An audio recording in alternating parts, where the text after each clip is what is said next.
What's going on, everybody? It's your favorite YouTuber, Austin Holloman, and we have another daily live stream interview for the audience while we are here in Asuncion, Paraguay.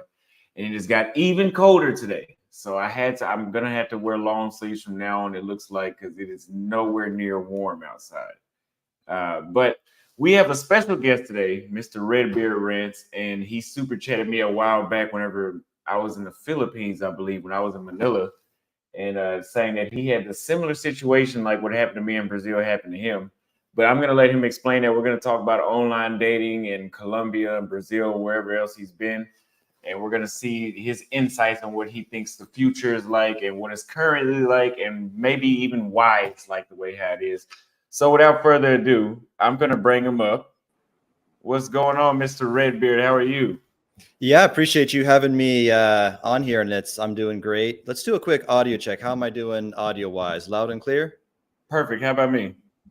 Fantastic. Yeah. So I got this cool. Just making sure it's coming out of this microphone. Okay, good. Now that we've established that, no technical difficulties. Yeah. What can I say? Very appreciative to be on here. And yeah, like I said, I've been following you for a while, ever since your little incident in Brazil. I think there's kind of a brotherhood and camaraderie, right? Anyone goes through a horrible, life-changing cancellation like that. So, in that sense, we have that, in common. And yeah, appreciate you having me on. Yes, sir. It's good to have you as well. So, would you tell everybody, what do you do? Yeah, let me tell you guys what it is. So I am an online dating coach. And one thing that I want to emphasize for a lot of you guys, you have no idea who I am, and you're like, who's this random guy who claiming, he has all the answers to online dating and, create a rock star dating life. Listen up, because the things I'm about to teach are completely revolutionary. They're things you have never heard any other dating coach talk about. This is not the typical hire a photographer and go out and get good photos in your city, and it's all about good photos and make a Tinder profile. We're going to talk about systemization, creating systems that work on autopilot, virtual assistants. We're going to talk about how you can create attraction with women, even if you don't have a perfectly symmetrical face and big arms like I clearly don't have. And I'll be the first to admit, I'm kind of a typical dorky white boy. I'm definitely a nerd. And if this nerdy balding, I got a hair transplant to actually kind of come in. You can see here, I used to be balding. It's actually finally starting to bear fruit. But if at least traditionally, in the old days, balding, skinny, dorky ginger can date absolute, legitimate, perfect 9s and 10s that I have the receipts for on my YouTube, which is Redbeard Rants, then there's no reason why you can't do it too. So listen up. I'm going to bring a lot of value. I'm going to bring the heat for you and your audience today. Well, I appreciate that. So, can you share your journey on becoming a digital nomad and what initially sparked your interest to live abroad? Yeah, so the answer to that is actually, oddly enough, it was financial reasons in the beginning. So I was living in Los Angeles. I'm from the suburbs of Torrance, California, if anybody knows what that is, living in West Hollywood. This is at the age of 27, 28, something like that. I had a business that went belly up, and I'm like, shit, I can't afford to spend $7,000-8,000 a month living in, West Hollywood, Los Angeles anymore. So I packed my things and I went to Medellin, Colombia. That was my first experience. I had been to like maybe Costa Rica or a few other places, just quick vacations, but it was always just short term, a vacation. It was never for a long-term stay. I went to Medellin because number one, I had a network there. And number two is I've always had, what do you want to call it? An attraction, an affinity, a fetish for Latin women, the brown skin, the fat ass, the passion, the sexuality, the way they treat their guys, etc. They kind of put you on a pedestal once you make them fall in love. They can be feisty as well. Oh shit, hit my mic. They can be a little feisty as well, but overall great women. So I went there for financial reasons, learned how to do internet marketing, make money online again. And of course, once you go to Medellin and live there for a while, you start dating women that for the first time in your life are feminine, beautiful, and actually treat you well. It's very hard to, be there for 3 months eating filet mignon every night and then go home and eat dog food again. You kind of develop a taste for filet mignon. It's really hard to go backwards. Absolutely. I would agree. Yeah. Once you get used to that lifestyle that you live abroad, you can't really go back. That's for me, that was social life and just the quality of living that I had abroad. I couldn't even socialize with people when I got back to Texas. So, what led you to specialize in online dating, like being an online dating coach? I've always been very good at making observations, analyzing data. Like I said, I'm a nerd. You guys will notice that more as I talk. My nerdy personality will come out even more. And I'm very good at problem solving. So if I was to look at a problem, say, I'm not dating 9s and 10s. I'm getting 7.5 here and there, doing a lot of cold approach. My background is I was involved with Real Social Dynamics. If anybody knows that company, the original pickup artist guys, Owen Cook, very good friend of mine. But I wasn't always, here and again, I get the odd 8.5 or something. But I was like, why am I not getting the hottest girls? How can I solve this? And I looked around at, friends of mine, acquaintances, people in the community. And every time I knew of a guy who was not one-off, but quite consistently getting with legit 9s and 10s. I am a superficial bastard. I want the baddest bitches, for myself. It was always coming from Instagram. These guys that were getting the 9s and 10s consistently. It was never, I bumped into her at the grocery store, or I saw her on a, university campus, or I bought her a drink at a nightclub. It was, sometimes from a website called Seeking, which is like a sugar daddy website, although they weren't paying the girls. They were doing, what's it called? Salt Daddy Game or something like that. Or a little bit from dating apps, but it was mostly Instagram. And I said, okay, I think I want to invest in this. And a quick side tangent is whether it's, in terms of cultural movements or dating, certainly financial, anytime you can see around corners and spot a trend, you're going to win. If you were to, watch the news November 2019 and say, this little virus thing, this is getting, I think this is not just a fad. This is going to get big. What if I just bought 10,000 K99 or whatever they call the hospital masks from China? Or what if I invest and put, $10,000 in buying stock in Zoom? If you're the first to act on these things, you win big. So I said, I'm going to be one of the first. I'm going to take online dating to another point, and we'll talk more about my systems and stuff, but I'm not going to do the course where it's like hire a photographer and get good photos, you know what I mean? And I'm going to go all in on this, and the results have been, again, look at me, I'm not by any means extraordinarily handsome man by any means, and if I'm dating 9s and 10s and even getting the odd 8.5 and 9 in the US, certainly anybody else can do it. So that was my thing. It all came from just looking at the big picture. How are these guys getting 9s and 10s? Oh, it's from Instagram, it's from online. I want to do that too. That's how I got into it. Okay So that's a very good answer. So how do you compare the online dating scene in the States compared to abroad? Do you find it to be the same, or is the difficulty higher in the States? Sorry, when you say hire, you mean hire a dating virtual assistant or getting results from online dating? I didn't understand that. Oh, like is the difficulty higher in the States? Like, is it a lot harder to get women using online dating in the States? Oh, harder. Sorry, I misunderstood you. You said harder. I thought you said hire, like you're hiring like an employee. Oh, harder. no, my bad. I misunderstood you. Sorry there. So okay, online dating in the United States versus going overseas. It's like a video game when you get a power up, right? You get the mushroom and then you get bigger, or you get the superstar and you're like invincible. The same online dating profile that you swore was shadow banned in the United States, you're in Miami, you're in LA, whatever. You swore that you were shadow banned on Tinder. It's not working. I even bought the super swipe, or even bought a boost, and all I got was one tranny that I accidentally swiped right on, and this and that. When you go overseas, you're like, oh, I guess I wasn't shadow banned. Again, it's like you took the power up. It's like you're Popeye, you ate the spinach, and all of a sudden it just works. I will say one thing though, and this is maybe some misconception that certain guys may have, is that, and maybe you can relate to this too, it's not as if you just take your regular chump online dating profile or your regular in-person game and you get on a plane, at least in most cases, and you just jump into dating the 8.5s, 9s, and 10s. Typically, you see these guys getting, 6s and 7s, and they're very thrilled to get that. And I consider 7s to be very pretty girls. If I were to smash a 7, I would take pictures of her and send them to my friends. I think 7s are great. But it's not like, oh, I'm a passport bro now. Every woman overseas, the super high quality English speaking, beautiful girls that are young, no tattoos, not single moms, have all these other great qualities, loyal, submissive, are just going to line up for you. No, you still have to put in a lot of work if you want to get that upper echelon. But to answer your question, yeah, it just gets much easier. It's like you took the power up, Yeah, and a lot of people confuse easier with, like you said, like it's like a miracle. Like, oh, I just get my passport and I travel, and now I can date a Rihanna in another country. It's not like that. You just get better than what you would have got. But if you want the best, it's the same rules still apply, where you have to work on yourself and master being the best version of yourself. I would agree.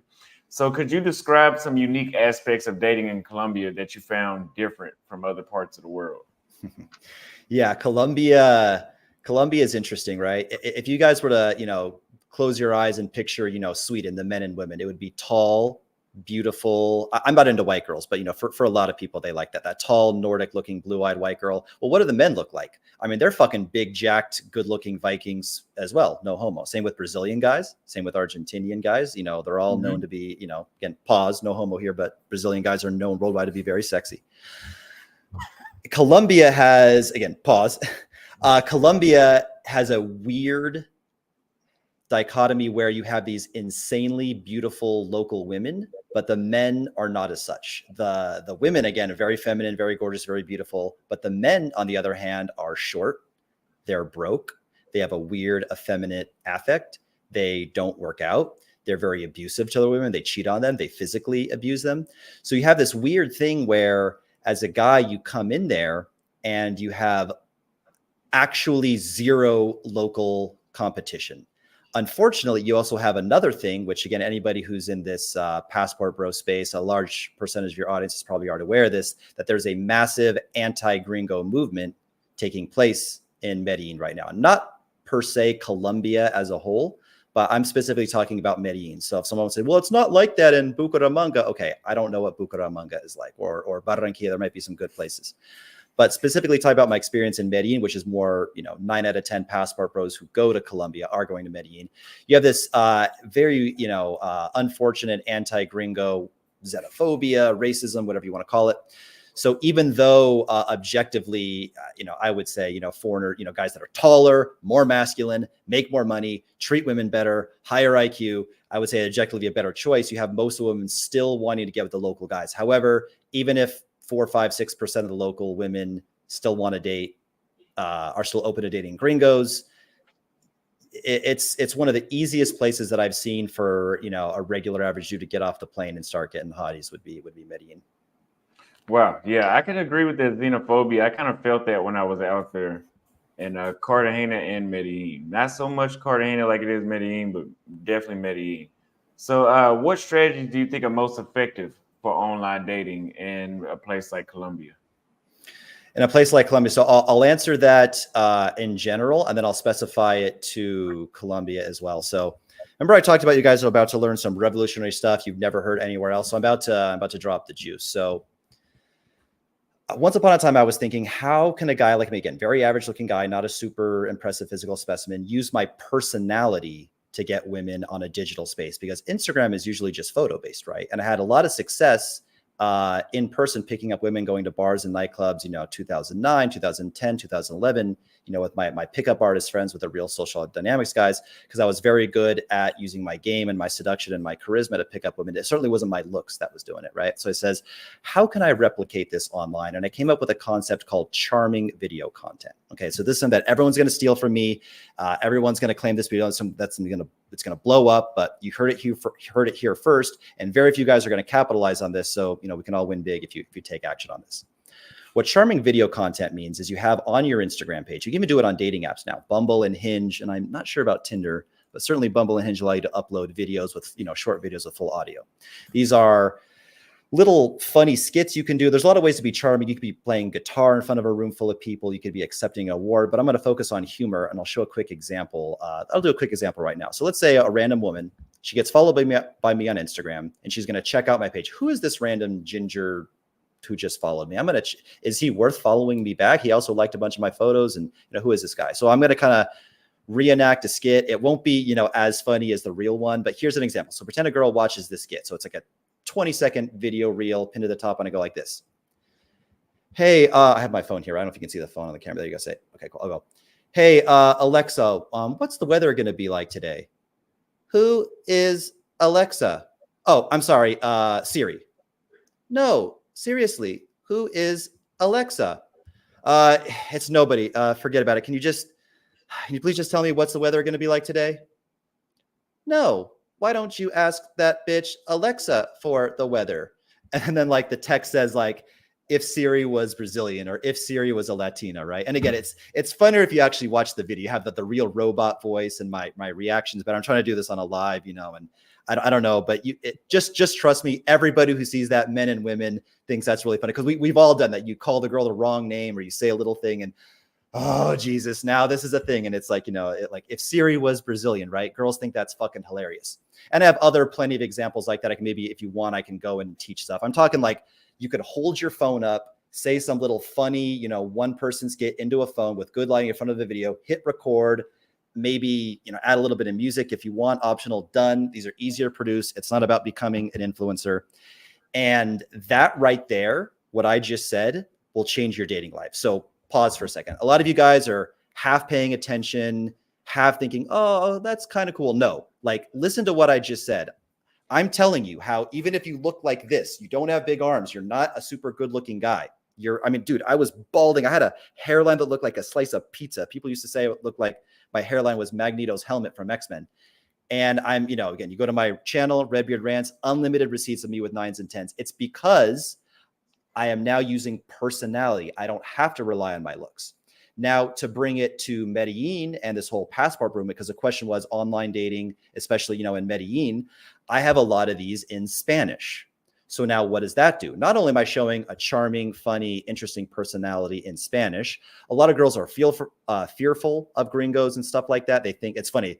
They think that we're going to kidnap and rob them. Go figure, right? Hilarious that they think it's 99-1 the other way around. But if I have this like charming charisma, and you can record this and do unlimited takes. If your first one, you were nervous, again, this isn't like I'm doing it live. You don't have to do this live. You get unlimited takes. You do it in Spanish. If you can't memorize how to say, Siri, what's the weather like today in Spanish or Portuguese, then you just have low IQ and I feel sorry for you. But you only have to memorize a few things. You're doing this in Spanish, or I guess you're doing the Spanish in Colombia, Portuguese in Brazil. It confirms that you're not a weirdo. You have a sense of humor. You have a little bit of charisma. You're attractive. You got a good personality and you speak the language. So she goes, oh, great. This won't be an awkward Google Translator day. He actually speaks the language because you're showing it off in there. Maybe she thinks your accent is cute. And this took, if I would have my virtual assistant, which we'll talk about more, someone who's logged into my Instagram, following women of my type that I tell him to like in my area, hoping that they'll follow me back so I can message them and go directly to their inbox.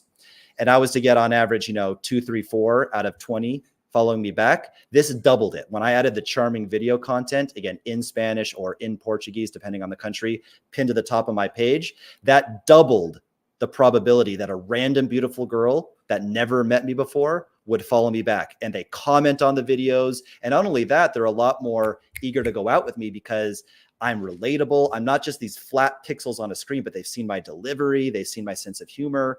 And it was that right there is the biggest, gold nugget and like light bulb epiphany that I've ever come up with in this whole, meeting women online thing. So you said to put Spanish in your bio. What did you say before that? So the videos, when you do these charming contents, these skits where you're like, Alexa, what's the weather? Oh, sorry, I mean Siri. You do that in Spanish. So you're speaking Spanish, so she knows you speak Spanish. And actually, one or two things I forgot too. Let me emphasize this. A lot of these guys, a lot of these passport bros think it's really cool flex to have like the story highlights. It'll be like, I was in Bali, then I was in France, then I was in Japan, then I went here, then here. You've just said I'm a traveling fuckboy with no long-term potential. So I've thought that. Yeah. Traveling fuckboy with no long-term potential. You may get the little party girls, the party sluts, whatever, but you're not going to get the good girls. I date, at least at this point, I'm 36 years old. I'm an old man. I'm dating for, wife, kids, family eventually. So I don't want, the party girls. So you don't want to be perceived as a traveling fuckboy. You also want to put that you live in that city. So in this case, we're talking about Medellin. You want to put that you live in Medellin and quickly get some photos in some very obviously recognizable places in Medellin. So it could be El Peñol, the big rock, La Piedra, La Gran Piedra, whatever it's called, the big rock, in Guatapé, Mamba Negra, which is a restaurant, Ritual, but like all these places will go, oh shit, like he lives in Medellin, right? So show that you live in Medellin with the photos, put it in your bio, and have the charming video content in Spanish, which also confirms that you speak Spanish. Because no, translator dates are a drag, bro. They really are. I mean, They're cool, better than nothing, better than being with an American chick, I guess. But it's when you can speak the language, bro, it's so much better. It's more natural. It's more natural. It's more comfortable. So we got a super chat from Anonymous. He sent $10 for what about Instagram ads? I thought Casey was doing that too. Yeah, so I think we might get into that later in the video though. Sure. I can answer that now or later whenever you want. I do have an answer for that. We can continue and do that later whenever you want. Yeah, let's come back to this one because it'll be a part of one of the strategies I bring up. Thank you for the super chat. From your experience, how does the approach in dating American women versus other countries? Like how much easier is it to approach a Colombian or a Brazilian versus an American? Yeah, I mean, orders of magnitude times easier. I think, I'll make this brief because I think we're all aware of this. There's a very low opinion of men in general in the United States. We can talk about, we can blame feminism and talk about the origins and debate, where did it come from and why did it come from? Let's not even go down that rabbit hole, but it exists. Online, it's very common for women to go on these rants, men are garbage, men are trash, this and that. If you were to take a group of women from, what's a random city? Let's say St. Petersburg, Florida, or Tampa, let's say Tampa, Florida. And you said, hey, women, go on your Tinder and, rate the men in Tampa, Florida. Now, rate the men in Brazil. They would overwhelmingly say that the men, that these women in Tampa, they would say that the men are more attractive in Brazil. So I have higher competition in Brazil, but why am I doing better? Because again, I have even higher competition in here. I'm not going to a country like the Philippines where I'm taller than everybody and where they worship, white skin and blue eyes. So I'm like, I'm out competing the local guys. No, I do better in Brazil because women are simply not taught to have disdain and hatred towards men. That's literally it. A high tide raises all boats. So even though I have more competition from local guys here, that, because again, trust me, if you took the women and you asked them, are the guys hotter in Brazil or Tampa? They would say Brazil. But it's just a culture, like they just overseas in most countries, maybe not UK or something, but like, Latin America, Asia, Europe, they generally just like men. So it's just easier. Their expectations aren't higher. They don't all want the guy that's, 6'5" and making $500K a year. They're not super demanding, so they're not super entitled. They're just easier, and they just like men. Okay, I could 100% agree with everything you said. It's something I've been preaching for a while, that they want to be entertained by men. So what are some of the most significant changes that you foresee in the future of global dating in the next few years, especially with everybody being on YouTube promoting dating? Like, do you see anything changing, negative or positive, about that? So do you mean with the passport bro movement and dating overseas, or just how dating is going to evolve in general? Yeah, let's say both. With men traveling outside the United States and just the globalization with the internet in general. Okay.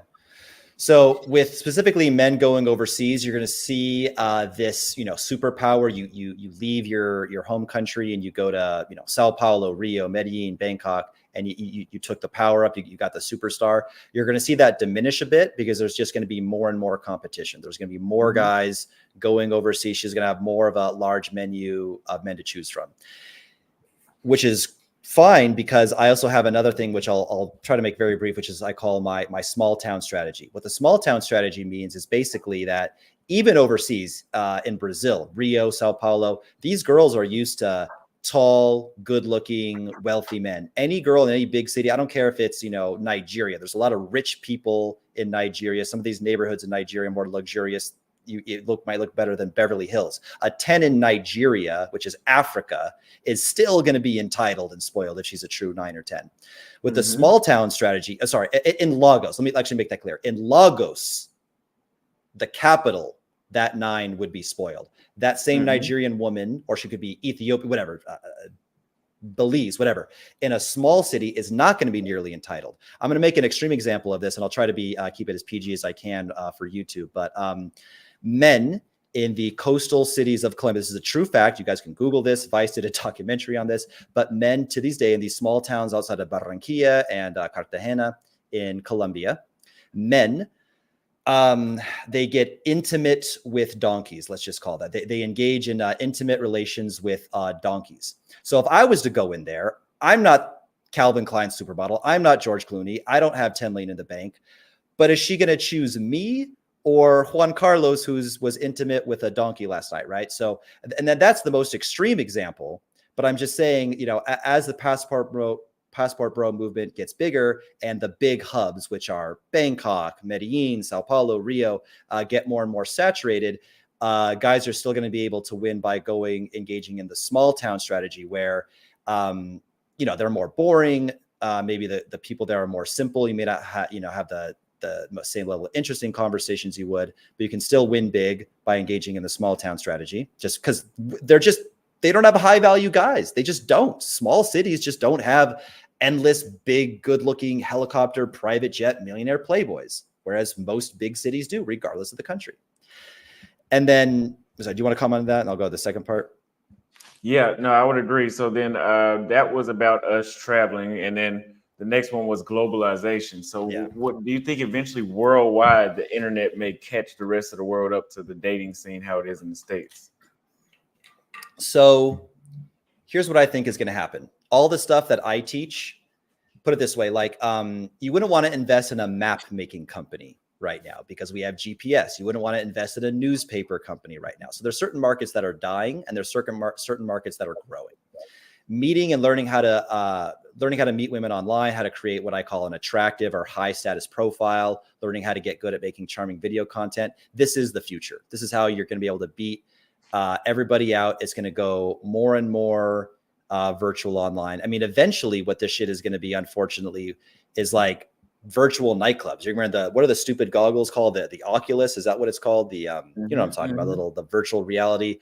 We're going to get to some weird stuff in the future. So I'd say, I hope I'm answering this right. If I'm not, you can kind of specify, but, the future of dating is just going more and more online, more and more virtual. We're going to be more addicted to our phones. We're going to be more, it sounds so sad, bro, but like in many ways, and this is debatable, but in many ways, you are not even, how do you pronounce, is it Holloman, Austin Holloman or Holman? Holloman. You're not even Austin Holloman. You're the avatar, the pixelated avatar on Instagram. That is your online resume. It's like when you apply for a job, let's use, me, Casey Redbeard. Do they care who Casey Redbeard is? Or do they care what Casey Redbeard's resume is? If it says, I worked at Google, I worked at Microsoft, head engineer at OpenAI, it's not even the man, it's the resume. And unfortunately, your Instagram, your social media accounts that are your resume, we're becoming like our little like video game characters. We're almost like a big online RPG, and it's sad in many ways, but there's advantages to it too. Like I can outsource my entire online dating life and wake up with fresh leads brought to me by a virtual assistant. We can talk about that more, but it's going to get really, really weird, man.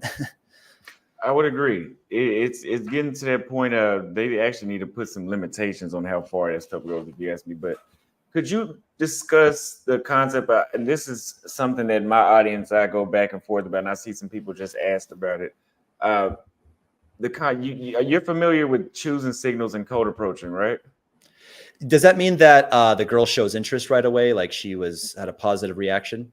Like choosing signals is a chick checking you out, or a chick waving or smiling at you, or repeatedly glancing over at you, waving at you. She's giving you a green light to come talk to her, or she's showing interest in a clear way. Cold approaching is just like cold calling in sales. It's like she may not notice you.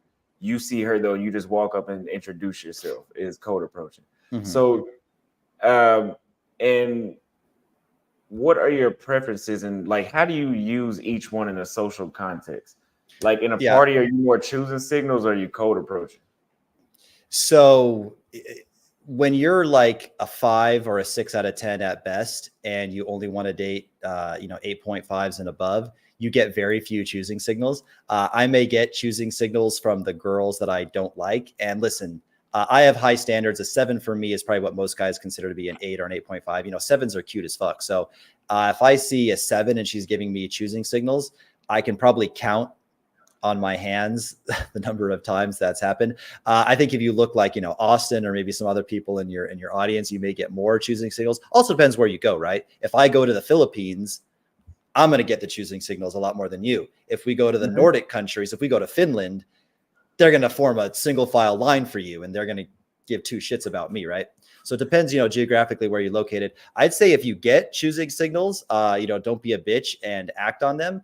But put it this way, as a 5 out of 10 or 6 at the best, whatever you want to call me, who only wants to date, 8s and above, if I was relying on choosing signals from every girl before I go talk to her, I'd probably be good for, 2 approaches a year. Yeah. And that choosing signals aren't for everybody. And like you said, it depends on where you're at. But even if, I think the only place where you can rely on choosing signals is Brazil. Like it seemed like when I was in Brazil, like they were just very open about if they liked you. I haven't been anywhere else in the world that came that close to Brazil. So, but there's plenty of times where chicks, they're just too shy to show you interest. But if you talk to them, if you cold approach them, well, I guess in your mind it's a cold approach, but it's not really because she already saw you. But they'll be, they'll cooperate with you and, get to know you. So, yeah, okay. I'm glad we got that out the way because some people wanted to know about this. So, how is displaying multiple women in your photos on social media platforms impacted your dating life? Yeah, so to be clear, the Redbeard Rants 1 Instagram, that's strictly like a red pill dating coach, Instagram. That's not what I use for dating. So I don't do it a lot. Women, first of all, I don't think it's necessary. I think it's a bonus to have beautiful women in some of your photos to kind of check a box. And listen, if you're like a gorgeous 10 out of 10 guy and you get a bunch of professional photos, shirtless photos on the beach, and you're just young and handsome and you have only solo shots, no group shots, no fun activities, and you go to a fairly easy dating market, you're going to crush regardless. But like the older you are, the less good looking you are, the more you have to build it around lifestyle. It becomes more important. And I'd say the correct way to do this would be to have, you're at a nice dinner or you guys are sitting down somewhere at a table, like maybe like a brunch where there's like, some champagne or something. And it's like you, your other buddies next to you, maybe even another guy. And then there's like clearly 2 beautiful girls at the table, but you're not with them. You're not next to them. You certainly don't have your arm around them or touching them in any sexual way. And then these beautiful girls add value to the photo, because if you're trying to date beautiful girls, well, other beautiful girls know the reality of like the amazing events they get invited to, the promoters, the options they have, and they go, just even within your universe, within your world, even if she wasn't on a date with you, but just the other guys in your network, if there's just beautiful women in your world that could be with you, that could not be with you, they're just in the photo somewhere, place somewhere, that's gonna like, oh shit, kind of get her attention. Now, is it absolutely necessary? How much value does it bring? Depends on a lot of things. I would say I would put more importance on getting something like that if, again, you're that older guy and you have, not good looking, maybe a little chubby, and you have to build up more around lifestyle. But if you're a good looking in shape cat, if you can, confidently post a physique photo and it looks good, it could boost a little bit, but it's certainly not like an essential thing. So I don't know if you went through my Instagram or not. Do you think, because I have a few, not a lot of photos, but I have a few photos with me with some friends, some female friends that I've had around the world and some women I've dated. Do you think that using those type of photos lowers the quality of women? I know you said beautiful women, but I'm talking about like women that are looking for a serious relationship. Do you think they may be turned off by seeing a lot of women on your profile? I do. Yeah. I definitely do. There's a subset of women that they really like to be, maybe they're just so used to guys chasing them. They almost like to have a little game where they're like the ones that, can come try to seduce you. And if they feel like there's other competition for women, it can be like this fun little like validating thing, but then maybe, they get you and then the chase is over and then they lose interest. But again, I would say yes. When I was dating and when I was living in Colombia, I had a lot of my parties on there. I was promoting parties. I think we're going to talk about that in a second. My little, media shitstorm in Colombia due to the parties. But yeah, I can definitely say that it noticeably attracted a worse quality of woman. I can relate it to. It's kind of a funny thing. Just like a random analogy.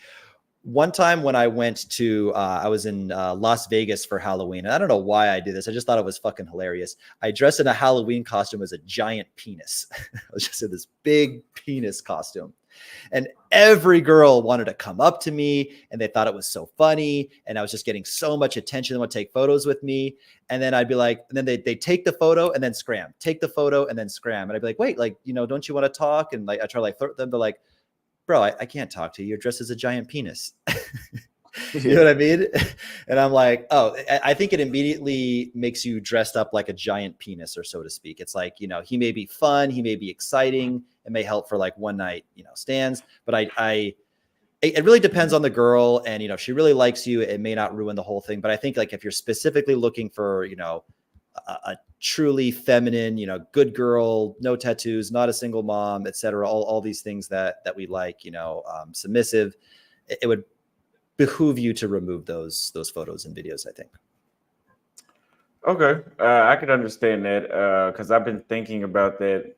I'm like, oh, I wonder could the intentions of some of these women I've attracted, because I've attracted many women with posting beautiful women in my photos and videos, but I wonder the mental quality, like their mindset, you know, the good girls. But then again, I mean, really, that shit's not important to me right now, because why would I? It's good to learn, but you know, I'm gonna get a good girl, and then 30 days later, I'll be gone for 6 months. You know, like I had some chicks that thought I was coming back to Kenya. That was 8 months ago. You know, there's no telling when I'm gonna be back over there. And how old are you again? 25. I'll be 25 Thursday. Oh, you're a young fucker, dude. Yeah, I'm 36. Yeah. Yeah, maybe when I get older, it'll be better for me to look like I'm just traveling around and trying food and stuff like that. But for right now, I think what's working is working. I would get a separate Instagram for dating. Like if you know you're going to have Brazil as a hub or whatever, Philippines, I would get a separate Instagram that's just for the Philippines. All your photos are in the Philippines. You maybe say a few, like the equivalent of like, I don't know, what's like an English, a funny, like if I said, oh, yo fam, no cap, but you said like the Tagalog version of like no cap or like whatever, they'd be like, oh shit, how did he know how to say that? That's so cute. How did he learn that? So you have like, you know, you could have content for each country. But do you want like a long-term relationship, or you just want to be a traveling fuckboy for a while? I think I'm gonna be a traveling fuckboy for a while, because like I still have like another 20 countries I want to go to in the next 2 years, man. And I don't really see myself staying somewhere for like there's no point in me looking for a relationship. You know, I still got a lot of women I want to meet, you know. Two things on that. You could either do the traditional, you know, red pill, one-sided open relationship, you know, open for you, closed for her. That's one solution. Or two, man, I mean, and I've talked about this a lot before on my other videos. I think there's two like ultimate flexes for different chapters in your life. I think that let's call it 18 to 25, 26, whatever years old flex, depending on what you want, depending on the guy, it could be perhaps clubbing, staying up all night, drinking, bottle service, hangover. You fuck this girl, you fuck that girl, threesomes, crazy. Oh, condom fell off. Whoops, YOLO, da da da da. Right? That's like you're popping bottles, Rolexes. That's like the young man flex. And then what I'm looking forward to is, you know, what I would call, you know, the ultimate flex, which is just a loving family, just a rocket, hot, sexy, obedient wife that loves you and follows your lead, and you love her, and well-behaved, perfect kids, and you just have a house of love. And I think that's the ultimate flex for long-term happiness. And I'm definitely going more towards that. And it depends on the guy. If you want to stay young and put your dick in beautiful women to the day you die, I mean, shit, if that's my lot in life, it could be a lot worse too, you know? So I think it just all depends on where you're at and, you know, what you want. Yeah, I think I'll need a little more time to go around and continue meeting different nationalities of women. And then maybe my Instagram will change one day. But for right now, I'm not even going to switch it up to make it look like I'm the person that I may be in 15 years. So could you tell us about the incident in Medellin where you were ostracized for throwing parties? And what did you what did you learn from that? How much time do we have? I'll try to give the concise version of this. I could talk for 2 hours on this. So once upon a time, I decided, you know, going on a one-on-one date is cool, but sometimes the girl's really boring. Sometimes I don't like her personality. Sometimes they flake and you're just alone on corn hub on a Saturday night because your girl flaked. So I said, what if I just dated, 20, 30, 40, 50 girls in a single night rather than just a one-on-one date? How can I do that? Oh, I can throw a party. Kind of got inspiration from my friend Patrick Red, who's doing this. Shout out to Coach Patrick Red. He was doing it through Instagram ads. Reminder, we can come back to the Instagram ads thing. He was doing Instagram ads for parties. He was my inspiration. He helped me in the beginning. And I started posting Instagram ads for parties. So I would target 18 to 26-year-old women in Medellin. I would post a vertical reel of, just like some sick penthouse party. In the end, I was just stealing footage from Patrick. Then quickly, I had enough of my own videos. I was boosting videos of my own parties, build up a big list, either, rent some venue or get a friend who had a penthouse and just shove, 60, 70, 80 girls into a penthouse. Did as best as I could to keep the hookers out. Let's say there were probably 80 to 90% non-hookers, which is the best you can fucking do for that city. That's like a miracle. If you could do 50-50, that's already impressive. But I did, for the vast majority non-hookers, 80 girls plus, 25, 30 guys maybe in a penthouse.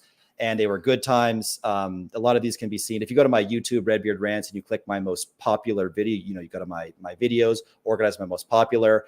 That most popular video is it's like B-roll. It's like 15-minute B-roll of like Colombia booty shaking at, 4-to-1, 5-to-1 ratio penthouse parties. And that was a lot of fun until some feminists on Twitter saw what I was doing and they didn't take too kindly to it. At around the same time, some random gringo killed his sugar baby. He had some sugar baby. It was this DJ bitch in Bogota. She was completely using and abusing him and disrespecting him, and he murdered her. Now, I don't think because you cheat on somebody and you belittle some man and talk shit about him and embarrass him, I don't think that warrants you being murdered, for the record. But that's what was going on. So she got murdered, and it was a terrible tragedy. And this created a huge anti-gringo propaganda wave, the whole country, which is funny because they kill us for sport. I think how many gringos have died in Medellin in the last 90 days? It's been a lot. It's been a lot. I've heard of like 10 in 2 months, and that was just all that was reported. Yeah, exactly. And then that's probably like Americans, foreigners, and it's probably double that if you include all foreigners. So kind of funny that, we kill one of them. It creates an endless, shitstorm, anti-gringo propaganda, yet they kill us like 200-1. But I was just the next target. They're like, first we have this guy who killed this DJ bitch. Now we got this other gringo throwing parties. And you know what? I bet you all the girls are underage. I bet you he's getting them on drugs. I bet you he's just a pimp. I bet you. It was all I bet you.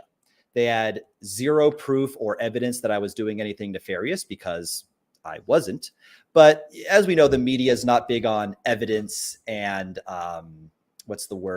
honor, truth. These things are not big in the world of media, in Colombian media or American media. So they made up a bunch of lies and said, oh yeah, all the girls are underaged and he's their pimp and blah, blah, blah, blah. It got so big that I was, getting millions of views on Twitter. There were TikToks about me, Instagram reels about me. I was covered on all the major press. I was in their Colombian version of LA Times, New York Times. This would be El Colombiano, El Espectador, El Tiempo, all their biggest publications. I even had the mayor of Medellin make a tweet about me. And I became, for a good 5 to 10 days, I was the most famous man in the country. I was more famous than J Balvin and Maluma, whatever. I was the talk of the town. And it was not good. There were a lot of real life consequences. There were times where I had to, fear for my life. I was, getting banned from all types of venues, was getting recognized in the streets. But in the end, I held my ground. I stayed there. A lot of people say, oh, he got ran out of the country. He got ran out. He's banned from Colombia. I didn't get. First of all, what does it mean to get run out? Like they had like pitchforks, like like the old cartoons, like they have like the flame. Oh, let's run him. Like I got ran out of town. I didn't get run out of town. Nothing happened. It was a bunch of lying feminists on Twitter. And what happened? Yeah, lying feminists on Twitter. I stood my ground. I stayed there. I can go back anytime I want. I will go back just to prove the idiots that think I'm banned from Colombia, the fucking morons. I am not banned from Colombia. I will go back there within the next 6 months just to prove it. And I stood my ground and I threw more parties, and my parties were bigger and better than ever. It was like, what's the Jordan Belfort, like, I'm not fucking leaving. I'm not fucking leaving. That scene from Wolf of Wall Street. It was some shit like that. Yeah. And then I stayed there for 9 months. But then I just found, the women in Medellin to be getting more trashy, more and more low IQ, more and more addicted to that drug 2C that they do. the anti-Gringo wave. So I just came to Brazil, where I found women to be, you know, both beautiful, feminine, and a lot more intelligent, have better values. They don't ask you for money, not a lot of, you know, pay for play culture here. Like virtually every beautiful girl in Medellin is doing some form of pay for play, whether it's in person or OnlyFans. So that was my incident. And, you know, I left when I was ready. They didn't run me out. They didn't kick me out. I stayed there for another 8 months after the shitstorm, and I left when I was good and ready on my terms. So did they insist? Because I know when I had my situation, it was like they insisted like I committed some crime. Like the crime I committed was sex tourism, which is not a crime. You know, it's not a crime, and nor was I promoting that. But did they insist that you actually committed a crime? Well, you said that they said the girls were underage or something like that. That's what they insisted. They said that I was a pimp. They said the girls were underage. They said I was a drug dealer and I was selling drugs there. They said I was, you know, trafficking. They had everything except the actual evidence and testimonials and witnesses, which, fortunately, a little thing called evidence is a little bit important in charging someone with a crime. So no, I was never charged with a crime because it was just propaganda written by no actual Colombian woman came forward and said, you know, Casey assaulted me, or I was underage and I went to his parties, or Casey sold me drugs, or Casey made me be his hoe. He was my pimp. No girl actually did that because it never actually happened. But yeah, someone commented guilty until proven innocent.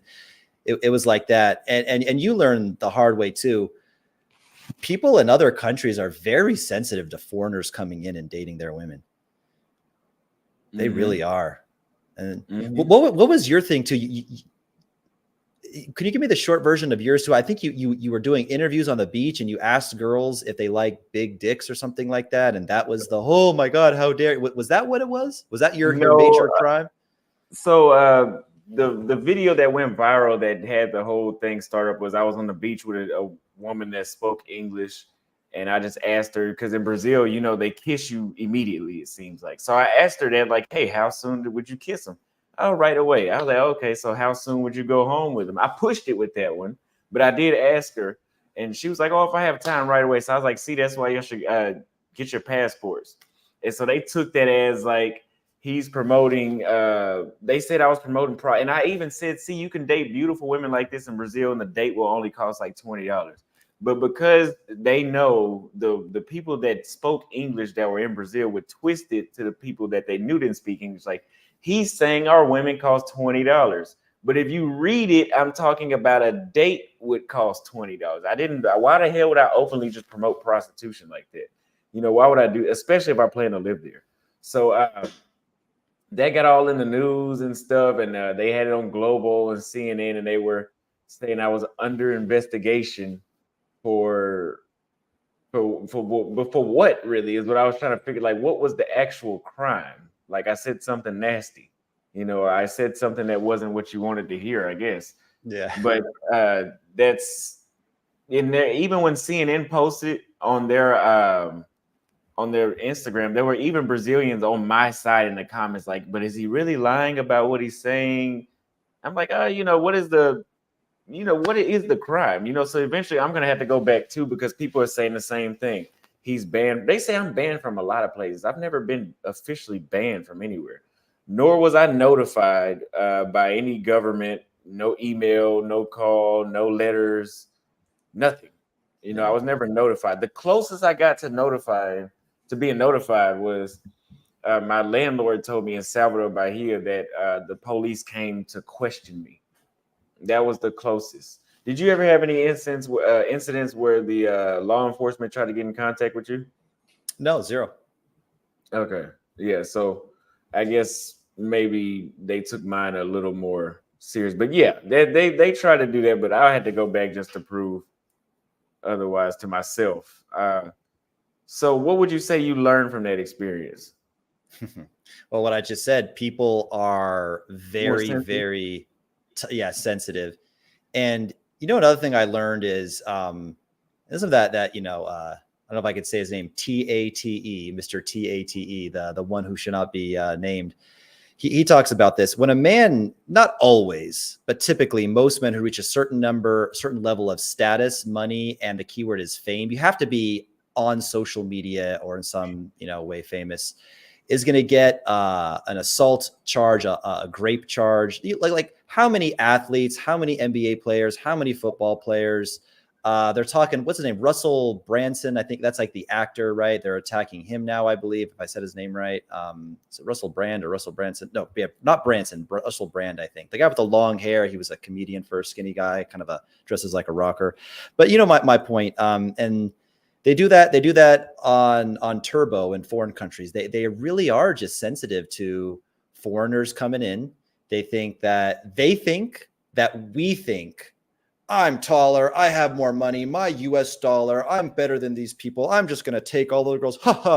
These lower people are just my playthings and I can just treat them because I'm an American and we're better. That's what they think, that we think that. But it's the opposite. We're trying to show the best of it. We're trying to say, look, you don't have to date fat, entitled women in America. The women here are great. They're beautiful. They're feminine. If they like you, they'll kiss you right away. They may even go home with you right away. A date to take her out, the beach of Rio, go out to the beach, get some caipirinhas, may only cost you $20. She's not demanding that you take her to the five-star restaurant. So we're trying to paint it in a good light. But of course, here's an American coming here doing nice things, doesn't generate a lot of views and advertisement and clicks. This gringo coming here, he's so bad, generates a lot of controversy, generates a lot of, like I said, the media is not big on integrity. I wouldn't say integrity and media go hand in hand exactly. So that's what I'd say I learned. I would agree. So yeah, they have to have an enemy at all times, it seems like, just to get the clicks and views. So how do you utilize virtual assistants to enhance your presence and interactions on Instagram? Yeah. So we were talking about, the advantages of online, and let me make an analogy. Let's say this is 1985. I'll make a weird analogy. So this is 1985 and I'm a stockbroker in New York. I have an identical twin and I'm doing well because I'm a stockbroker, but my twin is just, I don't know. He's in and out of rehab. He's not doing well. He needs some money. So I say, okay, identical twin, I'm going to pay you to go out to bars, restaurants, the streets, and just pick up women. You're very smooth, get phone numbers. And then identical twin talks to the women, flirts with the women, gets the phone numbers, brings them to me, and I actually go on the date with them. I can make deals all day, close deals all day. He's out getting the phone numbers. He brings the phone numbers to me. Wouldn't that be great if we all had an identical, copy and paste twin of us that could go out and, flirt with women on our behalf and bring them to me? But sadly, we don't have that. Or actually, we do, if you do it in a digital landscape. When a girl gets a follow from me on Instagram, she has no idea if I clicked the follow button or if my Filipino virtual assistant clicked the follow button. So rather than me having to trade my time for money, I have an asset, my attractive profile. It goes like this, right? We talked about the resume example. We can do it with let's do it with the resume again, right? Building a high status profile is kind of like building your resume on LinkedIn. Either it says you worked at Google and Microsoft, or it says you did a 6-month internship at a small agency in Kurzbekistag, right? So you have to have the high status profile, photos, friends, doing fun activities, dressed well in luxurious locations, and above all, like we talked about, the charming video content. And then once you have that, it's just simply a question of getting eyeballs to that profile. Dating apps, you can run Instagram ads. We have to remember, we have to come back to that. But it's just getting traffic to that. If anybody's in digital marketing, it's like you have a good landing page. Once you have a good converting landing page, you just have to send traffic to it. Or, and it's a lot of work in the beginning, right? It's like a rental property. You got to find a good property. You got to install a new kitchen, remodel it, paint the fucking thing, get a good property management company in there. Maybe you put, 50 grand into rehabbing the property. But once you do that one time, maybe a little upkeep here and there, you get a good tenant in there. Now that property just produces cash flow. Well, that's what I have. The online dating virtual. I don't know if you think, again, I'm not Warren Buffett. I'm not, Gary Vaynerchuk or Elon Musk. I'm not the most high powered, busy Jeff Bezos entrepreneur, but I'm a pretty fucking busy guy. And even a guy at my level, of income, if you think I have the time to open this guy up and go, oh, I'm swiping for 30 minutes on Bumble. Oh, swipe away, swipe away. I'm not writing YouTube scripts. I'm not outreaching to people to do content. I'm not doing coaching calls. I'm not doing sales calls. I'm swiping on the Bumble. Oh, close that. No, I'm going to swipe for 30 minutes on Tinder. And not only am I going to swipe for 30 minutes on Tinder, I'm going to grab the Instagram bios from the Tinder thing. I'm going to organize in a Google Sheet. I'm going to keep track of who I followed and who followed me back and unfollow the girls that didn't follow me. And blah, blah, blah, blah. As if I have the time to fucking do that. I'm going to outsource it for $5 an hour. So now I wake up every day. There could be 3, 4, 5 matches across the dating apps. There could be 4, 5, 6 new beautiful girls on Instagram that followed me back. And now that we follow each other, there's no hidden request folder. I send a message, she gets it. I can even open up with a voice note or a video first, which if you don't follow each other, you can't just send a video or a voice note. And one thing I want to say too, some guys might be thinking, well, shit, why do I need all this volume? You know, why do I need an online, why do I need to match with 4, 5, 6 girls, you know, on Bumble? Or why do I need to, you know, have all these girls on my Instagram? Well, a couple of reasons. Just because I match with 6 or 7 girls doesn't mean they all respond. A lot of these girls ghost me. A lot of these girls don't even respond to the first message. Just because a girl followed me on Instagram or we matched on an app doesn't mean she's like, well, we matched on the app, so we must be going out now. So a lot of them flake. Or I find out a lot of them are boring. I don't like their personality. And especially a guy like me who's not super physically attractive, but likes to date super physically attractive people, I need a lot of volume, because what percentage of 9s and 10s are going to look at this face and say, oh, come to mama. I like the wrinkles and the eye bags and well, I don't have it anymore, but like I used to have the weird headline and or hairline and, you know, the pale transparent skin. It's very uncommon that a true 9 is going to look at me and like start salivating and saying, come to mama. But I have so much fucking volume that eventually, well, go to my YouTube channel. The results speak for themselves. Okay. So let me ask you a question. Uncle Luke 1980 sent $10 for A. Casey and Austin. I've been waiting on this collab for some time. Educate the uneducated, my friends. As a guy who's had both Western and foreign women, foreign is best. Thank you very much for the super chat. I would agree. So what would you say is your budget? You said $5 an hour. What would you say is your budget for, or what would you recommend somebody start off with a budget for the virtual assistants to do this? Yeah, I pay them about $350 a month. Okay, that's not bad. I think I might consider doing that, because that would save me a lot of time. If you're swiping on apps rather than reaching out to people to collab with, writing scripts, vlogging, finding new restaurants to go to, finding new dates to go, this is what generates you revenue. This is your meal ticket. The toughest thing, and I can help you with this, is really, really getting on the same page with your virtual assistant about what you like, because it's going to take them a bit to understand. You know, I say, you know, from transparent white to dark black, from really skinny to curvy to obese, from, you know, dark eyes to light eye, you know, short hair, is that a deal breaker? Are tattoos a deal breaker? But once you get that, once, you know, all the leads they bring you are 80, they'll never bat 100%, but once they're batting about 80% and you're constantly tweaking and putting better content on the profile so it produces better, makes their life easier. Life is on easy mode, bro. You just don't have, like, no one could ever have a dating problem, whether you want to smash a bunch of girls or whether you want a high quality girlfriend or wife, if you're just meeting a ton of women. What if you take a guy, awesome. What if you were, instead, not this, you know, young, cool, charismatic cat. What if you were kind of an introvert and you were chubby, but you had a roommate who was a promoter and he was just bringing girls by the crib every Friday, Saturday night? 4 beautiful girls, 4 beautiful girls, 4 beautiful girls every week, girl after girl. Even though we're talking about not you, the shy, chubby version of you, even though you're fucking it up with the majority of these women, it's just like, if you can engineer, if you just meet women. Now, you know, one way is you could become a DJ at a nightclub and you're getting invited to the after parties, you're DJing at the club, or you become the president of your fraternity and you're planning the events with the sororities. But I just don't think that all of us are going to become presidents of our fraternities, considering a lot of us are in our 30s or 40s.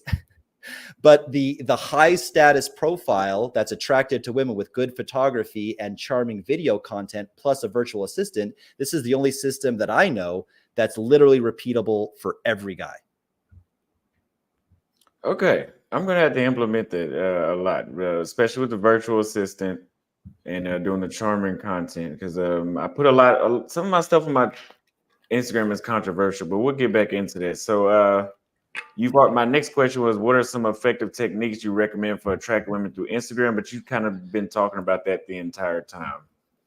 So what role do professional photographers play in your strategy? Because I know they have some role to a degree, correct? Yeah. So let me put it to you like this. Samsung Galaxy Ultra 23, 24, iPhone, 14, 15 are fucking incredible now. And I will talk about this. This is relevant to the conversation. The key to taking a good photo is lighting. What is, I say this all the time. How am I blanking this? Lighting, fashion, grooming, location. So lighting, is there good lighting? Meaning lights coming on in front of you. Fashion, are you well dressed? Grooming, did you get the neck hairs and stuff like that? Are you well groomed? The haircut. And then location, are you in a luxurious location? A rooftop lounge, by a pool, on a beach, nice restaurant. If you're doing photos like these, oh, let me see if I can find it. Oh shit, I don't have it. Okay, I can find it in 2 seconds. I'll show it. If not, okay, screw it. What I tell everybody to buy, who's on my YouTube channel or one of my students, it's called a clip-on LED phone light. What I'm holding up now is a cell phone. This is not a clip-on LED phone light, but my clip-on LED phone light looks exactly like this. So you got like a tripod thing or something. Yeah. So basically, I have one on my tripod. Oh, there you go. Yeah, you see that? It's not like that, but it's kind of like that. It's somewhere in my room, whatever. It's not super important. But again, this is a cell phone, but a clip-on LED light kind of looks like this. And then light would just come out of here. I press a button, light comes out of here, and it clips onto a phone. So you can get great nighttime photos. So if you have a guy who at least kind of sort of knows what he's doing and you're going around these luxurious locations, you don't need a professional photographer. However, it's definitely nice to have at least a few of these professional photos to pin at the top. There's something about a photo being shot in good lighting on, let's say, 150 millimeter lens. Don't worry about what these terms mean, DSLR or 150 millimeter lens. Don't worry about what that means. But when it's in really good lighting, when it has a really sharp focus, and when it's a portrait photo, meaning you're in sharp focus and the background behind you is blurry, anybody can look good looking. I don't know what it is. Lens distort you, right? Like, I don't know if I like, I don't know, do something weird. Like if I talk to you like here, it like distort. I don't look as good looking. Like I look weird. I don't know. I'm not showing the best example, but different millimeter and focal lengths of lens can kind of distort your face. Digital cameras give the most favorable, like they see kind of what the human eye looks like. Cell phones kind of distort your face, give you almost like a slight fish-like appearance. I would have a couple of those pinned to the top, really good, really crisp lighting. You're in focus, background blurry, you're looking sharp. And I'd have a couple on there so the girl can clearly see, like, because if she's deciding to go out with you, she wants to know, okay, what does his face actually look like? Like, is he fuckable? That's going to give you the best chance of looking like a good looking guy, at least a couple of those. From there on, I would say, as long as it's iPhone 14, 15, Galaxy 23, 24, cell phone photography with good motherfucking lighting. No cell phone flash. You got to get the little light panel, like he showed his little selfie stick, or again, I don't know where it is in here, but again, imagine if this thing clipped onto a cell phone and shot light out of it. It clips on and it shoots light. It's just go to Amazon, LED clip-on phone light. They're $25. I think I've through friends and recommendation students sold over 100 of these. They're life-changing. All your nighttime photos will look crisp as fuck. Okay, so let me ask you this. Is your virtual assistant, is it a female or a male? It was a female. I fired her. Now I have a male. She did great in the beginning. Then she got really lazy and I had to fire her. I now have a male, but I might have to replace him too, honestly. It's a bit hard to find people who agree with what you agree with on what a hot woman is, especially because I like brown. I like indigenous brown, big booty, traditional Latinas, and all these guys from the Philippines are like white worshipers. So it's I'm like, I said no blondes. They're like, no, but she's so beautiful. I'm like, bro, how many times I got to tell you? But yeah, I should hire people from there's no real super poor white countries that worship brown girls. I wish there was one. I would hire from there. Okay. That makes sense. So I don't know. The issue I could see with having a man, and not besides you might have the same taste in women, but do you think they ever might like throw some salt in the game on you, or they might purposely fuck up? The virtual assistant? Yeah. No, because if they fuck up, they get fired and they don't eat and they can't pay rent and they're homeless. I guess when you look at it like that, because I always thought like, man, what if they just perform poorly? So in your view, what are some common misconceptions people have about dating foreign women versus American women? For example, the whole green card, they just want you for money bullshit. Yeah, most foreign women don't want to leave their country. That's actually going to be a problem. I'm looking to, well, I don't know. It's feasible that maybe one day I want to ultimately raise my children in the US, which is something we can talk about later. And it actually, it's going to be a hassle to bring a Brazilian or a whatever Mexican, who knows, to the US. Immigration is long, and they don't want to leave. They don't want your green card. They prefer a rich guy to maybe stay there with them, but they don't all want to go to the US. But okay. Two misconceptions. Yeah, I would say yeah, one is that they all line up for you for a green card. I would say the other two misconceptions go on polar opposites. On one end of the spectrum, guys think that, yeah, just because I have blue eyes and an orange beard, I'm going to go to XYZ Latina country and they're all going to form a single file line for me because I'm white and have blue eyes, or because I'm black and athletic and tall and this and that. The sixes may line up for you. It's always difficult to get 7.5s, 8s and above. Again, if we're talking, Lagos, Nigeria to, I don't know, Taiwan, whatever random place, the truly beautiful women are not going to line up for you. Cute girls, Philippines. I've heard that, Austin, can you verify this is true? I heard that the Nordic countries, Sweden, Denmark, Finland, that they just like worship good looking black guys there. Is that true? Has your experience confirmed that? I've known a lot of people that have been to Sweden, Finland, Norway, and Denmark, and they all say that. Like, if you're black and you go out there, you're a celebrity. Okay. So, there may be certain instances, but, maybe a lot of these black guys are like, oh, I went to Finland and that was a celebrity. It's very likely he was still getting 7.5s, which are beautiful. I would maybe even consider marriage the 7. No, I'm lying. I'm too much of a superficial bastard. I want an 8 or higher. But anywhere like, so yeah, anyway, just to summarize, a misconception one is that you're just this normal plain average guy and you're going to get like 9s and 10s super easily. Or on the other end of the spectrum, they don't realize how much easier it's going to be. So either on one end they think, oh, it's going to be so easy, I'm going to get all the 10s, or on the other end they're like, it's not going to be that much easier. Women are women. It's not going to solve all my dating problems just by taking a passport.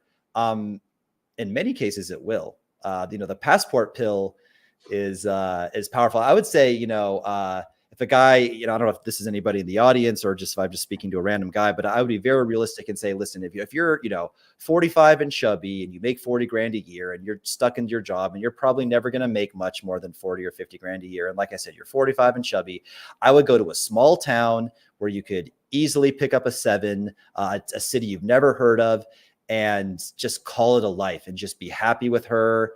And that'll be that. Don't worry, about getting, a 9 or a 10. And also, on the other spectrum, don't doubt the power of it either. So that's what I say. Either they doubt the power of it or they think there's too much power would be the misconceptions. And like you said, they're all interested in a green card. Yeah. But we're pretty much past those debates. I've debated with people for 2 years and it's just like, fuck it. If they don't believe it, they don't believe it.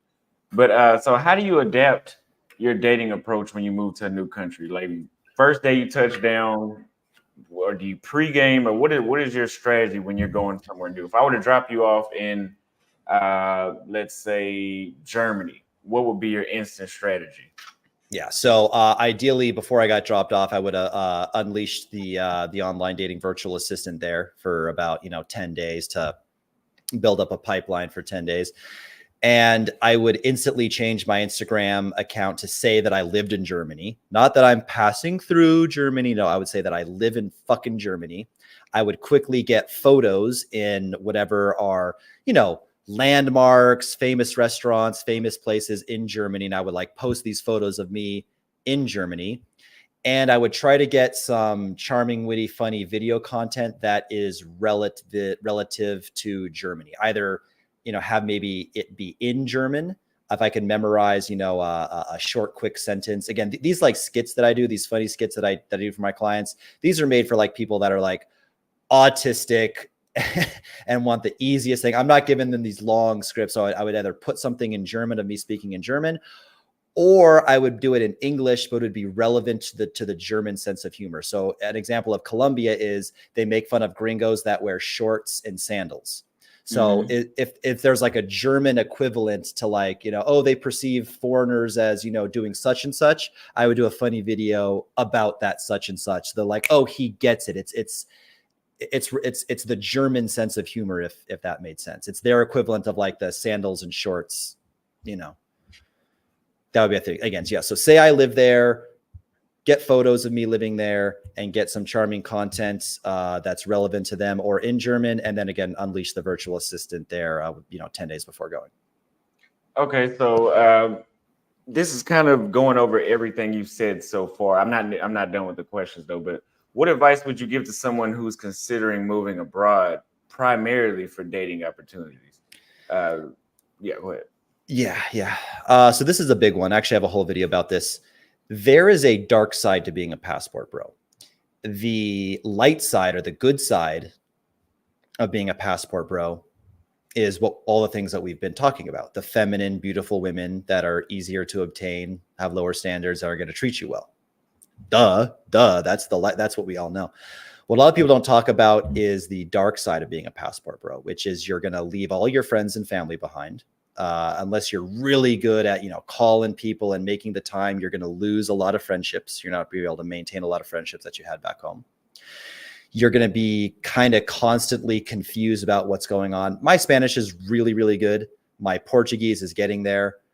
As if I could turn on like a TikTok where they talk like super fast, all slang, all super fast, all funny accents, and like understand what's going on in every TikTok, or, people with weird accents, people on the street, uneducated people, talk very differently. I'm constantly confused about, what's going on. I don't know about Brazilian politics. Oh, Bolsonaro said this, and well, Lula is the worst president because Lula has, so as if I know or can contribute to that conversation, as if I know their celebrities, as if I know their memes. So you have the constant confusion that's going on. You're struggling with the language. It takes years, unless you're one of these weird savants. Some people learn languages like that. If you're that language, that's that person who learns languages quickly, that's cool. I'm not that person. It's difficult to make friends with locals. It's very easy to date and fuck women. I don't know. I have a bigger network in Medellin than any human being has ever had in the history of the world. And I don't know a single guy who's made true lifelong friends with the locals, because again, they can relate to you on soccer and reggaeton. They're not going to talk about biohacking, creating an email list, creating content, creating upsells and downsells, working out, gym, high-level strategies, nerdy strategies like me for picking up girls. I see some people in the comments calling me a nerd. Yes, I am a self-admitted nerd. If this is too high IQ for you, if you don't get this, I don't know, turn off the stream. But this is it. This is, nerd talk. And the locals of many countries are not going to be able to relate and talk about this high-level stuff with you. You're going to have these nomadic friends. You'll get in Facebook groups. You'll get in WhatsApp groups of foreigners. They're all in and out. They're not going to fucking stay. So you have very transient friendships. You can't get a fucking package. If I want to, this microphone is not even a great microphone. This was like on Amazon in the US, a $50, okay. I hope the audio is pretty good. I hope it's an okay microphone. It was $200 in Brazil. Electronics are through the roof. You can't source anything. There was like a much better webcam I wanted to buy that had a light on it. I can't even find, even if I'm willing to pay 4x the price. So like, you can't get anything. You can't find anything. You have transient friendships. You lose your friends. You have to learn a foreign language. It's hard to make friends with locals. Visas. Oh my God. Visas are nightmares. You think you just like, I'm just going to live in Brazil now. Bro, I had to like go to a police station, get my fingerprint taken, get that document translated into Portuguese, or no, not yet. Then I had to send it to the FBI, my FBI background check from my fingerprints that I mailed from a Brazilian police station to get an FBI background check, apostilled, which means like notarized, sworn translated into Portuguese. Dude, visas are nightmares, bro, just to get a normal like student visa to stay here. So there's a big dark side. It's a hassle. You have to uproot your whole life. And like I said, all these negative dark sides. So just understand, and then do you want to live in that country? Like a lot of people, oh, Medellin, Colombia. Do you want to raise kids in Colombia? Do you want all your kid to grow up in like an effeminate, weird, low IQ, drug, kidnapping, hooker society? It's all good to go in there and smash for a bit. You're probably all going to go back to the US and raise your fucking kids in the US. You all talk a big fucking game. Oh, no. I can't even, not to imitate you, but I can't even socialize in Texas, bro. You're probably not going to raise kids in Thailand, Philippines, Vietnam, Brazil. I mean, maybe you would. I thought about that. Every time I go somewhere, I'm like, man, it's good for me to enjoy myself. But what about when I'm ready to have kids? Like Brazil, is it really that you would have to find a proper place in Brazil, and it wouldn't be what you want, it'd be more about the kids then. So then your happiness might go down a little bit. You know, so I definitely understand. A lot of people don't think that far into the future, but that's very true. Yeah. Yeah. I mean, again, you're in the young man flex, right? Like, again, young man flex, like I said, is no sleep, drinking, fucking hoes, threesomes, Rolexes, glitz, glamour. The old man flex is a family, is a wife, is a loving wife that respects you with beautiful, well-behaved kids. Mm-hmm. Mm-hmm. Yeah, it definitely takes some That's time. what I'm looking out for. And then you got to decide. And I'm tired of like I got, I got 2 or 3, 4 good friends left behind in Los Angeles. I lived in Miami, Fresh and Fit, Walter, Freshman CEO, whatever. Walter was my roommate in Miami for 2 years. So I got the Fresh and Fit boys, really, really good friends of mine. We're not just podcast content creator buddies. We're actually really, really good friends. I talk to them on a weekly basis. I left them behind in Miami. I got friends in Vegas. I got friends in Medellin. I'm making some friends in Brazil. I'm tired of making a new social circle every few years, man. I'm tired of learning a new language. I barely got a chance to fucking master Spanish. Now I have to master Portuguese. And now I'm forgetting my Spanish. Go figure. Now when I try to speak Spanish, my first instinct is for like Portuguese to come out. So there's a lot, there's a lot to think about. I think in the end, if you just want a beautiful, feminine wife that respects you, I think it's worth it. And am I going to ultimately take her back to the US or stay here? I haven't figured that out. But yeah, it's a thing, man. It's a thing you got to consider, Absolutely, absolutely. So definitely need to be considered by many, many people that are choosing this lifestyle. So how do cultural norms and values influence dating practices in the countries you lived in? So how do cultural norms influence dating in places I've lived in? Yeah, cultural norms and values influence the dating practice that you in countries that you go to. Yeah, so I'll talk about the 2 countries that I know that I guess, which is Medellin and Brazil. I mean, overall, I think this is kind of universal to women, but especially with Latin women, even put it on steroids. The whole man has to make the first move. Man is the leader. Man is the protector. Man is the provider. Again, I think that's somewhat universal, but that really goes up on steroids in any Latin American country. Let me see. In Medellin. I think like a cultural thing specific to Medellin.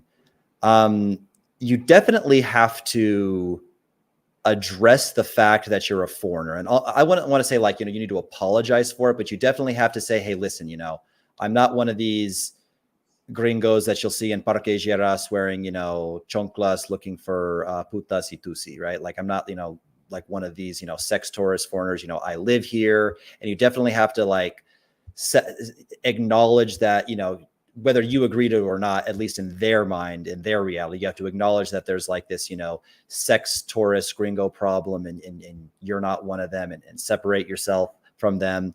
Obviously learning Spanish or learning the language is probably the biggest thing. Good luck dating in Latin America if you don't speak Spanish or, Portuguese for Brazil. And for Brazil, I'm sure I'm leaving a lot of stuff out. The way you dress, they don't like guys who wear shorts. They don't like guys who wear sandals. I'm trying to think if I'm missing anything else here about Medellin. Guy has to pay for everything. I think in the US, women expect that too. But ugly girls, I think in the US are fine splitting the bill. I don't think any girl over a 6 is splitting the bill. But I know ugly girls, especially once they're your girlfriend, they're happy to split the bill. 2 ugly people start dating in San Francisco, they're splitting the bills probably. But in Medellin, the man's always, the provider providing always. And then in Brazil, something you talked about, if you say you're at a bar in Rio, you approach a girl, she smiles, it was a receptive approach, she likes you, you're chatting. You bought her a drink, you're drinking it. It's been about 15 minutes. If you don't go in and make out with her, she's going to think you're gay. Yeah. Yeah. I keep telling people that. So that's a big thing here, making the first move. What else in Brazil is a big thing? Like I said, learning the language. I'm trying to think if I'm missing anything here. Maybe if I had more time to think about it. Cultural differences. Also just understand that they're very much they can complain about Brazil or they can complain about Colombia, but they don't like it when you do it. So like they can, talk about Pablo Escobar or how lousy their president is or how stupid their people are, but they don't like it when you do it. Like, don't mention Pablo Escobar.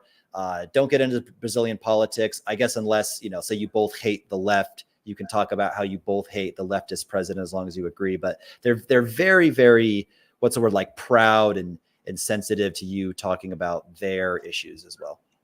Yeah, they have something that we used to have in the United States, where everybody used to be super proud from being from the United States. But now, like if a foreigner came to the United States and was like, oh, like the streets are bumpy here, like I don't think anybody would give a but if you go to Colombia and like, hey, these streets will fuck your car up, oh, they'll be ready to run you out the country if you say that. They'll be pissed off about that. So that's so funny. That's another culture shock. It's like, damn, y'all really give a fuck about y'all's country? Like, I mean, you should, yes, but I mean, where I'm from, it's like we're very passive about that. So, I mean, imagine if a Korean guy came to the U.S. and threw big penthouse parties and only invited other Korean people.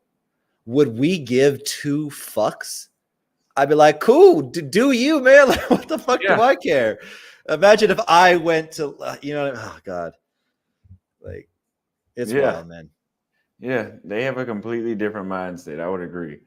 So the next question that I have for you is, can you share a particular moment that a dating moment from one of your travels that was the most significant to you? A dating moment that was the most significant to me. Let me think of one. Okay, so this is actually this isn't like I don't know anything super super crazy, but should I think of a better one? Well, I'll just use this one because it comes to mind. When I first went to Brazil, I was actually, the first time I came, I wasn't expecting to stay here super long term. I actually just ran out of days on my visa. I had like 9 months there and I couldn't get any more days. So I went to Brazil, and there was this girl that I messaged that she looked like as if she was designed in like a 3-dimensional, like, like Tomb Raider, like Lara Croft. She like, if you were to bring her to scale, the proportions would just be ridiculous. You know what I mean? Like, she looked like she was like a video game character designed to perfection in like a 3D software. She was the most beautiful girls I'd ever seen. I would show pictures of her to my friends and they'd be like, dude, this is the most beautiful girl I've seen in porn magazines, like Instagram, whatever. And we would talk and flirt a lot. She was in Bahia, actually. I know you're big on Bahia, right? She was she wasn't black though. She was like very dark morena, but she wasn't like black. But she was smoke, and she was also a lawyer, and she also spoke English, and she also had a U.S. visa. And I'm pretty confident. I'm pretty arrogant son of a bitch, but pretty cocky with my abilities with him. But I just thought there's no way I'm going to be able to get this girl. And lo and behold, I did. I didn't get her that trip. I had to go back to the U.S. and do some things, but I got her on a future trip, and she showed up, and she looked just as good in person. And I have, I've done videos with her. She's one of my first videos. We've got on my channel. It's one of the, my 3rd or 4th upload, how I pulled a Brazilian 10 off of Instagram. I have a whole, thing with her. And it just really shattered my reality that you've seen that. Okay. Yeah, I've seen that. Yeah. Lana is her name. And it just really shattered my reality. Like, God damn, like I used to like jack off to her photos. I thought like, I'm never going to ever see this girl. I've been with some hot girls, but this is like up into my life, the most beautiful girl I had ever seen. And I'm like, damn, like, combination of like super high status profile that makes you attractive to women. Plus at this time I didn't have a virtual assistant. I would like, my routine was like, wake up, sugar-free Red Bull, message 20 girls, wake up. I should cold shower too. Wake up, cold shower, Red Bull, message girls. Wake up, cold shower, Red Bull, girls. Every day. I messaged 600 girls in a month, 20 times 30. And she just happened to be one of them. So I was like, damn, a really good attractive profile, plus a shitload of volume, plus, going to where it's a little bit easier. Brazil is definitely easier. Plus honestly, just luck.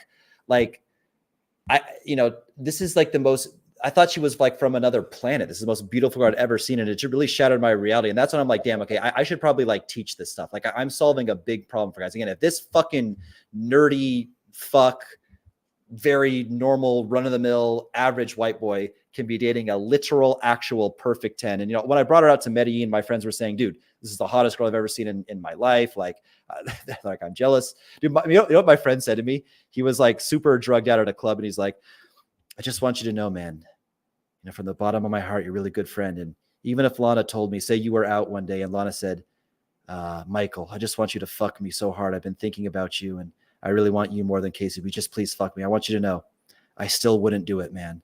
And I'm like, duh, like, what the fuck? Like, I should hope you wouldn't do it. But just the fact that he felt like he needed to say that was just like, and then I had guys, I don't know, like breaking up with their girlfriends because of her. And I was, anyway, just the fact of me to like actually pull that off. Yeah.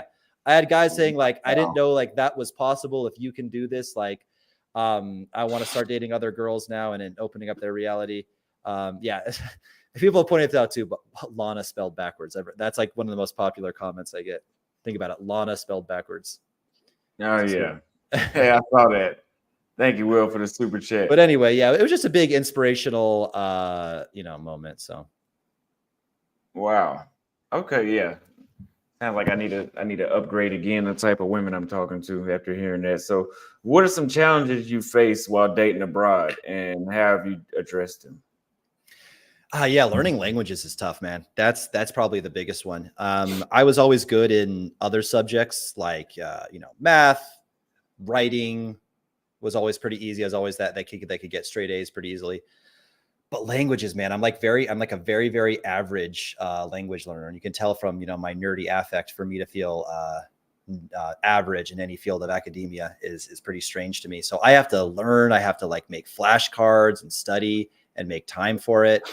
So, that's been a challenge dating overseas. When I was in Colombia, I had a big challenge too, where, back in the US, we have a lot of stupid people in the US, a lot of very, very stupid people. But at least if you're on a university campus, I mean, women could be brainwashed and very dumb in the sense of like woke culture brainwashed, but they're very book smart. At least they can, if you said like, hey, handle some small task, can you research cheap rental car places, put them into a Google sheet and like list out the best options for me to get a rental car. Like they could do that. Like they're very book smart. They can handle, basic tasks. And I thought, when I was dating in Medellin, I found, I'll just be very honest, at least in my experience, very, very low IQ women that just said, I see, I like, que bacano, que chévere, que chimba.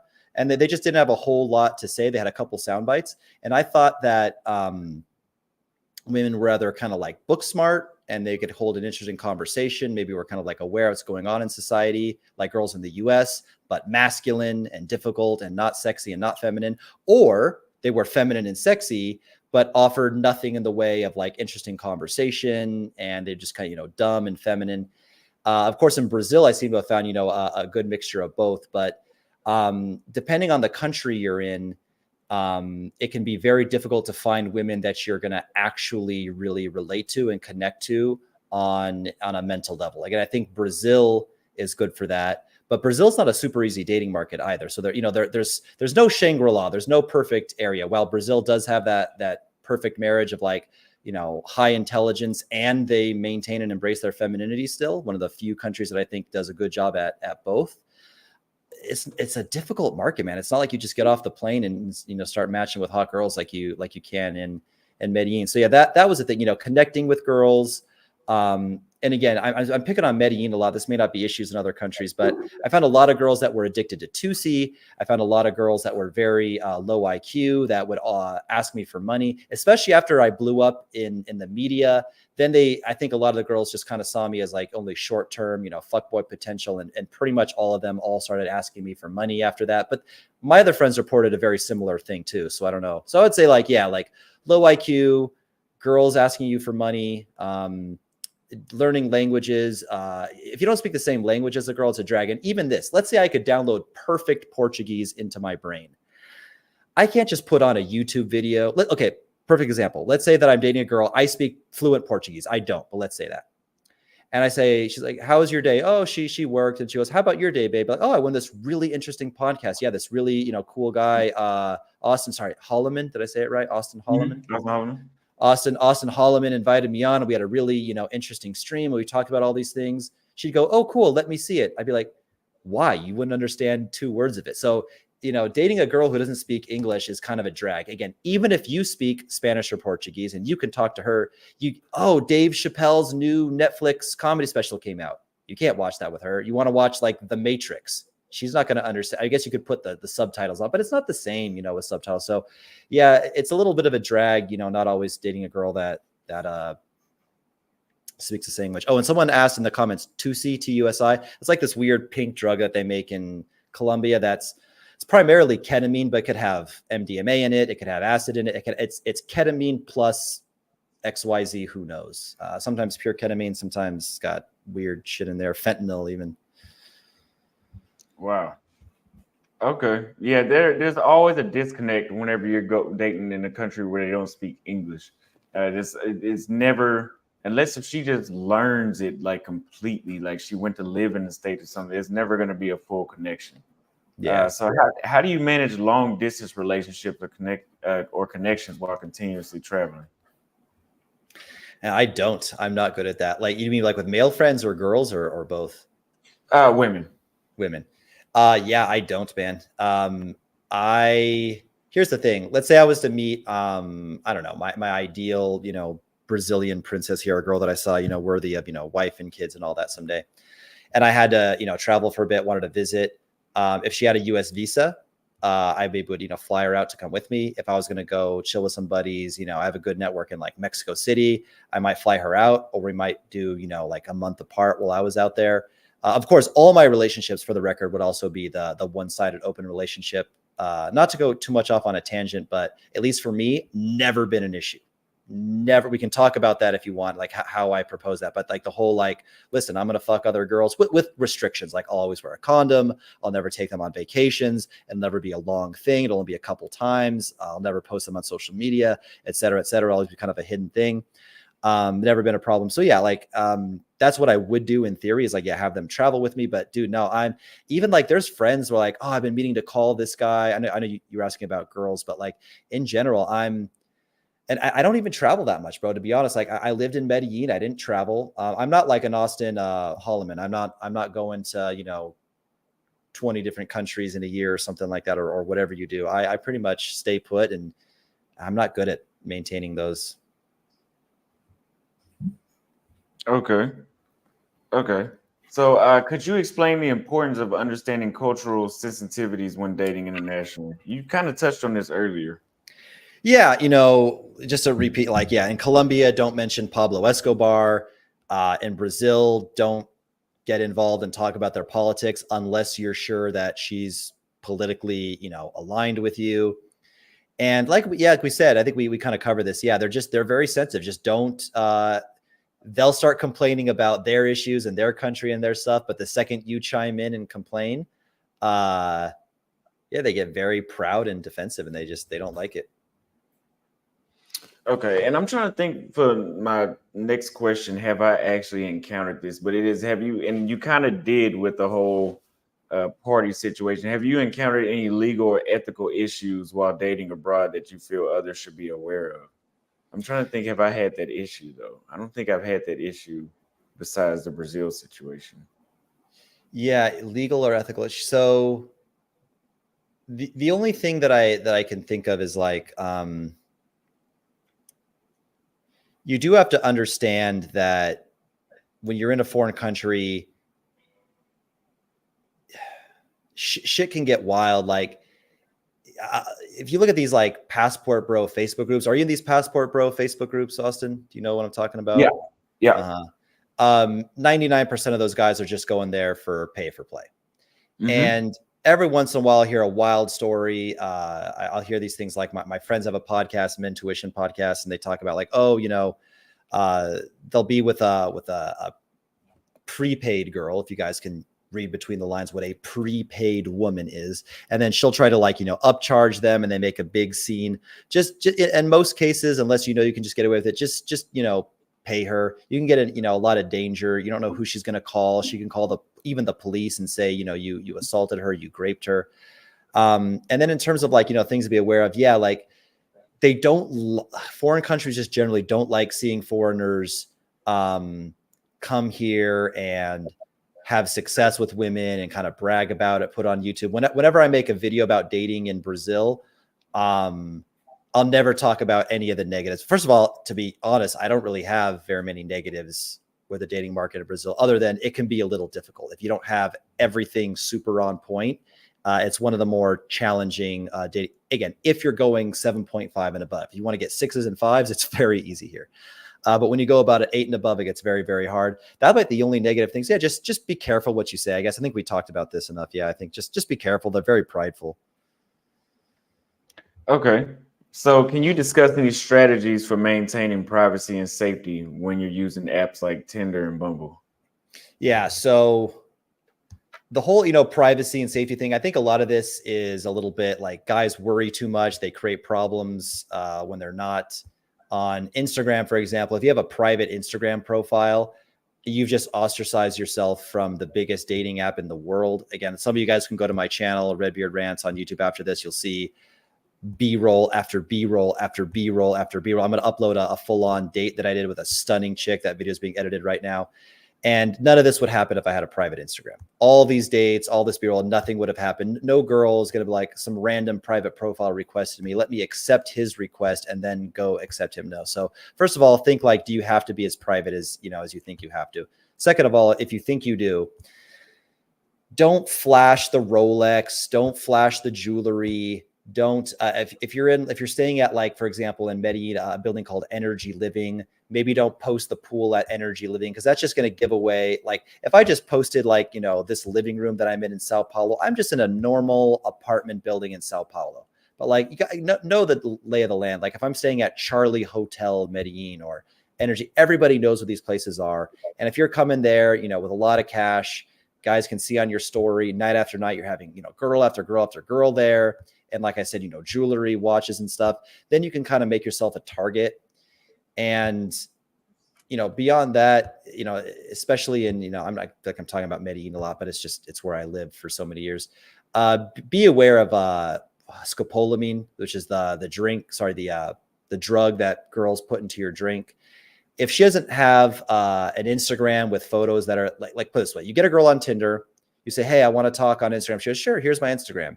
She's got photos of her at her office. It shows where she graduated school. She's got pictures of her friends and family. She's tagged. Very unlikely that girl's gonna scope you, give you the drug scopolamine and knock you out and rob you. But if she's like, ay, amor, no tengo Instagram, like, okay, she's gonna fucking drop. I just said, I don't have Instagram. That's what I said in Spanish. Yeah. Like, oh yeah, solo WhatsApp, amor. Then she's probably looking to rob you. If she's like talking about drinking a lot, if she's being too forward, if she's too beautiful and making it too easy for you. And I hate when people victim blame. A lot of time you'll see like these guys that are very naive. You can tell, again, with all due respect, that they probably couldn't get pussy from a dead cat back home in the US. And there was some overly beautiful girl way out of their league. And then they get, drugged and robbed and sometimes murdered by these girls. And I don't like the victim blame, like, oh, he's so naive. Why would she think she would want him?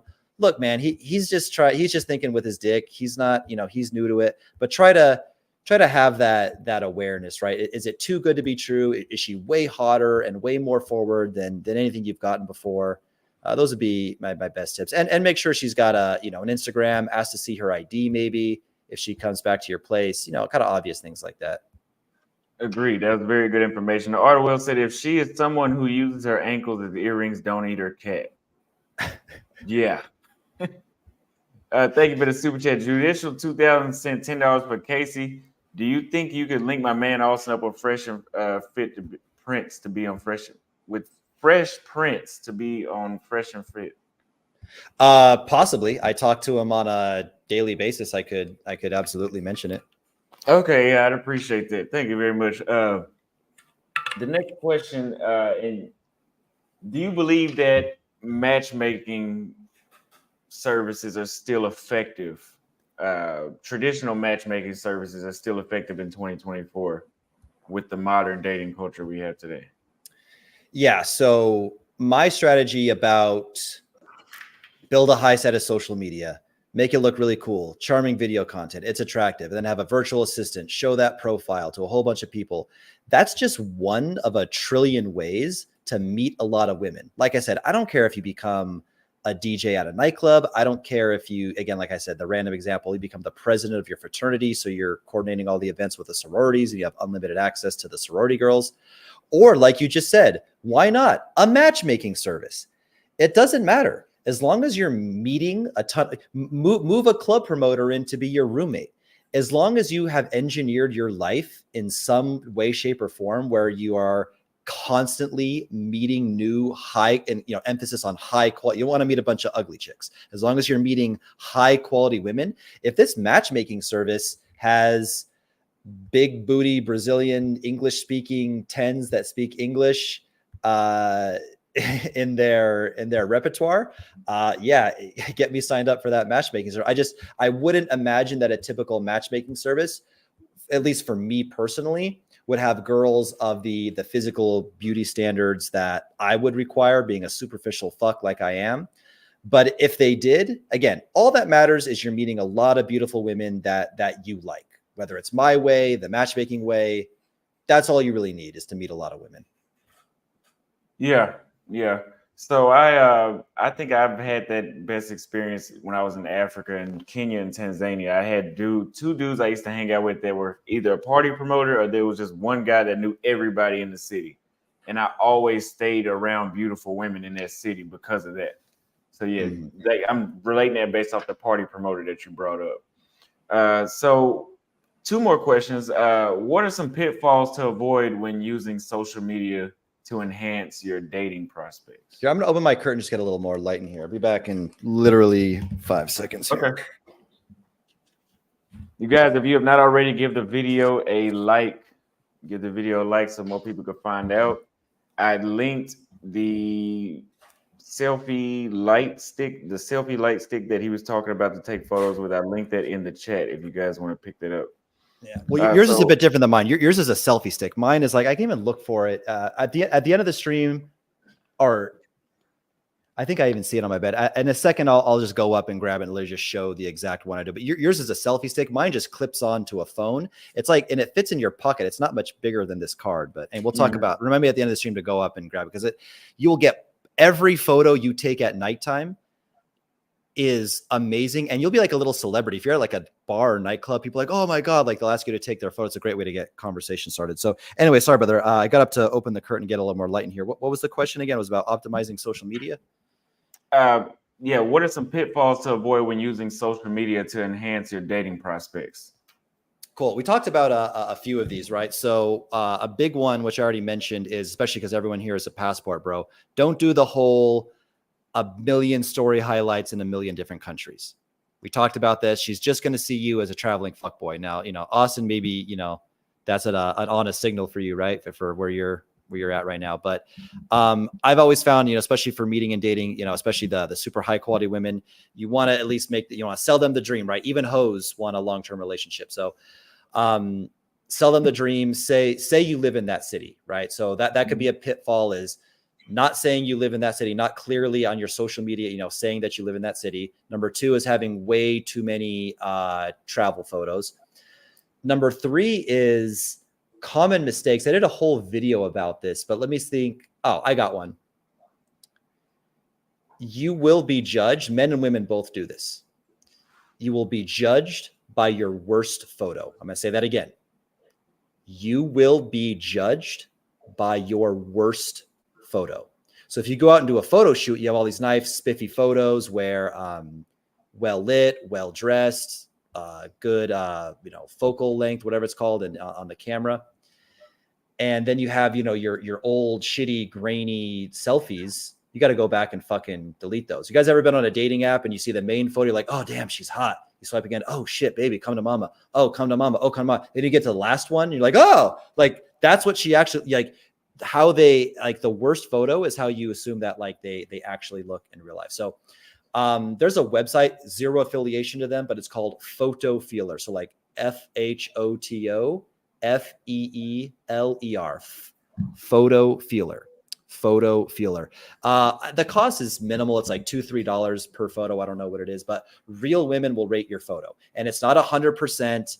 I wouldn't, take it to the bank and try to, cash it at the bank, but it's a very good general guideline. Just take, 20 photos, So maybe you'd spend what, $40 at the most, and go to this website, and it takes, you know, a few hours, maybe up to a day to get them all rated. But real women will give you a score.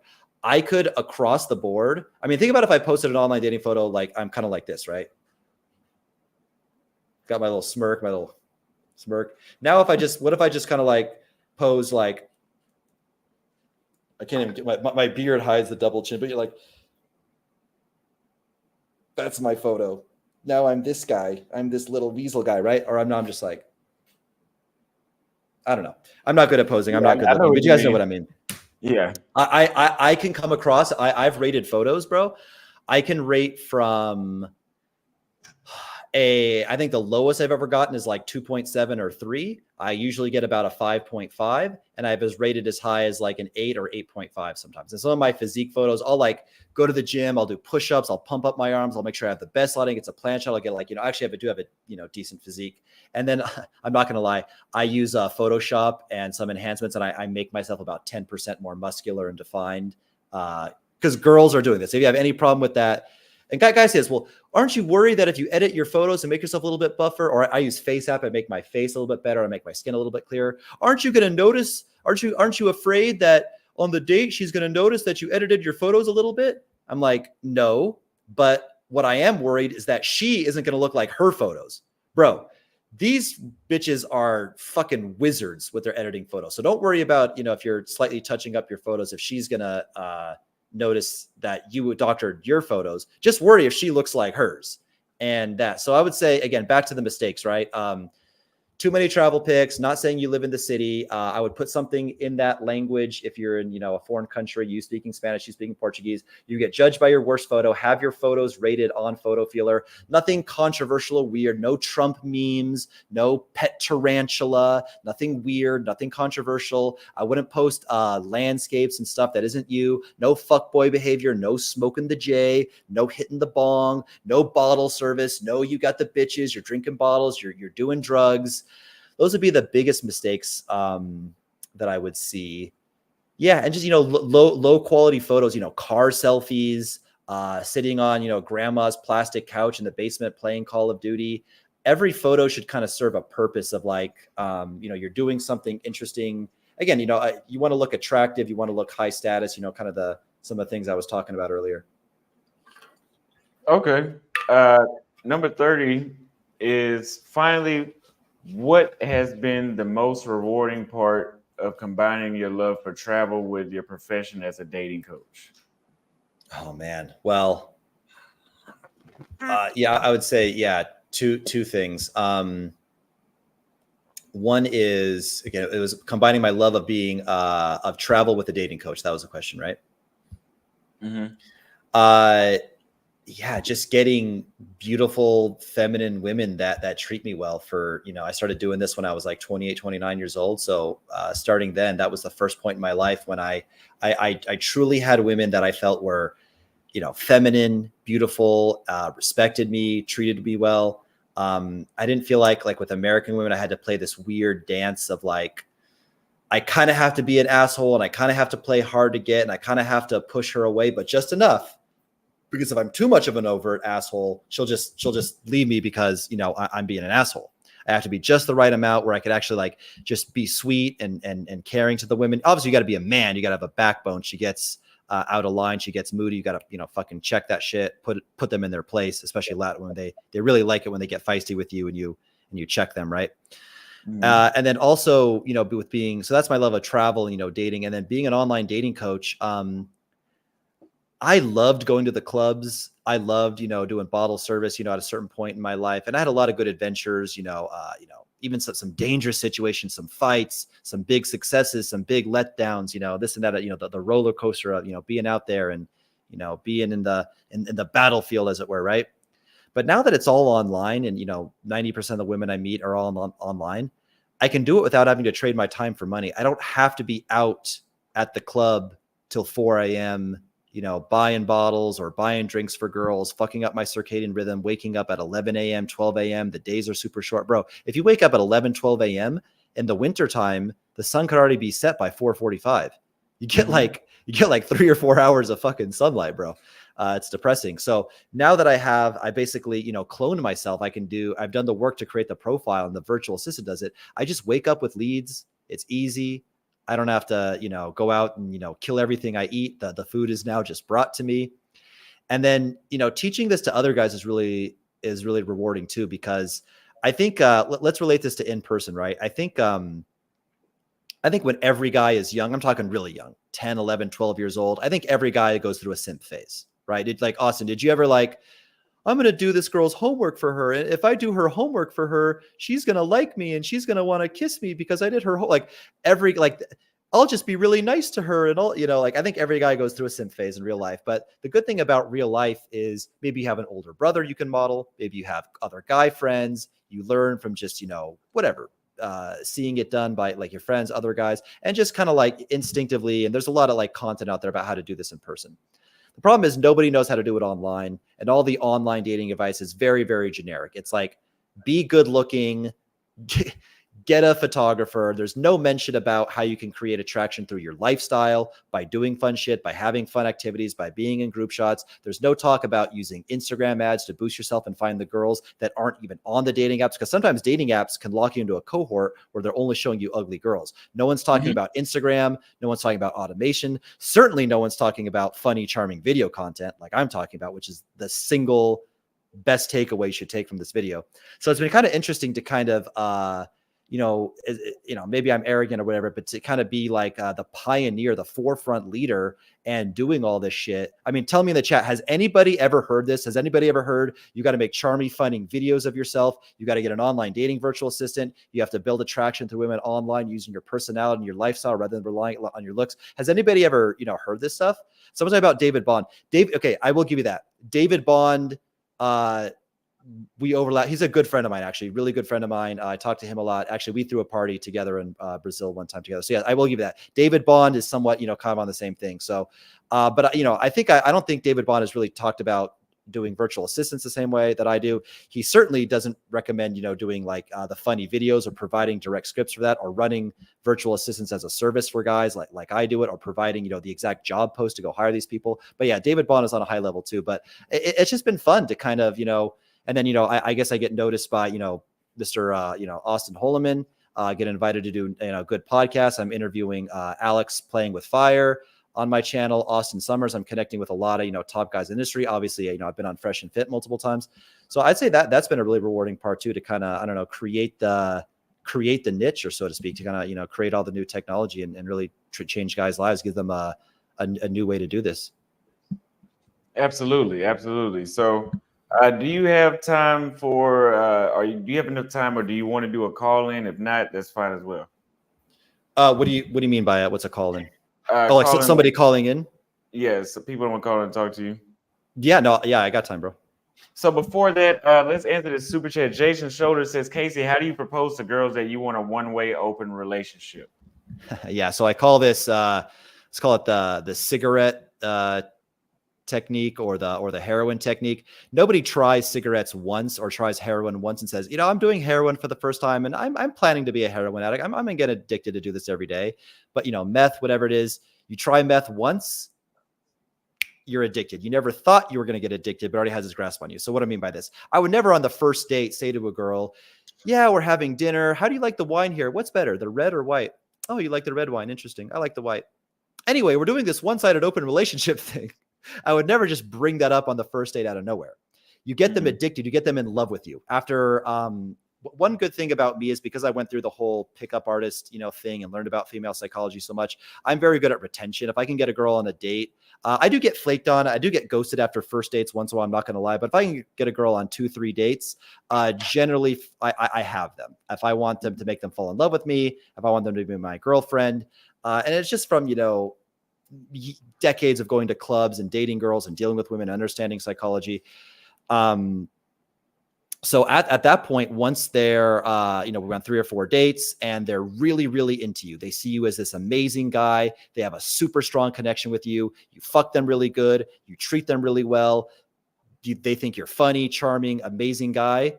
Then when she brings up the talk, which they will inevitably, and by the way, it's pretty important that you let them bring it up first. I would say if you're like 4 or 5 months in and she hasn't brought up the talk of like, what are we, then maybe you go for it and do it if you want her to be your girlfriend. But nine times out of 10, she'll bring it up first. Then you just kind of say, hey, listen, you know, as guys,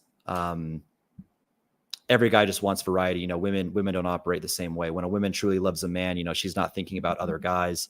I mean, you know, think about Jay-Z. Do you think when Jay-Z was coming up and becoming a famous rapper, all the fame and money for the first time, do you think he just wanted one girl? No, all these rappers, they're dogs. The Game, 50 Cent, they fuck, you know, new girls every single night. But how about Beyonce? When Beyonce was first coming up and getting fame, do you think Beyonce was like, oh, girl, now that I got that bag, I'm sucking a different dick every single night, girl. It's great. No, women want one guy. And, you know, do you see, and also, babe, are you with me still, babe? Do you see how sometimes also you see guys that have like, you know, a 9 or 10 girlfriend and they'll go and cheat on her with like a 5?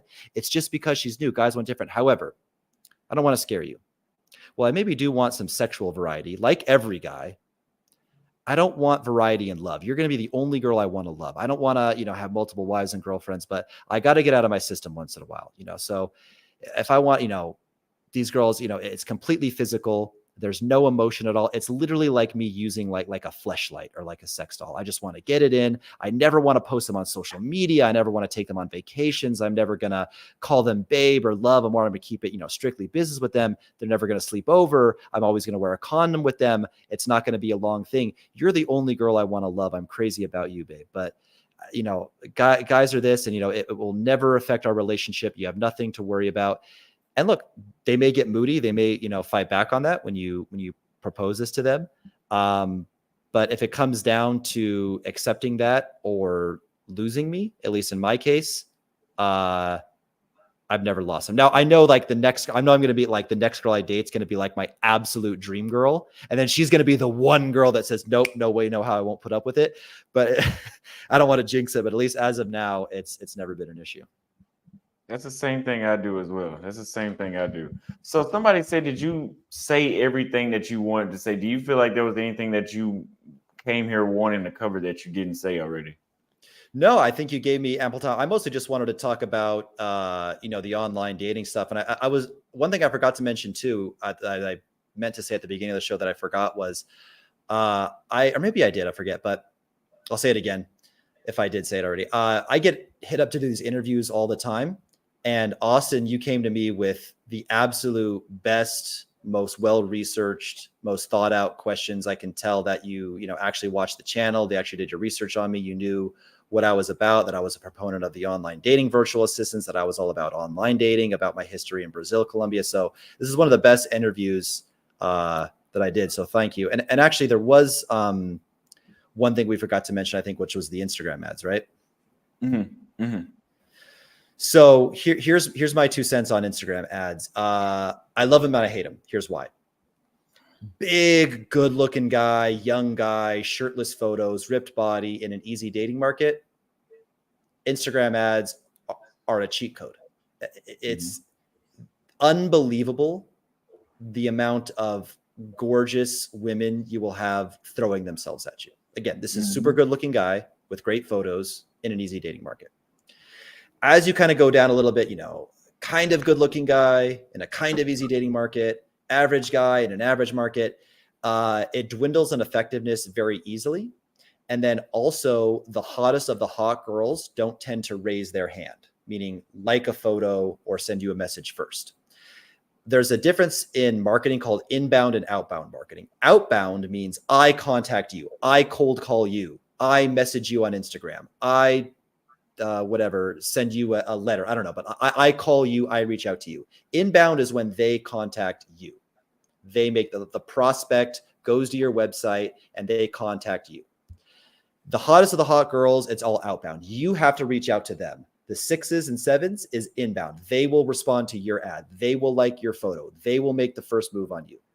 Very seldom for an 8.5 or a 9 to make the first move. So, but again, super good looking guy in an easy dating market, let's say Barranquilla, super good looking dude doing Instagram ads, you better believe he's going to get some 8.5s and 9s liking his photos. And are those girls going to respond to his message and want to go out with him? Yeah, some of them will. if I did that, could I get down?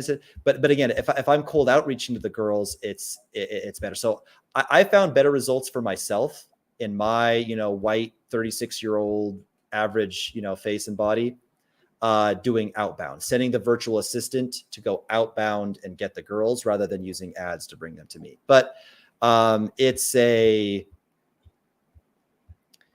worth trying, put it that way. It's absolutely worth trying. And you know, another thing too, you can boost your charming content. That could actually work well too, because again, now, like I said, you're not relying on the middle-aged 36-year-old man with a crooked nose face to do the attraction. You're relying on the personality to do it, right? So you can. I'm actually going to boost that Siri video where I said, you know, where you say that you call Siri Alexa and she gets all mad. That little skit that I did. I'm gonna boost that one and see how that does. Okay, I think we've covered so much so far. So let me bring in the first caller right here. Smooth Life, what's going on? What questions do you have for the guests? Yeah, can you hear me? Yes, sir. How you been, Austin? Good to you.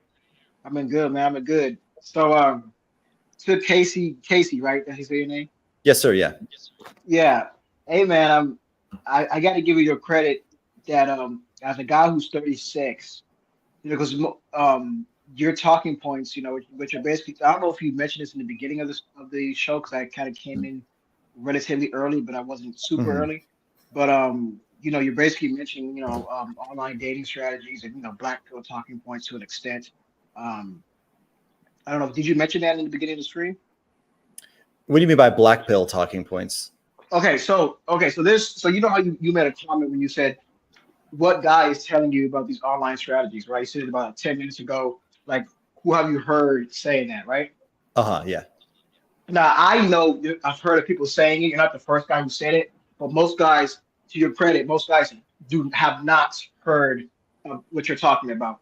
And unfortunately, most guys are not getting on the train fast enough.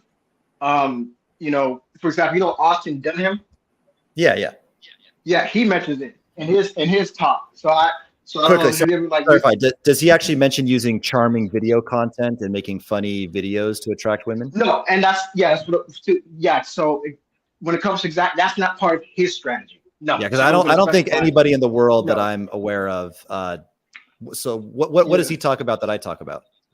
Like, for example, you mentioned something. You said you named off a list and you said like online strategies in order to in order to get higher results with women, a high ROI. So he does do that in his particular ways, right?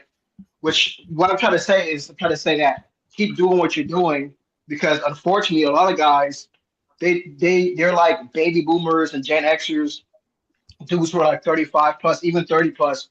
They still believe in this old school. You gotta have game. You gotta have this. You gotta have that. But they don't understand that the dating market has changed. And the younger you're getting, you're getting like kids in their 20s and their teens and stuff. That these women nowadays, it's completely different. They're more looking towards an attractive Instagram profile. You know, they don't really like all these cats, man. And they're like 40 plus. They think that, oh, hey girl, how you doing? I got this going on. I'm doing this and that, and try to have this slick talk. And don't get me wrong, being charming is cool, but having an attractive Instagram profile or an online social media profile is a great tool. And I think it's more effective now, like you said, with your inbound and outbound calls. It's more effective now to have an Instagram attractive Instagram profile or online presence. Yeah, I mean, it's all about meeting a lot of women, right? Like that's my whole thing is like, if you were meeting a lot of women, you wouldn't have any problems with women anymore. Point blank period. If you have the time to walk around university campuses all day, I don't know, and do day game, and you're a millionaire, you know, go for it. Walk around for 5 hours a day in game. I just prefer to have it automated and have them brought to me, you know, automatically systematized, right? Yeah. So what exactly is the question? So I was about to say, but my first question is, how did you come about using an online strategy? Like, what was your awakening, so to speak? how did you come about your particular strategies? Because everybody's strategies are different. How did you come about yours?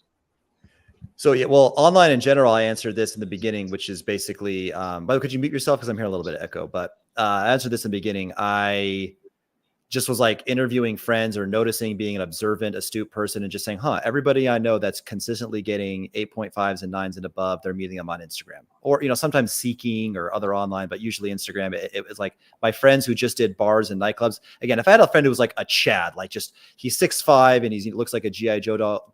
Okay. Maybe that guy was getting, some baddies from clubs, but for the most part, they were coming from online. And then, so that's how I kind of got into online in general, just noticing it was producing results for other guys. So why not me? And then the way I developed my strategy, and I think I've covered this a little bit too, is I basically said, what can I do to make up for what I have in the looks department? And actually, let me even go back for a second. Smooth, I don't know what you look like, but if I was to print out a picture of your face and I was to walk around and show that on the streets to 10 women, then 100 women, then 1,000 women said, hey, random girl, sorry to bother you, but I printed out this photo. What do you think of my friend Smooth Light? Do you think he's handsome? I was to show that to 1,000 women. Many girls would think you're all right. Many girls would think you're ugly. Some girls would think you're kind of cute. And a few girls, I have no idea what you look like, but some girls at least would say, damn, come to mama. Is he single? Where he at? Let's get it popping. Can you set me up with him? Let's assume for argument's sake, you're an average looking guy, right? For this analogy, at least. The same thing with me, right? Even if I didn't per se have the funny, charming content, which was building attraction based on my personality, that was the key. That's a light bulb moment. Like, because we all knew in high school or college, a guy with a mouthpiece that was short, not good looking, but got girls on his charisma. Unfortunately, until now, I never knew a way to translate that into online. So that was the big light bulb moment. Okay, how could I use the traditional, short man with a big personality, using his charisma to get women rather than his height or his looks, which he doesn't have. But the second thing is, it's also just a volume thing. Even if I didn't have the super funny video, matter of fact, when I met Lana, I didn't have the charming funny videos. I had a good Instagram with good, what I call high status content. But the reason why I got Lana, who's a 10, is because I was messaging 20 women a day for 30 days in a row. Do the math, 20 times 30, 600 women. Eventually, some girls, believe it or not, I know you guys in chat, no, fuck this dude, this corny white boy, he a clown, he ugly. I don't care what you think, bro. You're wrong. Some girls, maybe it's a very small percentage, but the volume, are going to think that I'm an extremely handsome guy. They're going to see the pale skin, the blue eyes, the red beard, and be like, come to mama. There's a lot of evidence of it on my YouTube channel. If you doubt this. So it's a numbers game. So anyway, that's I think the answer. That's how I developed my strategy. But that's what you're looking for? Yeah, asking you, what was your, like you said, your light bulb moment of how it came to have that online dating profile, have an attractive one. You mentioned having a virtual assistant, and you kind of have some problems with this, as you stated before. Why? Okay, the virtual assistant, right? I'm feeling like that's going to be a problem because it's like they truly don't know what I like because they're not me, right? They can get a general idea, but for example, if I was to sit there and watch them, it's just they didn't know I was there. I was just watching them. I guarantee you, there's going to be some girls who they're going to swipe left on, like, nah, you should have swiped right? Because there's nuance there. Yeah, So I got the answer. Austin, can I present my screen? Is that going to work? Yeah. Okay, so I'm hitting present right now. Share screen, entire screen. Okay, so do you guys see this right here? It says girls hotness test. Let me zoom out a bit. So actually, again, I remember I told you, I think one of the first things I said in the beginning that says I'm a fucking nerd. At least you guys know that I'm not a liar. This is a quiz that they have to take where they rate the girls 1 out of 5. So very hot, pretty, average, ugly, extremely ugly. Unless you guys are homosexuals, this is like a 4 or a 5. I rate this a 5, right? Like extremely pretty. And as you go through this, I would also rate that extremely pretty. But again, this to me is like a very average girl. This to me is an ugly girl. This to me is a very ugly girl. But a lot of guys from Philippines say, oh, she's blonde. Oh, she has light colored eyes and weird, huge moles on her face. I like that. I think this girl is disgusting. But you can see here, again, I can't emphasize this enough. I am a nerd. Okay. You guys got to wonder, how is a 5 able to pull this off where he's consistently dating 9s and 10s? Okay. Obviously there has to be, at least some level of IQ. Again, this one will obviously rate very, very low. This one should obviously rate very, very high. And if I click responses, there's 78 responses. You guys don't have to wait for, by the way, I do this as a service, by the way. So if you guys want me to just run the whole thing for you, message me on Instagram, RedbeardRants1. I could hire, train, and manage this person all for you. And you can see the score. So the best of the best score is 39, which is my own score. This is my email, 39 out of 39. But as you come here, like some guy scores like, so this guy agrees to my type. This guy agrees to my type. The higher the score, right? You can see like there's lower scores. And then the last thing here, I have another quiz, but I also have this folder, examples of girls I like. Yeah, there's an example of girls I like folder. And there's also, I have a folder, examples of girls that I don't like. So I really, really train them. All these girls to me are, like 9s and 10s. Maybe some of you guys agree. Maybe some of you guys don't. But anyway, that's how we do it. And yeah, I mean, look, man, they're humans and they fuck up sometimes. And I have to like replace people. Sometimes they get lazy, but in the end, I've been able to make it work. And again, dude, I can't go back to opening up Tinder, swiping for 30 minutes. Plus, here's another thing too. A lot of these girls that you guys see on Tinder and you don't match with them, you're like, oh, she didn't like me. A lot of times they didn't even see your profile. Or maybe she did and she swiped left. 9 times out of 10, she didn't even see it. But these girls that you're swiping on and not matching on Tinder, if you were to get their Instagram profile from their Tinder bio, and then go try to hit them up on there, you would be shocked how much more receptive they are on Instagram. And they put it there for a reason. They don't log into Tinder all the time. There's a reason that, it also depends on the country. I think like in Brazil, it's like half the girls put their social media and their dating app. It's like super high. I think in the US, it's a little bit less, but anyway. But see, a lot of girls do that just to get followers, man. In the West, I don't know about overseas, but in the West, they do it to get followers, man. Like they also do it to get fucked, bro. Here's the thing. Sure, some do it to get followers. Then your virtual assistant goes in and unfollows them. We keep track of that. I won't share my screen again, but if any of these, if there's any marketing guys who know the term CRM, it stands for Customer Relationship Management. I have a Google sheet that says date, name, profile, source. Was it Instagram, Tinder, Bumble, date followed, result. And then they go back and they unfollow the girl. So if I follow 15 girls a day and 5 did it just to get followers, but 10 did it maybe because they want followers or maybe because they're also open to meeting a guy. Like, it's just a numbers game, bro. So what if I followed a couple bitches that like just wanted followers? I'm going to unfollow them a day later. Simple. Okay, yeah, because that's definitely like, I know, see some chicks like you said, like a 9 or 10, like definitely hot, but then all of a sudden she just, I mean, come on now, like she's not gonna respond to every single majority of guys that hit her up. She's not even gonna respond to. Like she's gonna get that ego boost, that quick, dopamine hit. I'm a hot bitch. I got another follower, and that's gonna be that. How many, if a top salesman is cold calling businesses trying to sell them marketing services, a great salesman, just cold calling businesses, the vast majority are going to hang up on his ass.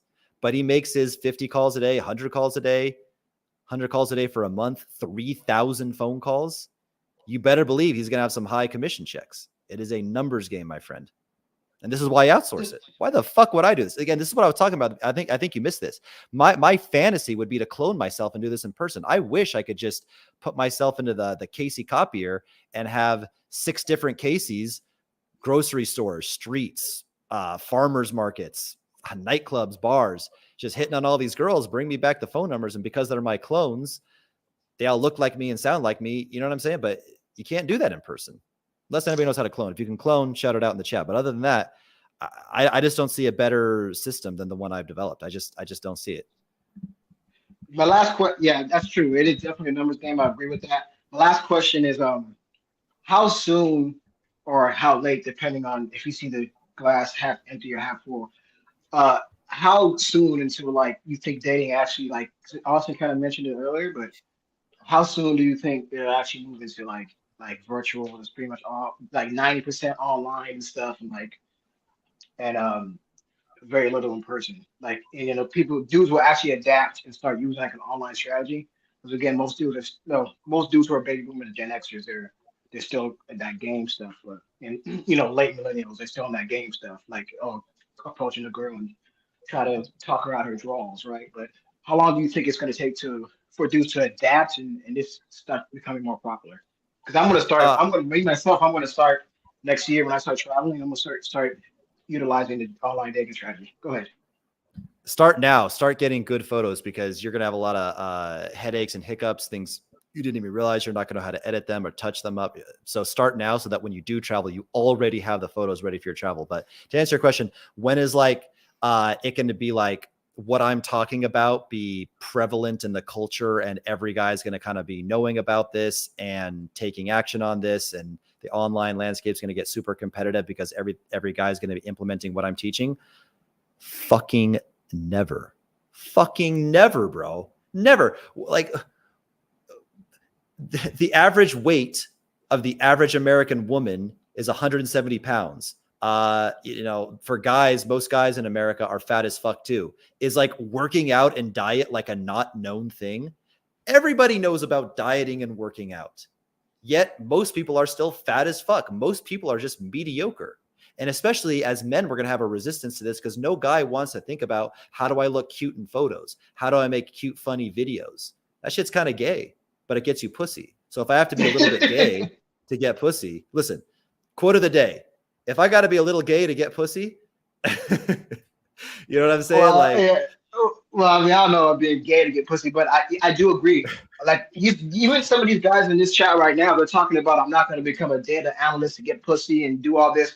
Dude, do you want to sit around with a hard dick all day and get no bitches? This is the way the dating market is moving. These girls are shallow. Yes, it sucks that you have to do all these strategies, all these different type of talking points in order to get girls. I get it, bro. I get it. It's not something that I want to do, but I want to be doing that, getting some fucking pussy, being in some pussy, just fucking sitting around with a hard dick all day, not getting no bitches. That's just gonna piss me off. I will get frustrated doing that shit. yeah. And just So to clarify no what I passion. meant, there's a thing called hyperbole and sarcasm for the people who don't understand. I'm not actually talking about doing gay shit, but yeah, like worrying about like, do I look pretty in this photo or this angle or what if I smiled like this? Like that shit's kind of gay, bro. But unfortunately, we got to learn it. Like, you know, vanity for a guy was never I think of like the 1920s man, the 1930s man is like he's chopping wood in his fucking flannel and, you know, 40-degree weather and, you know, man, smoking a cigar like Austin is right now, right? Like that's what I think of as like the traditional man. He didn't worry about if he looked cute in a photo, but yeah, we got to adapt, bro. I mean, look, if you don't adapt, you go extinct like the dinosaurs, bro. Failure to adapt is literal extinction. Your DNA will not get passed on. Simple. And I get it. Like a lot of dudes, like they're prideful, man. They're like, oh, like why should I have to be taking a photo a certain way or hiring a professional photographer? I get it. It's not something that I want to do. I wish things were back in like 1970 when you approach a chick and you're coming open and honest and you have a good shot. But that's just not the way things are anymore. And unfortunately, like you said, adapt or become extinct like the dinosaurs. Let me address a comment because I hear this all the time. Don't need dating app for pussy. DZ commented this. Yeah, don't need dating app for pussy. Number one, you're correct, but I want to know what's your better way. Because again, like I said, it's all about meeting more women. I've said these analogies a million times. You could move in with a club promoter. You could become a musician. I don't know. What are ways you can meet a bunch? You could work at a nightclub. You could become the promoter. My strategy is just one of a million ways to meet a whole bunch of women for being a millionaire playboy fuck boy who wants to fuck all these women, or for just having a large selection of women to choose a girlfriend from. Either or. The point is about having options, what you do with the options. So DZ, Mr. DZ, you don't need dating apps, or Instagram is a dating app, by the way. If you don't need dating apps, you know, to get pussy, what do you do that's better? And if you say, oh, just go out and be social, bro, just say hi to the barista at Starbucks, bro. Do you know, like, that's your time. That's what I was saying, Austin. That's what I'm trying to say. Like, dudes got mad at me and came at me in the comment section talking, who's this dude? Who's this young fool? When I mentioned the baby boomers, Gen Xers. But that's my point. Like, listen, I'm just being realistic with you guys. You will have far more success that if you have an attractive Instagram profile than just if you're around an average dude. We're not talking about Tyrone's or Chad. We're talking about around average men between like a 1 all the way up to like a 6.5, right? or 7. You're not gonna get that type of treatment just going up to chicks. Now, if you want an out of prime bitch who's like 60 years old like yourself or 50, sure. You want to get an old, but if you're talking about an average, young, beautiful, attractive woman, these women are thinking from an online presence now. They don't care that They're you're all on that you Instagram.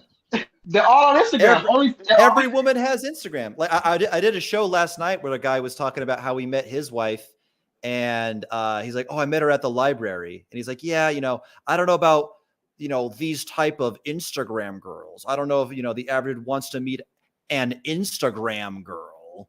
And I met my wife at he was a cool guy. I don't to make him. He's not a dumb guy. I know I'm doing the funny voice for comedy, but I said, "Okay, cool." So, maybe some guys don't want to meet one of these so-called Instagram girls. They prefer to meet a girl like you did. Like you met your girl at the library. Great romantic story. He goes, "Yeah." I go, "Okay, cool. Question. Does your wife have an Instagram?" He goes, "Yeah, but it's private. It's small and it's private." I go, "Yeah. Half the girls I bang had a small private profile too. Those are the best ones." "Oh, well, how do you find them?" Like, bro, my VAs are fucking ninjas. They're trained by me. Of course we're going to find them. "Oh, okay. I get where you're coming from." And bro, you can even, I don't want to go, get too nerdy with it. I think I've been nerdy enough, but like even the way we find these profiles on Instagram, people tell you their whole life. They tell you where they've been, what they're up to. We could literally target public libraries and book clubs, online book clubs, local book clubs, whatever nerdy, local events are going on in the city. We can follow the women that interact with these events. Right. You can target women that checked in at health clubs, gyms, nice restaurants. We're not like looking for like, club sluts here. Every girl there's such a thing as like an Instagram girl. Every girl has it. Or some form of social media. Go ahead. Sorry, go ahead. Let me ask you this, Casey. So whenever I am in the state, whenever I'm approaching women in the street or whatever, and I'll ask them, instead of asking, since I'm an influencer and I have a YouTube and I have all my influence, I have a status. Instead of me asking them for their it's only certain times I'll ask them for their WhatsApp, but generally speaking, I'll ask them for their Instagram. What do you think about that approach? Do you think it's better to just ask for the number right off the rip in my scenario, or the Instagram?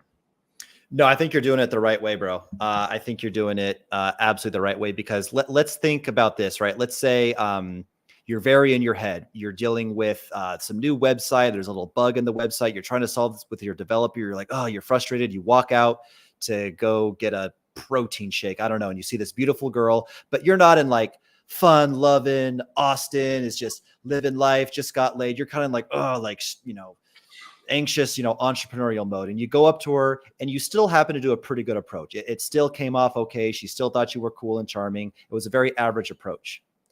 Now she gets your Instagram and you have this amazing resume, right? Now, again, for you, I would make a separate dating Instagram. Matter of fact, I'll even help you for free. You can, we're connected on Instagram. So I'll even, help you out in some way. But I would definitely get a separate Instagram for dating that has all the good of your profile without any of the negative. But again, think about that, right? Like, think about from her perspective. You go from like random charming dude who at least had the balls to approach me, and then that was endearing. That was cool. That's a bonus. That's a good thing. But you're still this kind of random unknown dude to now. And again, I'll just use it for myself because I don't really study your Instagram. So now we're switching out Austin for me. Say it was me who did the approach now. Random white guy. He was kind of charming. I'll check his Instagram. Why not? Oh shit. What's this? He's speaking on stage to this marketing conference in front of 200 people. Oh shit. He was in a limousine. Oh, last weekend he went on a hot air balloon ride looking over the whole city. Oh shit, he has cool friends. He's at this table. Oh shit, he's funny. He has this amazing sense. Look at his funny videos. I'm pissing my pants laughing so hard at these funny videos. It's a resume.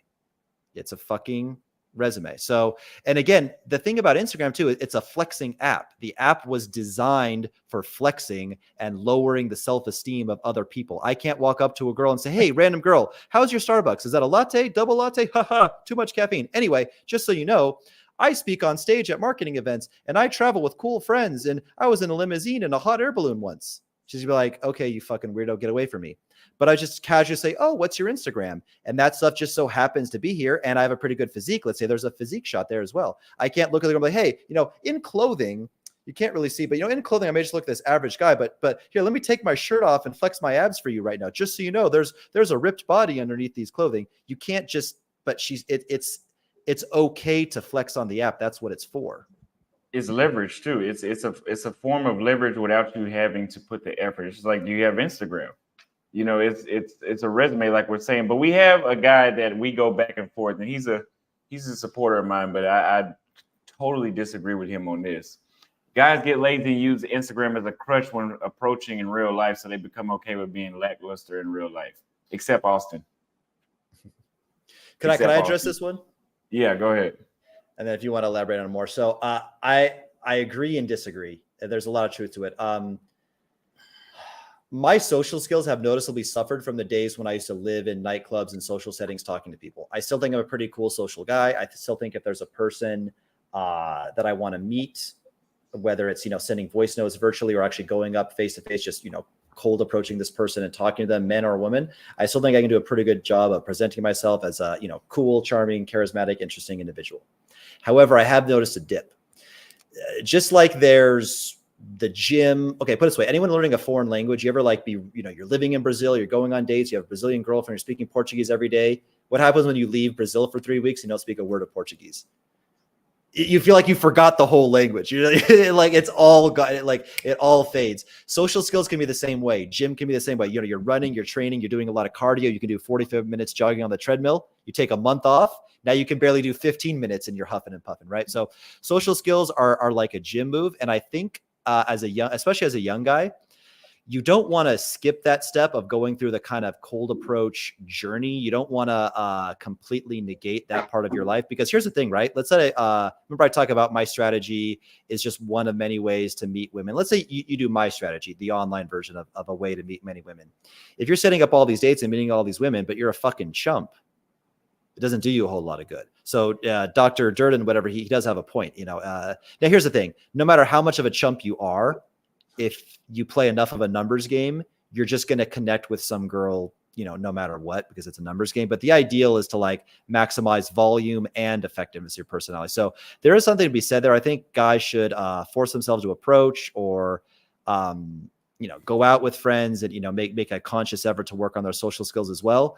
But, you can call IG a crutch, but I also think that sounds like a copy excuse. It sounds like you're avoiding the discomfort of learning a new skill in digital dating, being a digital pimp. It kind of sounds like you're resigning that to it's too much work. Well, because the reason I say that too, I agree with you on that, is because Dr. Durden has seen me dozens and dozens of times approach women in 4 or 5 different cities in Latin America. And I've conversed with these women for 5-6 minutes at a time. They're laughing, they're smiling. I know I can fuck them, right? Like, I know on the spot, I can fuck her. And in many cases I have, but I would still be like, here's my Instagram. Now, if I just know, okay, I'm going to, but I need to go home and change, and I'll just get their number, because sometimes they can look at your Instagram and it can go in the wrong direction. Like, oh, they're uninterested. But if you have to know when to do it, I would say. But more often it works just doing Instagram.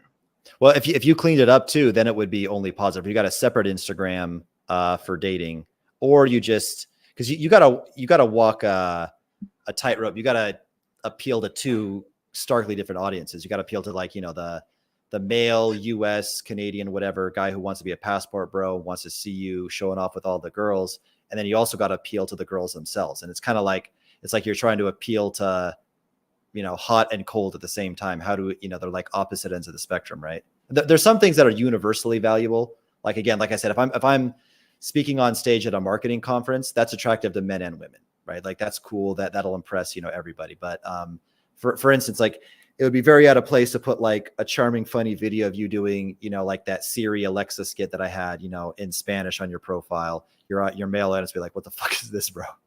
You know what I mean? Let me address this comment too. He says closing in 30 seconds is using that as a crutch. He's saying that because sometimes I'll just walk up to chicks, what's your name? I'm so-and-so. I saw you over there. I thought you were attractive. And depending on how they were, so I don't some people say you got to make the conversation. I'm not making shit, okay? Because everybody doesn't have good social skills. And what I refuse to do is to be some fucking puppet circus animal or whatever you want to call it, and just try to, okay, well, let me say this, see if she laughs. Let me say that. No, some chicks might be intimidated in the moment. They probably can't, but they're more comfortable, warming up behind the screen. So I'm like, okay, if she's not conversing the way how we can have a good conversation, what's your social? We'll talk later. I'm not going to sit here and do a fucking backflip to make her pussy wet. I'm not doing that. So that, and if you want to call that a crutch, that is a crutch. But Dr. Dern, you've seen me on live. If I get a vibe, I won't just walk away. I'll stay there. And then we'll talk maybe at 15 minutes. And then later on, we'll talk in another platform like Instagram or WhatsApp. But if you see me close somebody, matter of fact, when I first got back to Paraguay, and Wesley's in the chat, and a lot of people saw this, you guys saw that there was a woman behind me, and I saw her kind of looking at me. And so I flagged her down. I told her to come back down. I couldn't come upstairs because I'm eating. We sat there and talked for like 5 minutes on live to the point where she was like, yeah, I want to be your girlfriend. I still exchanged Instagrams with her, even though so it's not, maybe you're talking about somebody else. We go back and forth about this all the time, but you're not referring to me. I don't need, if Instagram didn't exist, I would probably even be getting more pussy because the women would be more, they would have to be more invested to talk to you because they don't have that ghosting leverage that they do now. Because if chicks just ghosted everybody, like I said before, in the States, women in the States are bitches not because of this. Well, one reason they can be is because they have online as another leverage. So they can be a bitch to every dude on the street and then just hop on Instagram and they have dudes they can be nice to. In 1990, if you were a bitch to everybody on the street, you were just a lonely bitch. Because you ran everybody off. What, you gonna get a fucking newspaper? And what are you gonna do that? So again, Instagram is not a crutch. If you guys don't want to use it, don't use it. We're telling you guys free game what works for us. If you don't want to use it, don't use it. Austin, the word you're looking for is gesture maxing. They want you to be a carnival monkey. They want you to be funny and get the woman out her drawers because you're so funny. You can be goofy and hold a conversation. And again, like I said, you could talk to your blue in the face. These guys who are of a certain age, not all of them, but of a certain age, they still believe in that traditional going up to a chicken. Don't get me wrong, I did the same thing. When I went to Brazil, I was approaching dozens of chicks myself. So I believe in doing both. But one thing I will say is that when you have an attractive Instagram profile, it's an enhancer, not a crutch. Yeah, and so my thing too is, what did he just say? He said, if you don't think the code approach was good enough to get the number, then don't IG close.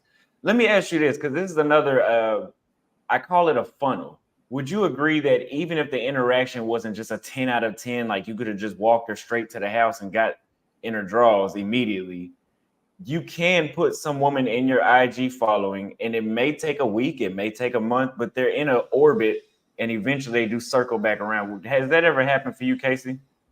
Oh, yeah, absolutely. It's, you call it like a funnel, or what did you call it? It's like every digital marketer will relate to this, right? Like everybody ever see those ads like, marketing. Yeah. Put in your email to get my 10 funky tips on how to do so-and-so. Just put in your email to get the free PDF. The reason why is because, if they're going to sell you an expensive product, they may need to follow up with you, many emails, many touch points before you buy their $1,000 course. Like, for me, I sell some expensive courses or some expensive coaching. I don't expect people off of one YouTube video just be like, yep, this is the guy. I'm going to pay him to build my profile and hire me an online dating virtual assistant. This is the guy. They see result after result after result, more familiarity, more time, more rapport built. And then, like the girl just, she feels like she knows you better. I've even had situations where, anybody ever had this, somebody's you met some guy at a nightclub once, or a girl, and you got their Facebook and you feel like you just know them, like when they got married, when they got divorced. This is somebody you met one time, but like say they're very active. They post, what's up? They pay attention to you. Yeah. It's just like, more time, more attraction, more everything built. And then, who knows, maybe she had a little situationship with some guy.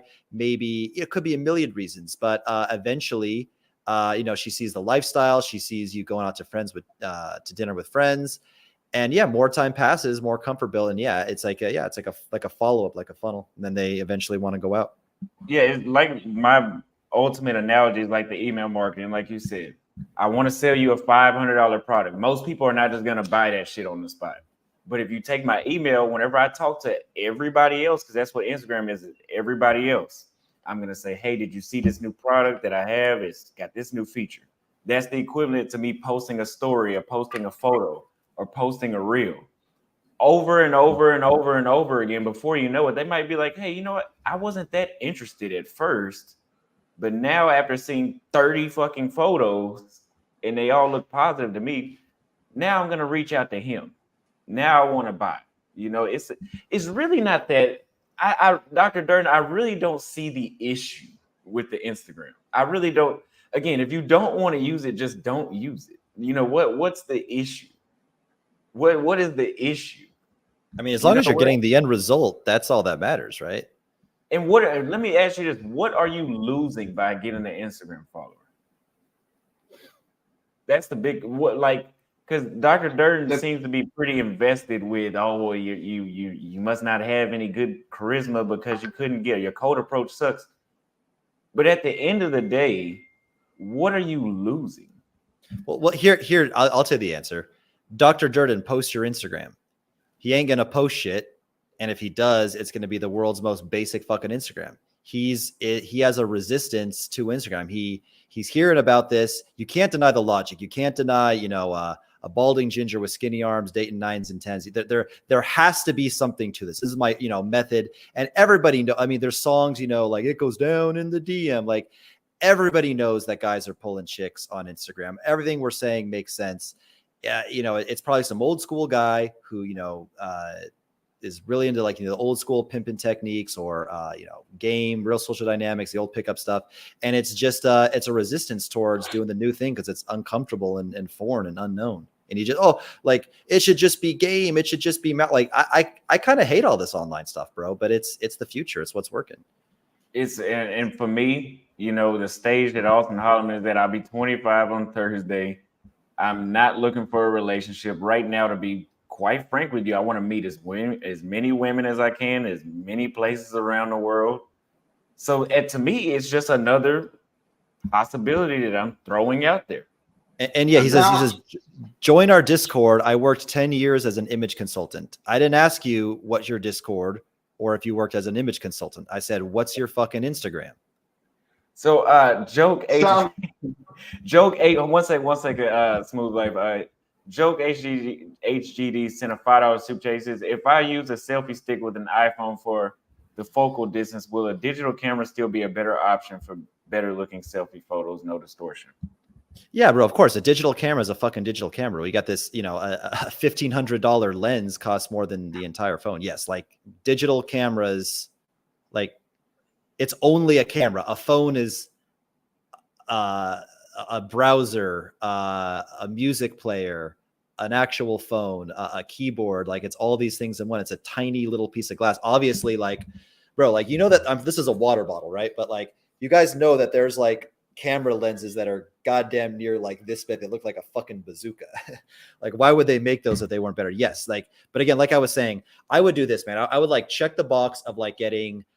Now look, there's nothing wrong with having all out every photo is super professional and color graded and taken on a professional camera. If that's within your reality and your budget and your time and you do the work, go for it. But I would say for, the 80-20 of this, right, the 80%, sorry, the 20% that's going to get you 80% of the results, just get a few. They're called portrait shots. You're in focus. The background's blurry, taken on a really high quality professional lens, at least a 50 millimeter or higher. You get a couple of those and you're good. And then the rest of the photos can be taken, bro. You can get beautiful photos shot on an iPhone. Matter of fact, in a second, I could even show an Instagram I built this. Okay, I'm gonna take a leak real quick. You're gonna address some more super chats. I'll be back in 2 seconds, and maybe afterwards I can show an Instagram that I built for a guy, and like 90% of the photos are taken on. It was like a Galaxy S23. Yeah, I need to use it. I need to use the bathroom too. Okay. I'm sorry, like give me 1 second.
Okay, so we also I wanted to bring this up too. The girl that was at the mall that when I first got back in town here. Remember, she came and sat next to me. She was smiling. She waved at the camera. She was talking. We exchanged Instagrams, but she asked me for mine. I didn't ask her for hers. We exchanged Instagrams because that's what she asked for. Are you gonna say that interaction wasn't good? Because it was on video. Anyway, El Gumbo says privacy information is why I don't use Instagram. Listen, there is more information that can be found out about you with a phone number than your Instagram. You do not have to be my real name, Austin Holloman, is on my Instagram, so you can find out more through mine. But you can put El Gumbo. El Gumbo is not linked to your real name, from my understanding. Instagram only shows what you put on there. You could put pictures of your fucking dogs. How is that invading your privacy? And also, here's the thing, man. You're not as interesting as you think you are. You know what I mean? Like, so what if I know, where your mom grew up and where you went to school? Like, who's real? If someone, like, have you done something? Are gangsters? Do you have a debt to the mafia or something? Like, what have you done? I mean, I get that. Like, I don't necessarily want people knowing everything about me. And I actually have a reason. I have, haters and Medellin. I have a feminist organizations dedicated to, taking me down there. But shit, like, are you really that interesting, bro? Are you a double agent? Like, I don't, I hear this all the time as like a common objection. Like, or like, I'll be out with, I'll have like, friends of mine. I'm like, hey, like, I'm going to go out and do photos. I've organized, this amazing photographer, all the activities. And I want to make a YouTube video about it. Like, hey, we're out here, taking photos for our social media. A lot of my friends, nah, I don't really want to be in the video. I'm like, why? Oh, I just prefer to be private. So what if you're on, a relatively small, I have, 4.6, 4.7K subscribers, a relatively small new-ish YouTube channel. And you went out and did a photo shoot with a guy. Like, is that anything to be embarrassed about or want to hide? Oh, it's just, I don't know if my grandma, how would I explain that to my grandma? Grandma, there's this thing called Tinder and you need photos to use it. So I took photos. Like, anyway, real quick, I was, this is kind of something from what we were talking about earlier. This is the clip-on LED phone light. So you guys can see this shit here. So this will make. Put in the tip. Oh, you did? Okay. Cool. The exact same one. Okay, cool. There you go. And it does different spectrums. It'll go like orange or mix. You can go up and down, and it fits in your pocket too. Beautiful.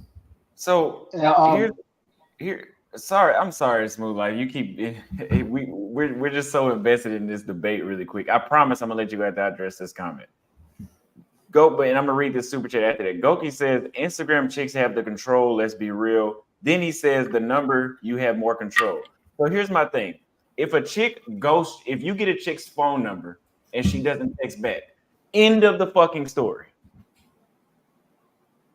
End of what you gonna blow her phone up? Hey, I text you. I text you.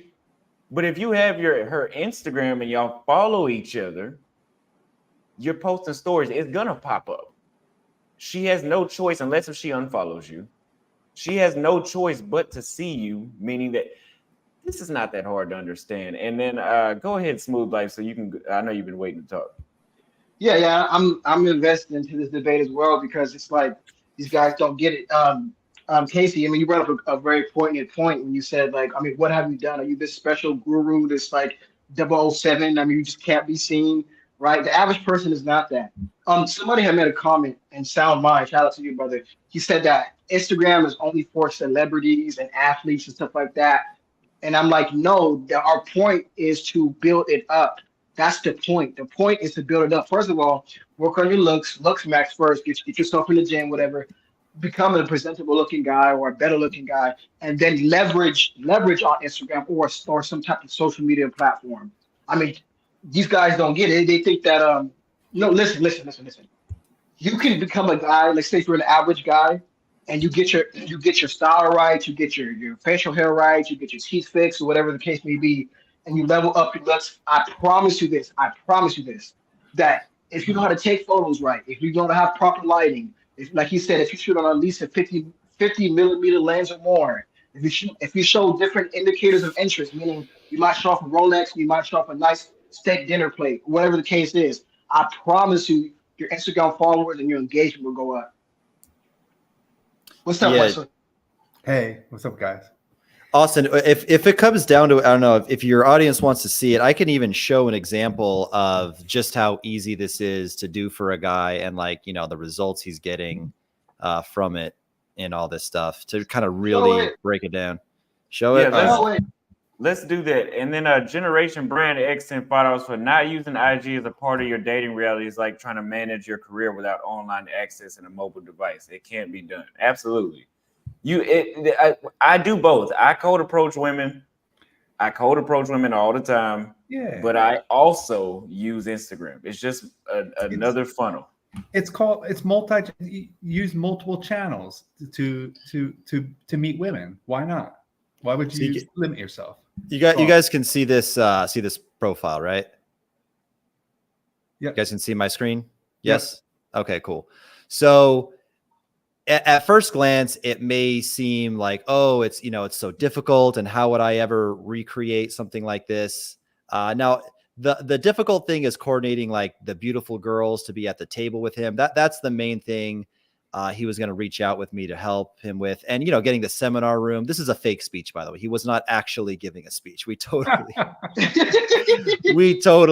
I had such a big network in Medellin. I said, hey, I'm going to rent a seminar room. Why don't we get 15 people? We all took turns. So then, this guy went up as if he was giving a speech. This is my buddy Patrick. He went up there. So we all got, value out of it. We all got to give our little fake speech, which sounds try hard and nerdy because it is. But it also, got us all a lot of pussy, right? Because a girl sees you speaking on stage, she's going to assume, power, wisdom, confidence, success, maybe material wealth. But at least let's focus on the solo shots. Again, like it may be difficult to coordinate a dinner with, 4 beautiful women, plus you. But the way I helped him out do it is I would go to Instagram, and I have a way to do this. And I said, okay, cool. Step 1, you're going to go to Marquee Rooftop and, sit in this chair in front of this pool, and you're going to get a photo. Boom. You see the result. Then the next one, you're going to go to Cafe Noir, and the very, very back, they have this little bamboo chair thing. I want you to sit in the chair and get a photo. Boom. And you see, this ended up being, a group shot. And this one was a group shot as well. I said, yeah, go to Ritual. It's a restaurant. It's one of the top restaurants in Medellin. Go to Ritual and stand on these stairs. And I'll, you guys get the point. And I'll stand here in front of the sign. It's facts. And then, help on posing and stuff. And, that's, let's see, is there anything else? Oh, and then I was doing let me show this guy. Do I have his photo? Yeah.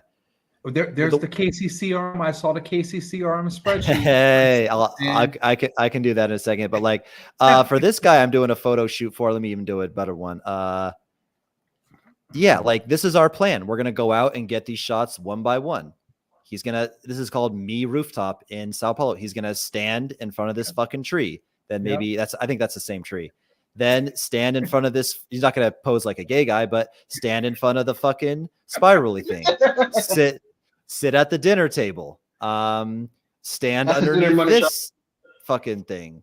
Then here's that same spirally, wall. And I'm gonna wrap up here in a minute because I think you guys get it. But like this is one venue. This is Me Rooftop. And again, maybe you got to go to your car and you got to change into 3 or 4 outfits. Maybe that's awkward. Maybe you want to split that up in a couple of days. But you got the balcony. You got just at a dinner table. You've got in front of the spirally wall. You got the other weird structure. You got outside daytime in front of the fucking tree. So we can knock out 6 photos in the same goddamn venue, right? You can maybe get a girl or some, a little bit of a social sort to go there with you. I've got guys, high status, high value. Now he doesn't have the charming content too, but again, these skits are really easy, but I've got guys, the charming content, the high status profile set up with a virtual online dating assistant in 2 to 3 weeks, man. And then they go from having to, trade their time for money, go out to bars and nightclubs, chase women to, you have this resume that speaks for you. You have the virtual assistants, and even like Austin was talking about, it's an amplifier for your cold approach. Say you're one of these guys who believes in like the old school way, and you love cold approach. Like Austin was just, I'm not going to repeat it because he already said it more concisely and better than I ever could. But it's an amplifier. Now she knows all these extra good characteristics about you. You're following up with her. She's in a funnel. It's basic marketing, right? So, like if you want to meet more women, right? Why wouldn't you use multiple channels? And all Austin is saying is, and we've said it so many times, Casey. Like sometimes you meet a woman, in real life. Some girl, just say you meet her in real life, right? Depending on how she's feeling you. Maybe you want to be more respectful. You don't want to make her feel nervous, and you just ask for her IG, right? But if she's feeling you, then Austin's gonna step up the game, and he's going right for the phone number. And if she's really feeling, he might ask her to go out right then and there. I mean, it's all. So the point is if it's the worst case scenario, you're going to try to get the Instagram. That's going to funnel her back to your IG page. Now, all of a sudden, she can start following, Austin or me or whoever, and she's going to see what we're about. And like you said, she could see you with your shirt off. If you went to the gym and you got a good body, now, hey, maybe she'd be attracted to you more. She can't see you with your shirt off on the street. I mean, it's just damn common sense. Hey, some guy said, "Oh, so fake it and make it concept." That's what it absolutely is. That's what it absolutely is. I mean, listen, Instagram was all superficial. This shit ain't real. You think somebody taking a picture next to a nice boat, a nice yacht? You think that's your yacht? Fucking 90% of the time, it's not. Like that's what it all is. Like, yeah, it is. Yeah, it's fake it to make it. Like, come on. Like, listen. I don't. Like I said before, I wish the dating market was different. I wish that we didn't have to do all these tricks and shenanigans and all these things to get a higher success rate. But at the end of the day, this is the way things are. Either you can adapt or you can be stuck with an outdated processing system, which is from 1982, and have less success. As simple as that. I don't get the pushback. I don't get I understand it's a pride thing, but one thing I don't understand is if you guys are men, you guys are, okay, what is my problem and what is the solution? I expect you guys to think logically. I don't expect you guys to say, "Oh, well, this can't work," or why you gotta do all this. Listen, do you want to have pussy or do you not? As simple as that. And let's reemphasize Casey's point, right? Because Casey, I lived 6 months a year in Cali, right? And bottom line is what Casey's saying. Like, just say you pick a city, Medellin, Cali, wherever, right? And you know what the hot spots are. Believe me, you can figure that out based on Instagram, right? You can the hashtags. What are the hot spots? And then you want people to see you in that hot spot, right? Because now they think that you're like them or you're cool because they like that hot spot. If you're shown in the hot spot, like and all of a sudden that girl that I just gave her my Instagram and she or she's following me, I'm following her, whatever. Now all of a sudden she says, "Wow, Steve goes to that place. I'd love to go to that place." She may go out on a date with you just because she wants to experience that place. Now all of a sudden you got to date with her. Now it's time to close. Let's say it shows you live there too.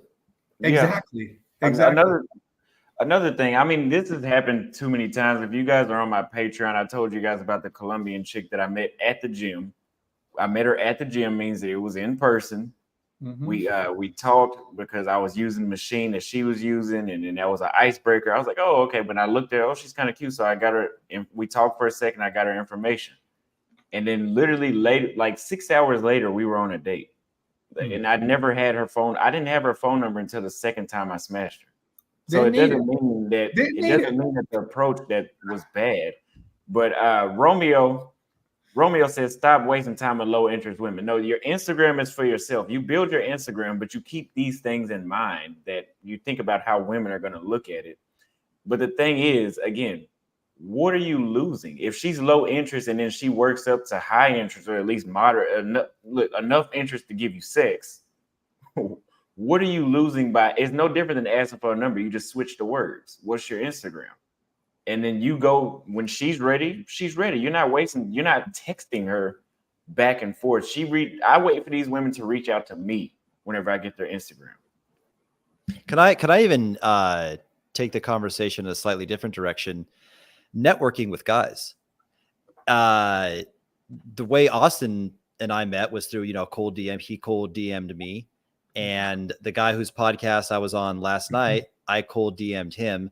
Eventually, one of you schmucks is going to want to meet a cool guy. It could be another commercial real estate agent in your city, and you're also doing commercial real estate agent. It could be another influencer. Certainly, if you do anything entrepreneurial, at some point, you're probably going to want to cold outreach to another guy. And if you never want to do that, you're dumb. You're missing out big time. Huge opportunities from that. I don't know. Actually, Austin, how did you first hear about me? Was it my YouTube or? There's a guy out here in Paraguay. He's in some of my videos. He's Jason. He was. I know Jason. Virtual. Yeah, he's telling me about the virtual assistant thing, and that's how I started following you. Dope. Okay, so maybe you would have reached out to me no matter what, but let's use like a hypothetical. So you heard a little about me from Jason. Oh, Jason, mentioned this random guy. He's got dating assistants. That's cool. Then you go to my Instagram, and it was just me playing Call of Duty, me with my cat, and a car selfie. I might be like, Jason, I don't know about this dude, maybe not. But you come to my page, what's the first thing you see at the top?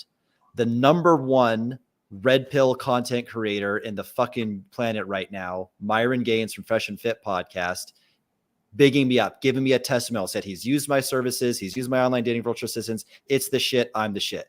Then what do you see? Penthouse parties 4-1. Then what do you see? Me partying on a yacht with Fresh Prince CEO, another good friend of mine. Then what do you see? Me doing content with Sneeko and Sartola Shooter, who's Andrew Tate's head of security. Then what do you see in the next one? High level testimonial. Then what do you see the next one? Party, living it up. So again, I don't know how strong, you took into account, Jason's recommendation, but I would hazard a guess that even with Jason saying, yeah, you should check out this guy. And, he's, got this cool service. If my Instagram was bullshit, had a weak Instagram, you wouldn't have reached out to me. But it would have been believable. Yeah. But here I am. What do you got? You got over 100K now on YouTube, right? Mm-hmm. Mm-hmm. So here I am now making an appearance on a podcast with over 100K people, which is probably the second or third biggest podcast I've ever been on. Huge opportunity. I have a lot of new people who are going to know about me, follow me, get future customers and clients. And again, big shout out. Thank you, to Austin for helping me do this. All because I had an attractive Instagram. I had an attractive resume. So let's even forget about pussy and start thinking with our wallets for a second too. Yeah, it's because because my content is about traveling and dating abroad, right? So if you, like you said, if you would have had the cats on there and just you playing video games, I'd be like, Jason, like, yo, what the fuck are you talking about? Like, this dude is not showing that. Yeah. But since I go to your profile, I'm like, oh shit. Like it seems like more than what Jason was telling me. So now I'm like, oh, this would be a good guy to interview. Let me hit him up. You know, just like the chick, she sees you on the street, like, oh, Austin was an 8 to me. Then she started, oh shit, maybe I was underestimating him. Like he has beautiful chicks that hang around him all the time. Like maybe, you know how women think, maybe I should be with Austin. Other beautiful women are with him. Maybe I should interview Casey. He was on Fresh and Fit. You know, that's how people think. It's just the world we live in. What you're talking about, Austin, also is just pre-selection and the fact that, hey, I'm showing now. Casey, I have a question for you. Now, you said you don't like showing women on your profile too much, which I agree with. But I don't think there's anything wrong with pre-selection if it's done subvertly. Like for example, there was a guy who posted his phone number messages from a chick, and she was like calling him like cute or whatever. See, when it's cases like that, that's over, and that will actually hurt your chances more than if it's subvertly. So, do you think that's having women that are there subverting, like a friend who's cute, which maybe you guys are just taking a photo together and in a caption you put, hey, this is my friend from so and so, whatever, stuff like that, doing it in a sneaky way. Do you think stuff like that works? Because I believe stuff like that works when it's subvertly. Yeah, I addressed this earlier, so I'll make it really quick to not bore the audience who already heard me address this. But yeah, the proper way to do, beautiful women in your photos and in your content with you is like this. You're sitting over here, you got your buddy next to you, maybe even another guy, and then over here are the chicks. There's a dinner table you saw with that guy. Steven's profile, I won't show it again, but if you guys took notice, with all the beautiful girls, they just so happened to be in the dinner table at the dinner table. Never once was a woman seated directly next to him. And that's just give the social proof of like within his social circle, within his world, beautiful women who have the option to be with any fucking ballers, playboys, athletes that they want are choosing to be around him. Maybe they're not even dating him. I mean, for the girls thinking, hopefully they're not dating him. They're with one of his friends, but it still adds a lot. It's just kind of like it's an extra cap in his feather. It's an extra check on his resume that, oh shit, like him and his friends must be cool.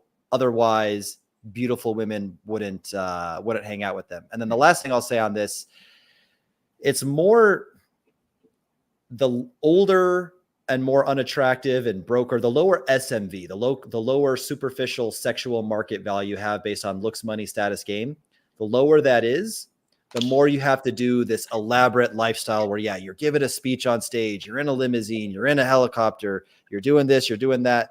For most people, and to get most women, you just need a few group shots, a few solid solo shots, and some charming video content. That is the main one. But again, here's the thing.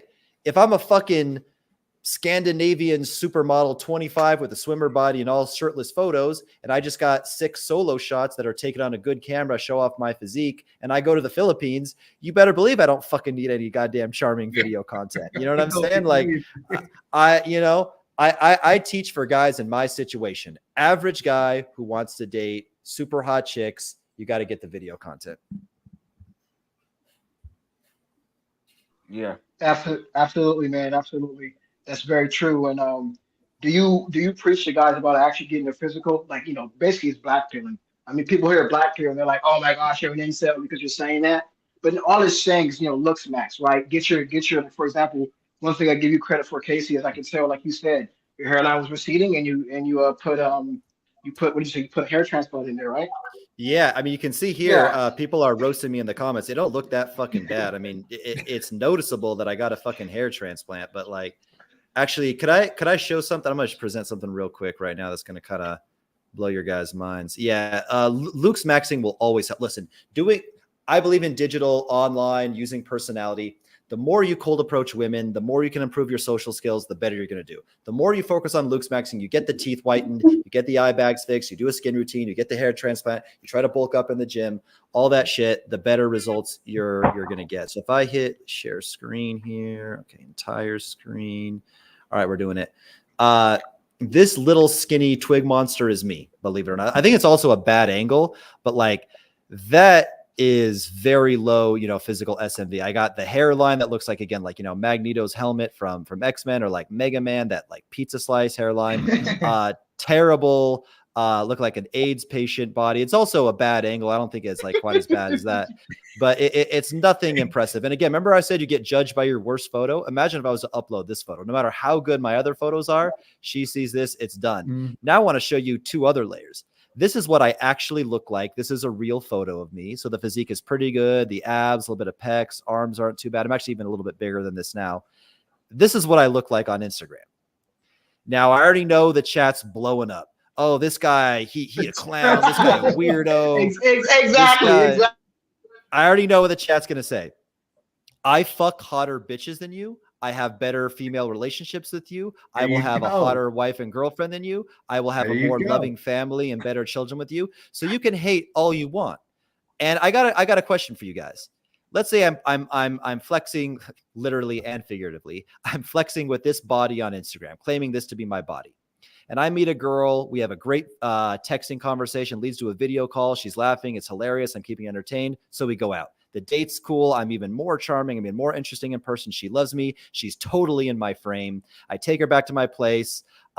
We play a game of Jenga, or I don't know, have a drink, whatever, shot the crib. Then I throw her on the bed, rip my shirt off. And instead of this body, she sees this body. Is she going to then go, oh, no, sir, put on the brakes? Yeah, exactly. I was expecting this body. You are clearly 10% less muscular in real life. As if she's not using filters herself. When do girls look as good as their Instagram photos? That's what I'm saying. Like, when has a girl in the history of mankind ever looked like her photos? So I'm saying, like, it goes from like, you look like shit, and then you do the best you can in real life, and then you just, I would say this is about 15% improvement, 15%. I mean, it's not an awful exaggeration. It's not like she's gonna really fucking call you out for it, and she would never know. Yeah, exactly. Never know. It's not honestly excessive. It's not excessive. Yeah, and then here's like other clients and stuff. You know what I mean? That the smile is completely. Or this is the same photo touched up. So you can see here. I like to play dirty. Actually, we ran both of these. We ran both of these photos through the website photo feeler, and like this one got off the top of my head, it was like a 5, and he rated an 8 here. We made him look like he's about 10 pounds lighter. We put a warm, smirky smile on him. We brightened the complexion, brightened the eyes. He looks a little younger, but again, like I don't think she's going to be looking at this. And again, the expression is the worst part. He just looks like I'm a frumpy old man here. Like it's the expression that's the worst. But like in any of these photos, I don't think that she's really going to notice it. This one was just like darkened and shit like that. But anyway, I think I spoke my piece. I want to see the chat. And I'm sure the chat just roasting me like crazy. One guy called it sick. We got a super chat from Judicial. He says, Casey, you're on point with the networking, which is why I asked you to link Austin with Fresh and Fit. Thank you for the super chat. Now, I will make this comment. Those photos you just put up, they're not like they're not like, again, nobody's going to look at you in real life and be like, holy shit, like this is a catfish. Like, it's just going to look like, okay, Instagram just looks slight. That's if she notices. But Instagram just looks slightly better, which is expected. It's a photo on the internet that people are expected to edit their photos. Well, wait, Austin. That's interesting. So I would not expect men to do it, but I do like the idea, right? Like I do like the idea because we know women are using filters all day long, right? So it's not a bad idea. Like Casey's not saying, hey man, do a total, catfish, right? Casey's saying, go to the gym, get yourself in the best shape, and then maybe filter your pictures or augment your pictures a little to make them look a little better. That's not bad. It might be a good idea. By the way, real quick, someone in the chat keeps asking how old I am. I'm not old, how tall I am. But I'm 36 years old, and I'm 5'10" 3/4, but I'm 6 feet on Tinder. And by the way, we got Kobe in the house. But see, that's but see, Winston, Listen, and guys, listen. This is what we were trying to say from the beginning. But again, a lot of guys again who are still stuck in that. Oh, you got a 1984 game code approach. They still some guys don't get it. I mean, I think people are catching on. But do you think just as kind of confirm what Casey was saying? Do you guys think that once you have a chick's pass off, do you think that she's gonna like, oh, get away from me? That because your body is 10% less muscular than it was when I saw it. That bitch is not gonna be able to tell. And if she did, at that point the deed is done.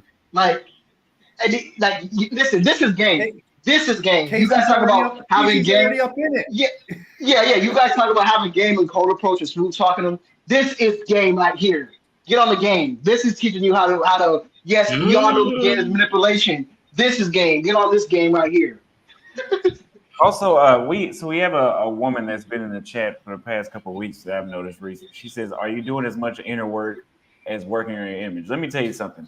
Women do not look at your photos and know if you have a good personality looking at fucking photos. The same way I can't tell that from a woman.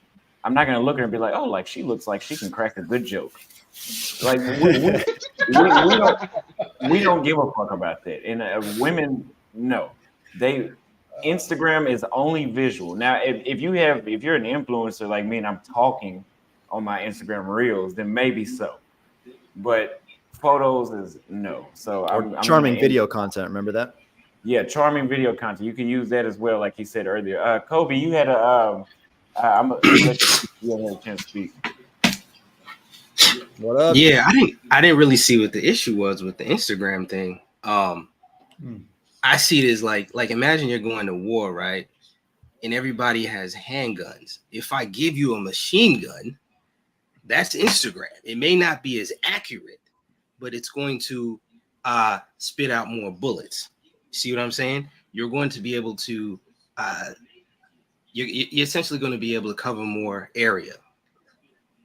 Yeah, and I know the answer. It's resistance to learning a new thing. It's uncomfortable. Again, for a man to worry about like, how am I posing? Which angle do I look cuter in? Photoshopping your photos, using filters.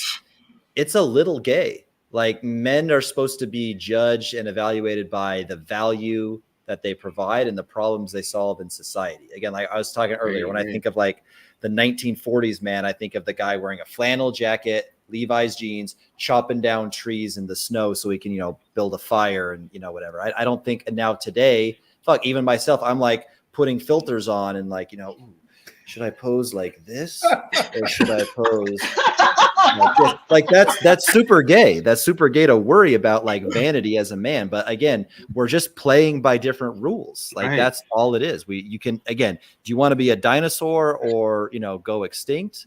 Or do you want to be something that evolved and, passed on its DNA? There's a saying, it says you either adapt or you expire. Right? So. And it just comes down to this, really, right? Seriously, right? People could talk smack all day long, right? I can guarantee you Casey is smashing higher quality women, and Casey had a better time in Medellin for the time he lived there than most people have had in potentially their whole lives. So you could talk all the smack you want; it really doesn't matter. Yeah, Casey, you gotta go. You gotta be 1981. You gotta approach a girl, swallow your pride, and you gotta just take courage. She's a 10. You gotta go there. You just gotta do it, man. You got to remember that. I mean, here's the thing. We were talking about it earlier. I absolutely believe in sharpening the sword through cold war. It's kind of, put it this way. I'll make maybe a weird analogy, but it's like back in the day in digital marketing, you can just make a Facebook ad that took them to a website to buy a product. Now ain't nobody buying shit from you if you don't have organic content to it. If you don't have an Instagram or a YouTube channel, you don't have a content. Nobody's going to buy a $5,000-$6,000 content like a course / community or whatever, like a coaching program, unless they've consumed a shitload of your free content first. And again, this is what we keep talking about. Instagram, is that content that's attracted them. It's what we've evolved to. Well, and let's make sure this is clear, right? Like, so you got the marketing aspects of Instagram, Facebook, just say, right? But then we all know we live in real life, right? And if you don't have game or you don't have confidence to speak or talk, right, communicate, and you don't have that confidence, if you're lacking that confidence and that ability to speak well, that's why you have to practice cold approaching in real life. True. And to be able to conversate, because once they want to go out on a date with you, if you meet them online, you got to be able to talk to them. In real life, you practice to build up your confidence and to build up your ability to talk. You know what I mean? So it's total. Yeah.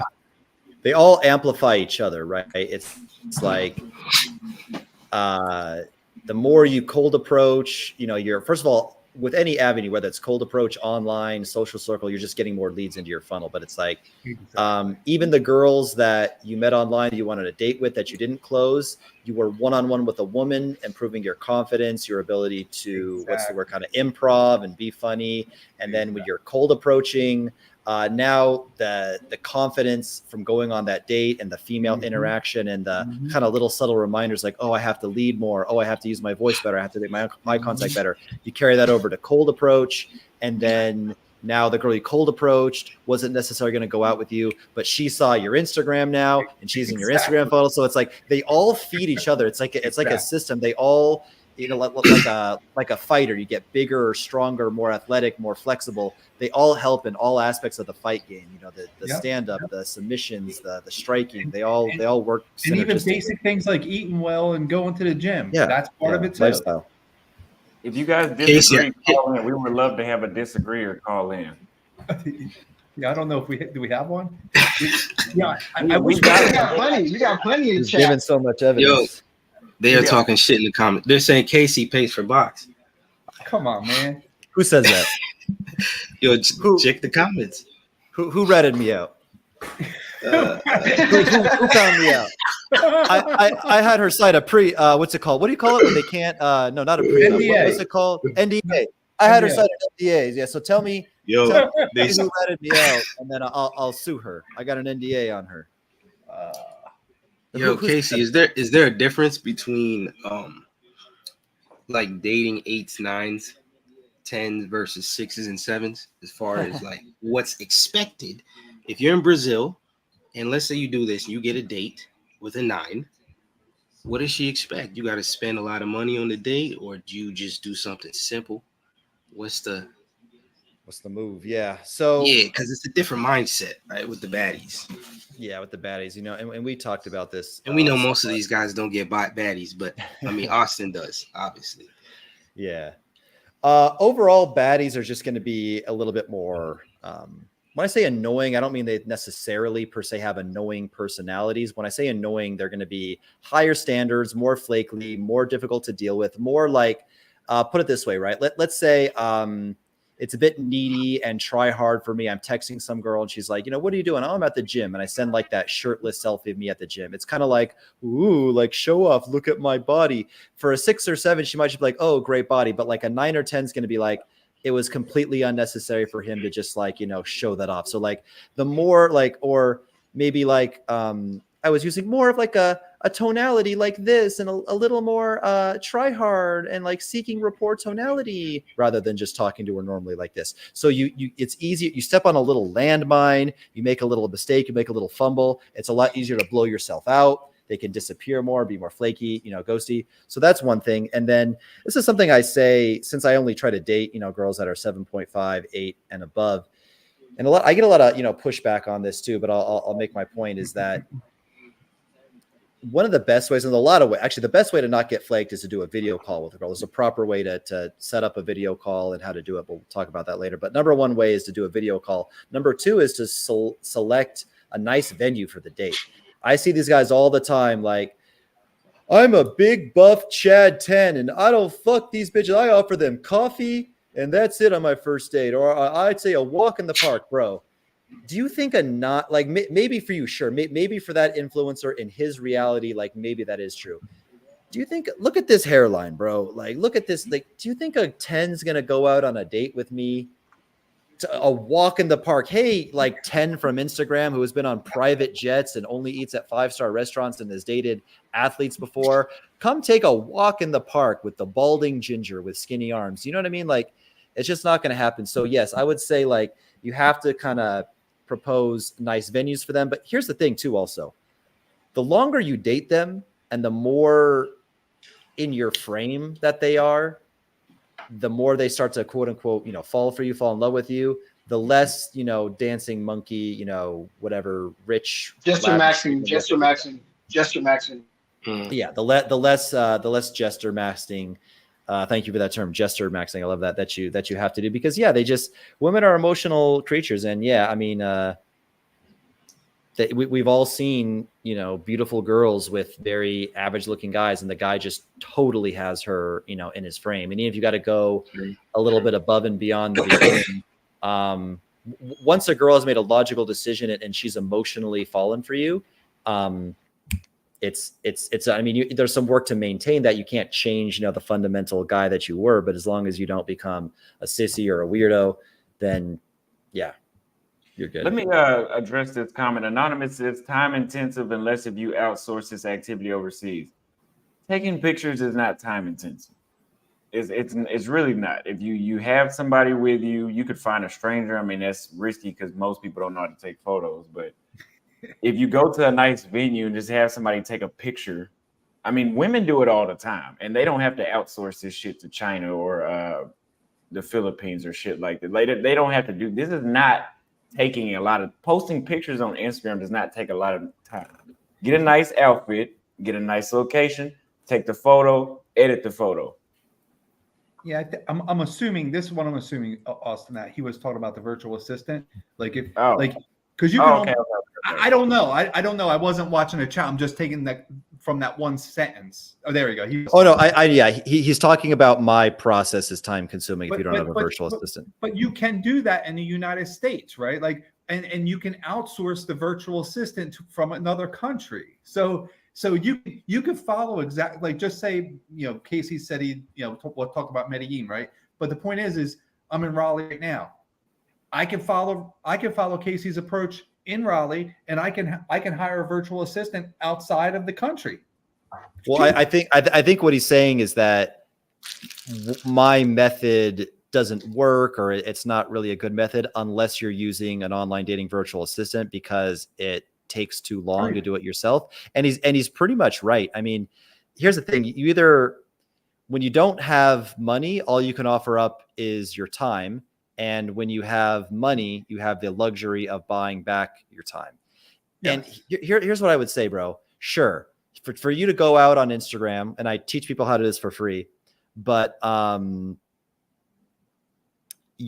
find 20 beautiful women in your city on Instagram could take you, an hour, right? It just depends. If you're getting them from dating apps and stuff. Actually, I mean, I've, found, gotten this done as little as 25, 30 minutes. But point being is, what's a quicker, better way? Like, I'm not saying that, my way doesn't have some time sacrifice, some money sacrifice. It is, a hassle to get all the photos up front. The photos thing is like, you build this amazing profile once and it's done. But what's better, bro? Like, going out to a nightclub, being on your feet, staying out from 11 p.m. to 4 a.m., fucking up your circadian rhythm, drinking, being around low quality people, listening to loud, terrible pop music for 4 hours a night. Is that better? Is that more time efficient? If you have a better, more time efficient way than what I'm doing, please let me know.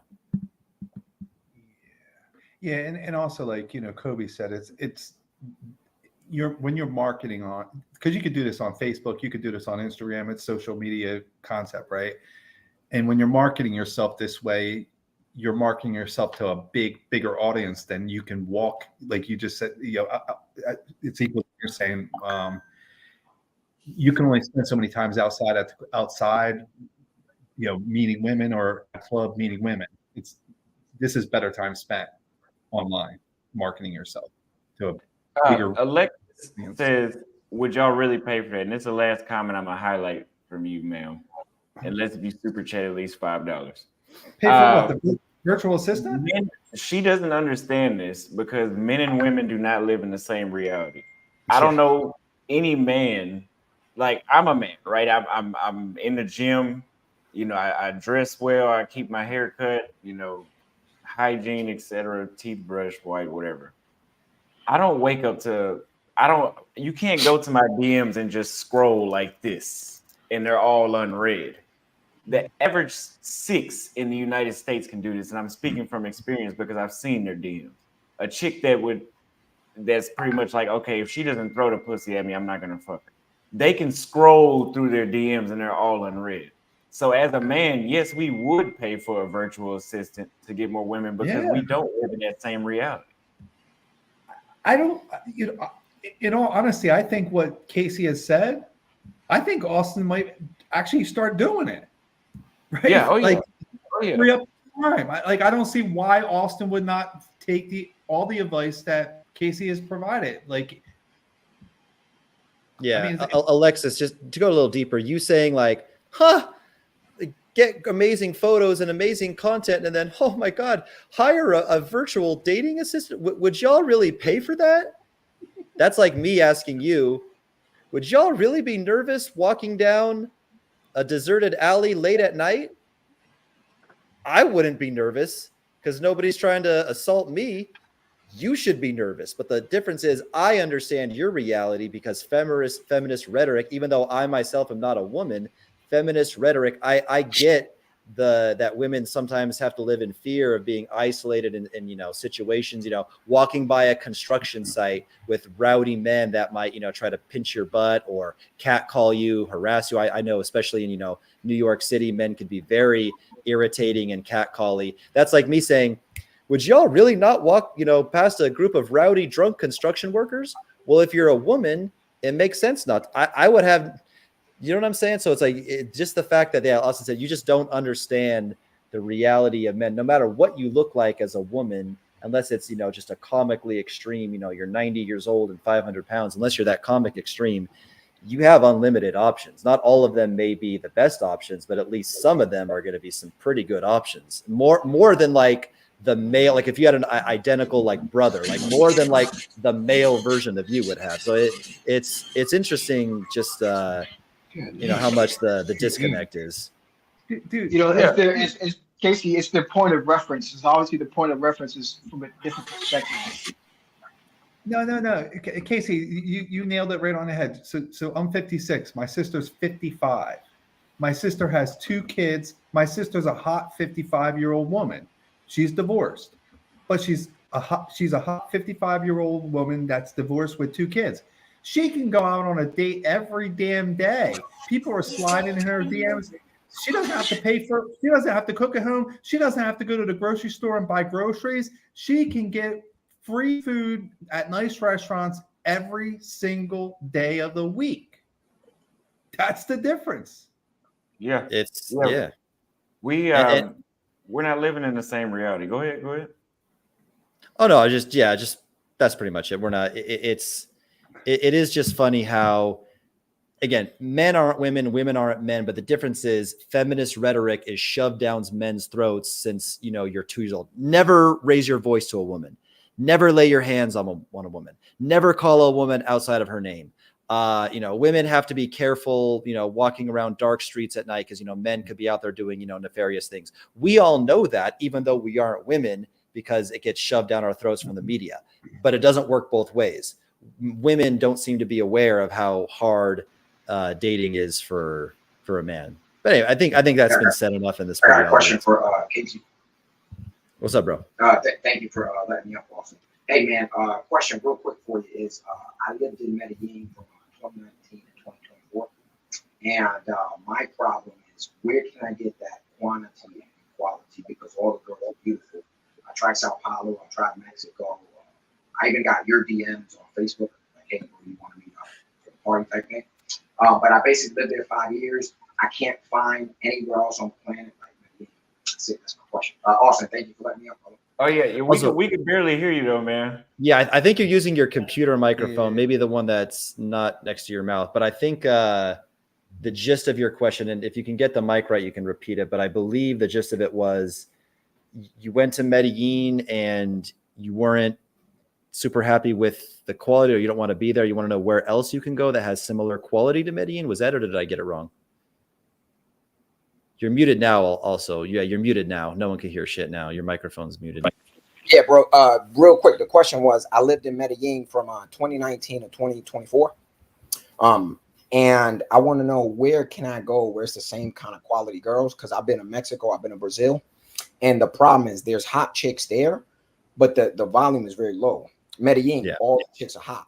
So and then the other thing is, I got a lot of messages like from you, invitations to your party, and I saw you several times out there. But I spent 5 years in Medellin, and I left because I don't feel safe anymore.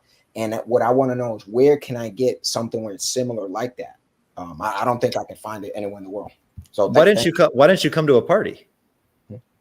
But the volume I had, I just man, I just had too much going on, too much chicks. But I got your messages. You didn't need to go. And I used to see you in Provenza all the time, you know, with dates, with hot chicks. With and I AIDS, never with said I AIDS. used to see you in Provenza all the time, but I spent 5 years in Medellin. And now, brother, the dilemma is I can't find anywhere else like it. I went to Sao Paulo, I went to Rio. There's attractive girls, but very low. Yeah, so here's what I'll say to you, bro. Where can you go that's cheap, low crime, beautiful women, no woke culture, great weather, strong expat community, the people speak English, you don't have to learn a foreign language? The answer is it doesn't exist. So let me start there. What you're looking for does not exist. Places that are super safe are going to tend to be expensive. Areas that are super cheap are going to tend to be dangerous. There's no way you can have it all. The closest bet you would probably get, from my understanding, would be another city in Colombia. It would be Barranquilla, would be Bucaramanga, would be, I've heard Santa Marta is kind of hit and miss, but it would probably be another city. And then have my fingers crossed one day that it'll kind of open up. But obviously Venezuela, which I definitely, if you're concerned about safety, just remove the word Venezuela from your vocabulary. There's like random small towns like Goiânia, Brazil. You'll probably go crazy with how boring it is there. The girls are pretty much on the same caliber. I think the north of Brazil, like Belém, would have girls that ethnically look Venezuelan and Colombian. And, you know, it always comes down to the individual woman, of course, but on average, women from Venezuela, Colombia are more beautiful than the average Brazilian. Of course, there's. And the last question, I tried Guadalajara, and I tried Sao Paulo. How did you? What did you think of Guadalajara? There's just nothing that matches Medellin. I mean, out of 10 girls that you see, 8 or 9 are super attractive. And then Sao Paulo, 1 or 2 are attractive. Rio, 2 or 3 attractive. But there's nothing like Medellin. Ozzy said Manaus, and I could already probably tell you Manaus is going to be great. I haven't been there. I've heard a lot of good things. A lot of girls I smash. Actually, I'm going to post this vlog. I took this smoke show to a shooting range on a very romantic date, shooting shotguns and assault rifles. She's from Manaus, which is literally the Amazon department. So yeah, shout out to Ozzy for that. But listen, dude, the answer is it doesn't. You know, maybe Cali, maybe Barranquilla, but those places are going to quickly get overrun as soon as all the gringos, scatter like cockroaches and leave Medellin because of all the xenophobia, racism, anti-gringo movement. They're going to fill all these places. And, you know, Colombia is a very low IQ country. Try transferring money to that country. Let me know how that goes. Anybody? True story. You have to like call the bank between 8 and 1 p.m. and there's one person at Bancolombia who has to approve your transfer. So every time any human being wants to, it's unbelievable. So you're gonna have to deal with a lot of, low IQ issues. But to answer your question, it would be another city in Colombia. And aside from that, it probably doesn't exist. And you just have to. Argentina and Paraguay. Beautiful. So here's a lot of them beautiful. It depends on what your type is.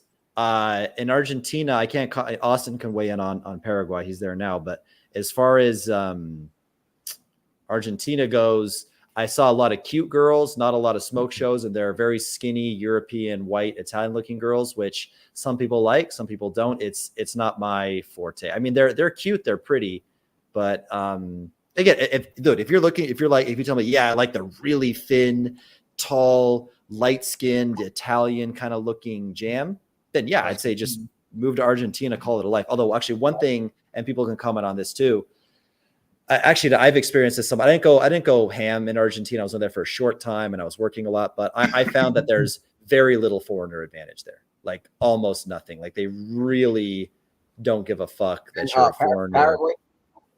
In Argentina. No, I mean Paraguay, a lot of beautiful women. Oh, ask Austin on that one. Yeah. There's no real diversity in Paraguay, so it's pretty much only mestizo because they used to have a law where you had to have interracial marriages. It couldn't be just European and European they had to mix. It was a law a while back. But this is not a place this is not a tourist destination. You'll get, I mean, you see, I'm on the live streams here for 10 hours at a time, and I'm in the room the entire time. So this is not a tourist destination. I mean, there's beautiful women all over South America, but the women here aren't moving fast either. This is still the traditional society, which is rare for South America, but this is still very traditional compared to a place like Brazil or Colombia, which Colombia is too, but I don't think it is what it used to be 30 years ago when it comes to the whole tradition. Like, you're not hooking up over here like that. Like, I'm just now going on dates with women I met in December. Yeah. Facts. Yeah. 6 months. Facts.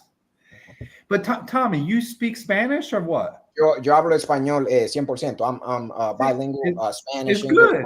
So I'm really seriously, I'm seriously surprised. So I live in Colombia for 6 months a year for the last few years, but I've been going since 2018, right? And I ain't scared. I ain't worried about nothing, right? Like, and my Spanish is okay. Your Spanish is really good, right? And you can actually blend in because you got a better tan than me, right? You know what I'm saying? I wouldn't. I mean, maybe I would leave Medellin if I were you, like you said. But like there are other options in Colombia that aren't oversaturated and that are safe, especially like Pereira, Pereira. What is it? Armenia, like that whole coffee region is safe. But I've spent a lot of money. I went to Guadalajara. They said, no, that's Medellin. And then I went to Sao Paulo and I went to Rio. And you cannot match the volume. Bro, Barranquilla can match it, bro. Barranquilla can match it, bro. Now it's time to go back. Barranquilla can match. The issue with again, we were talking about this, you know, Austin just wants to be this, you know, traveling dick that fucks everything that's beautiful. And I think that's amazing. I think that's amazing for where he's at in his age. And when I was 25, I didn't see a better way to spend my time. But many passport bros are actually going out there looking for love, relationships, girlfriends and things like that. So it depends on the age and stuff. And one thing that I found, in Colombia is, while you can, check the box for beauty pretty easy, it's a bit harder to check it for some other things in terms of, intelligence and, good values. And this is mostly a Medellin thing. But look, I'm sure if I went to Barranquilla, I will go on a date. I'll go on dates with a bunch of really, really hot fucking nitwits, smash them out. And every once in a while, I would find the girl that had the intelligence that I would, require, as well. Because if I'm going to share my DNA with a woman, she got to, be smart too. So, but this is why I'm so bullish on Brazil, because number one, too, if you're going to invest in Portuguese and a Brazilian visa and stuff, Brazil is like 9 countries in one, bro. So, I mean, let's say Austin falls in love with Paraguay, but then he goes to some other country the next year, some other country. He's fallen in love with a few countries. He can split his time up. That's cool, but he can never stay in one country because he'd have to have, the visa would be a problem. When you get a visa, bro, Belém, north of Brazil, ethnically look like Colombian and Venezuelan, all brown and my delicious curvy brown girls, right? You go to the south, they're what I don't like. They're like the blonde Barbie dolls with blue eyes. Rio, Sao Paulo kind of is a mix of everything. Rio, Fortaleza, relaxed beach vibes. Sao Paulo city vibes, a lot more studious girls, hardworking, career, English speaking, high IQ. And I could go on and on and on. Every city has its different vibe. So that's why I tell guys, like, Brazil it's like America, bro. Maine has nothing to do with Compton, has nothing to do with Anchorage, has nothing to do with Nebraska. Like it's such a ethnically and culturally, I don't know, whatever, diverse place. You can find something, for everyone here. Okay, so I guess there's nothing else like it then, right? I mean, just go back, right? What do you mean for Colombia? Bro, no, we've told you a million times. Barranquilla can match the quality. Barranquilla is the same. Oh man, yes, bro. Well, let's just say like what Casey said, right? I think Casey, we're talking a little bit about Brazil, like being so different, diverse, right? But Colombia is the same. Colombia is different and diverse depending on which department you're in as well, right? Like they're big countries and they're the people are different. Like you have Negros, you know, a high percentage of Negros in certain areas, right? And then you have Blanquitas, right? I mean, come on, man. They're all different shades and colors. You even have Asians in Colombia, right? But yeah, I would just say there are other places that you could research in Colombia if you're not feeling comfortable as far as the safety issue in Medellin. You know what I'm saying? Especially if you speak Spanish, dude, and you can. Yeah. ¿Te gusta nalgas ricas? Me encantan las nalgas ricas. But like fucking Casey likes those nalgas ricas. Yeah. I always say to girls like, me gusta mucho tu trasero, mas tiene una pequeña problema con tu trasero. They're like, what is it? Que no está en mi cara. It's not on my face. Yeah. Yeah. I was disappointed with Brazil, bro. I went to Sao Paulo and Rio, and I paid for the ticket, the flight, and I went, brother, and I just wasn't. I was disappointed, brother. The volume. They're all pretty chicks, but it's like 1 or 2 out of 10. And you're right. I went back, brother. Interesting. Rio? Flight. Yeah, I would say out of 10. If you're walking on the street, I was in Jardim in Sao Paulo, Jardim, and then in Jardines, Rio. but yeah, you're saying it like it's Spanish. It's Jardines in Portuguese, but yeah. Atlántico Avenue. Wait, you said in Rio, but Copacabana, Ipanema, Atlántico. So I went to 2 places. I went to Sao Paulo first, and then I went to Rio. And in Rio, I saw hot chicks, but I saw a lot of overweight chicks too. And then in Sao Paulo, there was a lot of overweight chicks. But then in overweight, man, 7 out of 10 are like beautiful. So I was just asking, hey, Rio, thing that's like similar to that. And listen, Tommy, sorry to cut you off. What's your goal? Do you want a girlfriend or do you want to be a playboy and fuck everything? No, I'm trying to run through them, my brother, and I might as well be honest with you, you know. Yeah. Then it makes sense. Tommy, you're trying to be a fuckboy.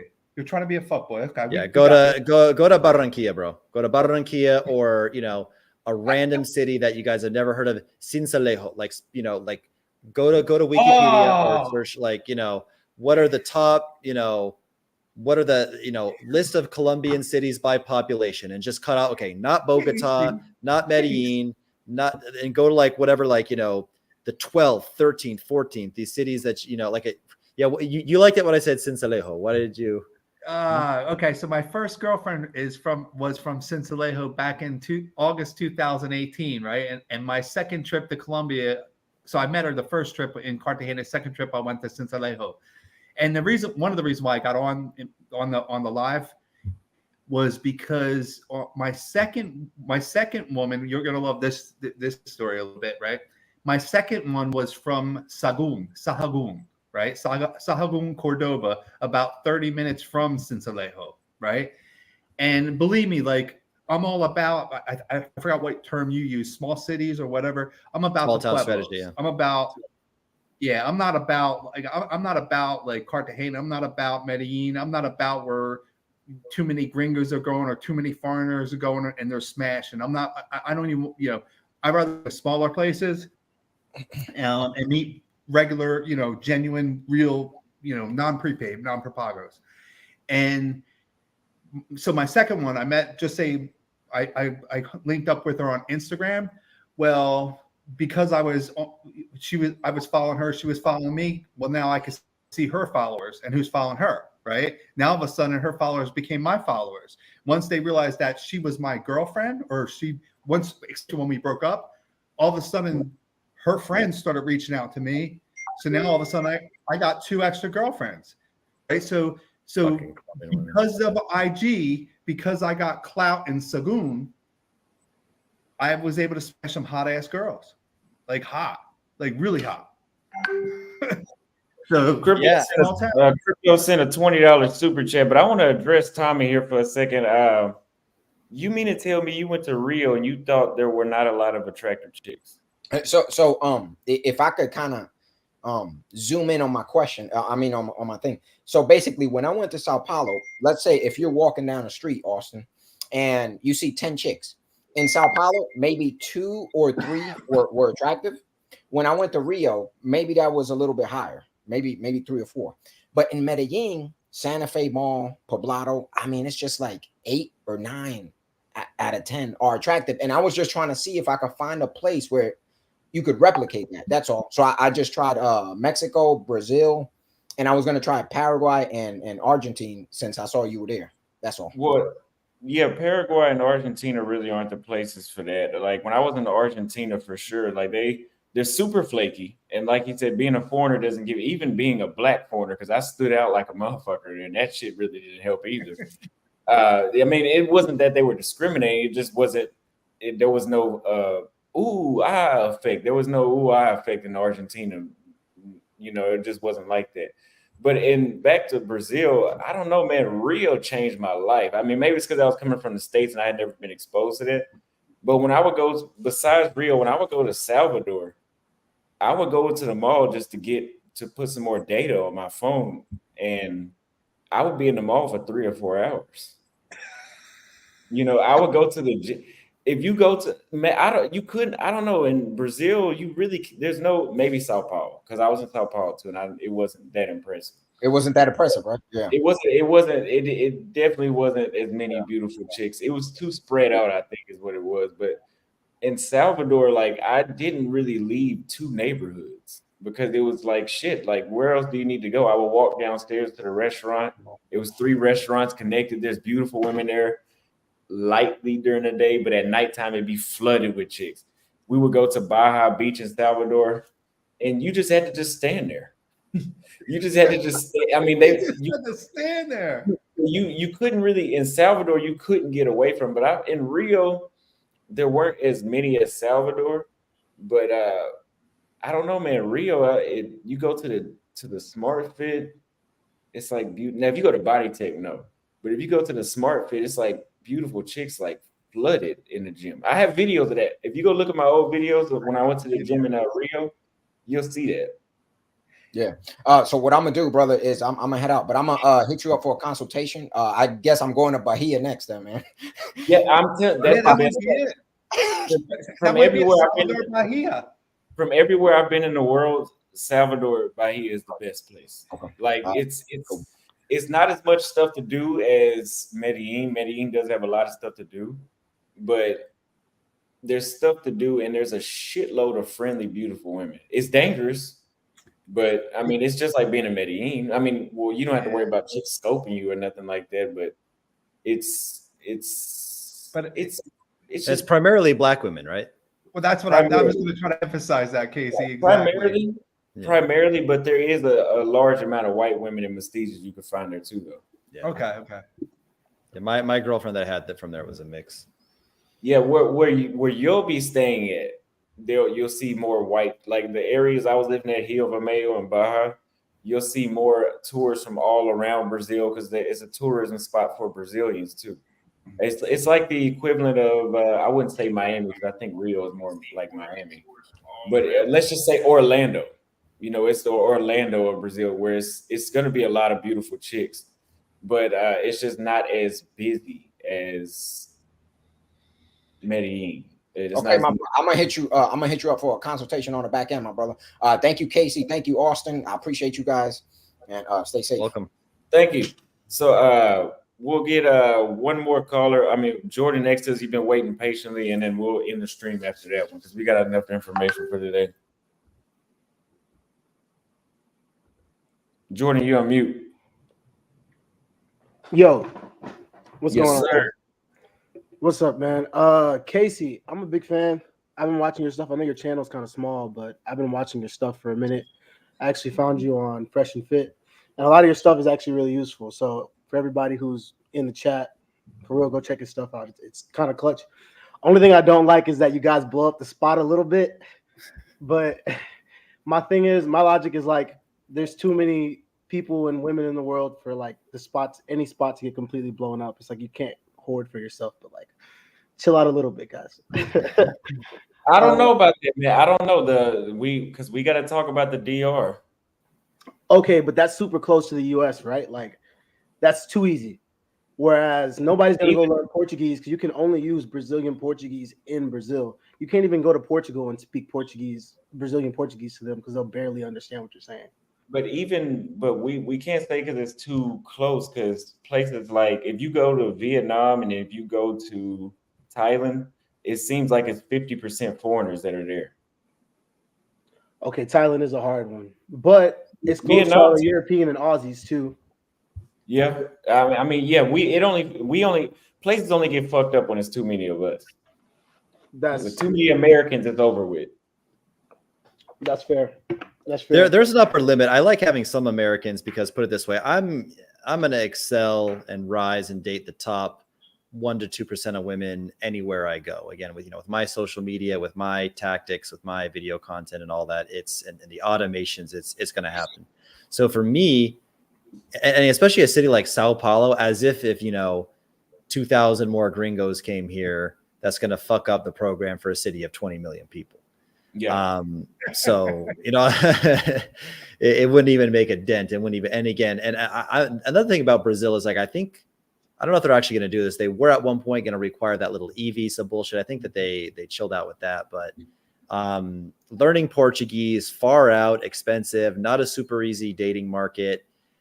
Expensive. It ain't a land for broke boys, especially Sao Paulo and Rio. That's going to keep the majority of people out. The majority of people, like you go to these passport bros Facebook groups, and again, not that I judge it, it's on them, whatever, but they're all pay for play, right? That's not what I talk about on my channel. I know that's not what Austin talks about, but all these guys, it's all them just posting all the prostitutes that they bang, and they're going to want to go where the Medellins and the Cartagenas and the DRs. They're not going to come to Brazil where it's a lot more expensive.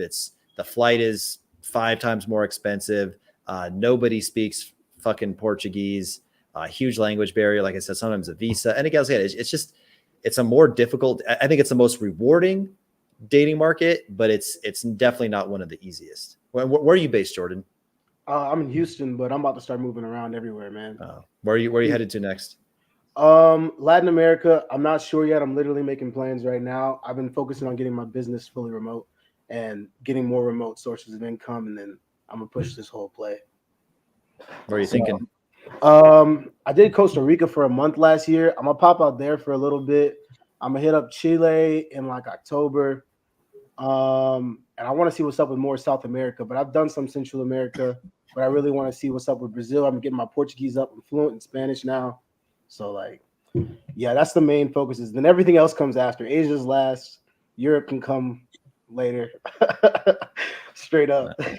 Yeah, Chile would be nice. Chile is very nice. That's another place, like you were saying, it's not going to be easy to date there like it would in most of these places we already go to, because there's already a lot of competition. Like they have a very good economy in Chile. Mm-hmm. So like you're not going to really like stand out when it comes to a financial aspect, because you also have a lot of rich Brazilian dudes that go to Chile to date too. So it's not, when I was there, like you actually got to put in some effort, and you actually got to be on point. If you see the videos where I went to the club over there, like a lot of people they have a huge middle class there. So a lot of people are doing well in Chile. A lot of South Americans go to Chile to go to the United States after that.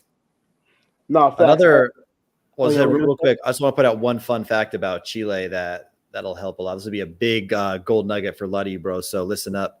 If you set your location to Chile, set up a bunch of dates, you go down there, again, maybe not quite as easy as some other markets, but you're having fun, you're dating some chicks, and then, shame, got to go back to America now. Well, here's the interesting thing about Chile. It's, to my knowledge, I think the only country in Latin America where they don't need a visa to come to the U.S. So if you go down there for 2-3 weeks, hit it off, have a good romance with some Chilean girl, and you're like, oh, well, want us to keep seeing her. As long as you got it's going to be an expensive flight, but as long as you got the bread, you can just straight up fly them out. And I think they get at least 3 months, maybe up to 6 months. So you can pretty much bring them to America without nearly as many problems for at least 3 to 6 months of the year. Yeah. We got another super chat from Melton. She says, how is Bogota? No one seems to talk about that place. I'll weigh in on Bogota. So Bogota, I'm not an expert on it, but the long and short of it is terrible weather, kind of like London, gray, cold, drizzly weather, really, really high altitude. So it's the kind of thing where, you do 4 squats or 2 sets of bench press and you're like, why the fuck am I out of air? Oh, I'm 4,000, feet up in the air. There's no air here.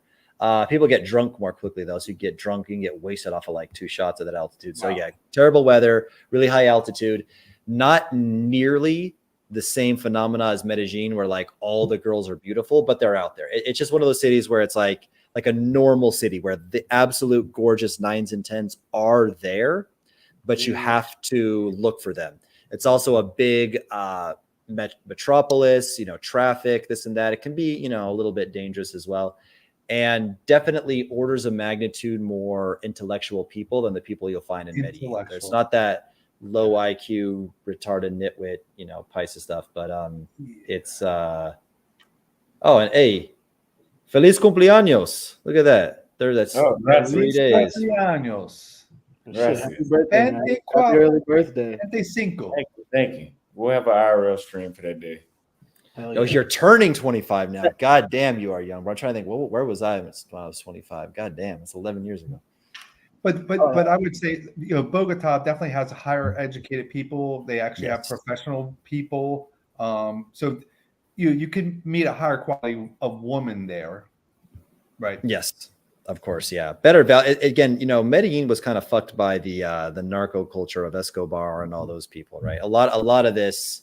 Bro, like they used to like fly in plastic surgeons from, Germany or US and give these chicks like gigantic breast implant. I'm talking about like, the 80s when this was like, you would never see huge tits in the 80s. And it's like, especially in South America, they would like have their mistresses all done up. Like random shit. Like, they had to euthanize hippos. I think hippos are a problem. They escaped from Pablo Escobar's zoo and like, wild hippos were a problem in Colombia. That Pablo, like in the most random ways, he's left his mark on that place, which is kind of hilarious.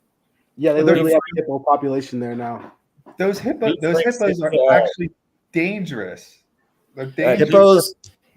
I'd rather be in a room with an angry, hungry lion than a hippo that just got fed, bro. Any day of the week. D Frank sent $10 for DJ Khaled says, and another one. Great content Great content today, bro. Keep it coming. Thank you very much for the super chat. Yeah, it was a good interview we had today. This will be replaying tomorrow and a few clips that we had called in. Travel lovers sent $5 for, hey, Casey, what is your favorite cities and why? And after that, went out in the stream. Cool. Yeah. The favorite cities that I've been to, I really like Cebu, Philippines. Manila was, I think the girls are hotter in Cebu, and I think that there's less competition from foreigners. They're beautiful. Filipino women have that kind of Latina thing where, they treat you well. They worship the ground you walk on. Very, very, very good, loyal women. And that's where you're going to maximize the advantage the most. I think for any foreigner, but especially if you're a white guy, let's be honest, it's going to be Philippines. Bogota, I think is pretty good, a little harder. And, I don't even have too much. I'm trying to think of other cities. And, I'm obviously going to say Brazil, anywhere in Brazil, especially Sao Paulo. Sao Paulo is my favorite, even though it's a little bit of a difficult dating market in terms of not every girl is like a stunner. It can be, a little bit hard to find like the truly hot girls sometimes. And, they're a little bit spoiled. They have a lot of options. They have other rich, wealthy, good looking guys out here.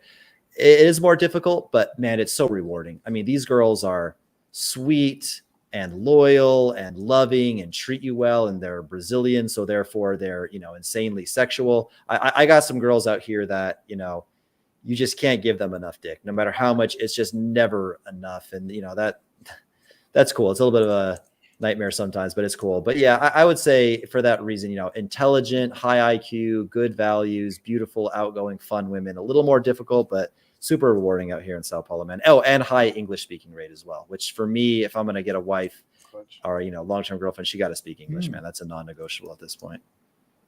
Thanks. I have one more question for Casey while I was on here before you in the stream. And it's more so like, since you're based, you left Medellin, you learned Spanish, all that. Now you're in Brazil, you're based in Brazil, you're learning Portuguese. Do you see anything in the foreseeable future with you leaving? Like going out and moving to another spot and restarting that whole thing, or you think you're happy in Brazil and that's what you're going to do? Yeah, I think I'm going to stay here. Mm-hmm. Pretty confident I'm going to stay here. All right.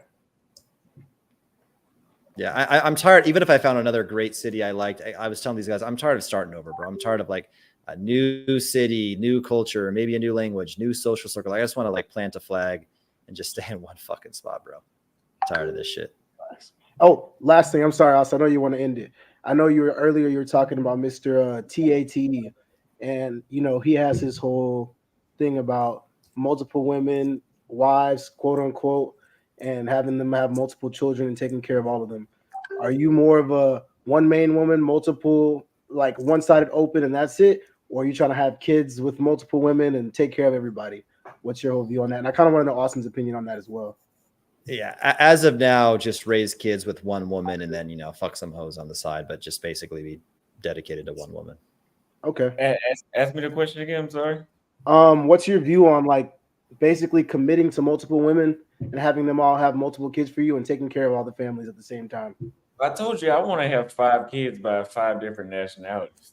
But are you committed to You better start now, bro. Yo, you're gonna blink and be 36, bro. If you want to do that, you better make a lot of money quick and start on that. As I said, 11, bro. I was 25 like 6 months ago.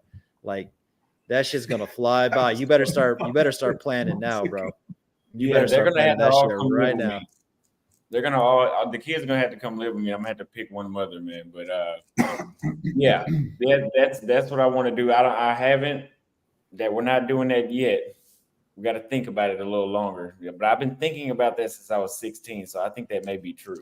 My dad had 6 kids by 5 different women, so I think that's just running in my blood to have that. But I'm gonna do better. I'm gonna do better. They're all gonna live with me. They're all gonna live with me. We all know my dad, but the setup could have been a little different. So yeah, Player. But All right, people.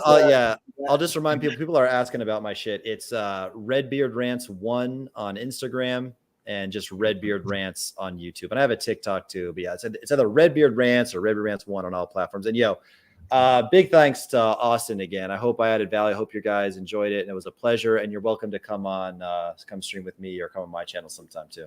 Absolutely. I appreciate that, man. It was very knowledgeable for everybody. We had a nice debate. I'm gonna clip that bait and it's gonna play tomorrow because we're gonna see how many more people want to disagree, like Dr. Durden down here in the chat that doesn't want to use Instagram to his advantage. But yeah, we'll figure that out later on. Yeah. But I appreciate it, man. Very good interview. Very good interview. Yeah. Very good. Thanks, guys. Yeah, and thank you to you guys too. Papi Rico and Jordan Excels. Thanks as well. Most def. Y'all boys take it easy. You as See you well. guys.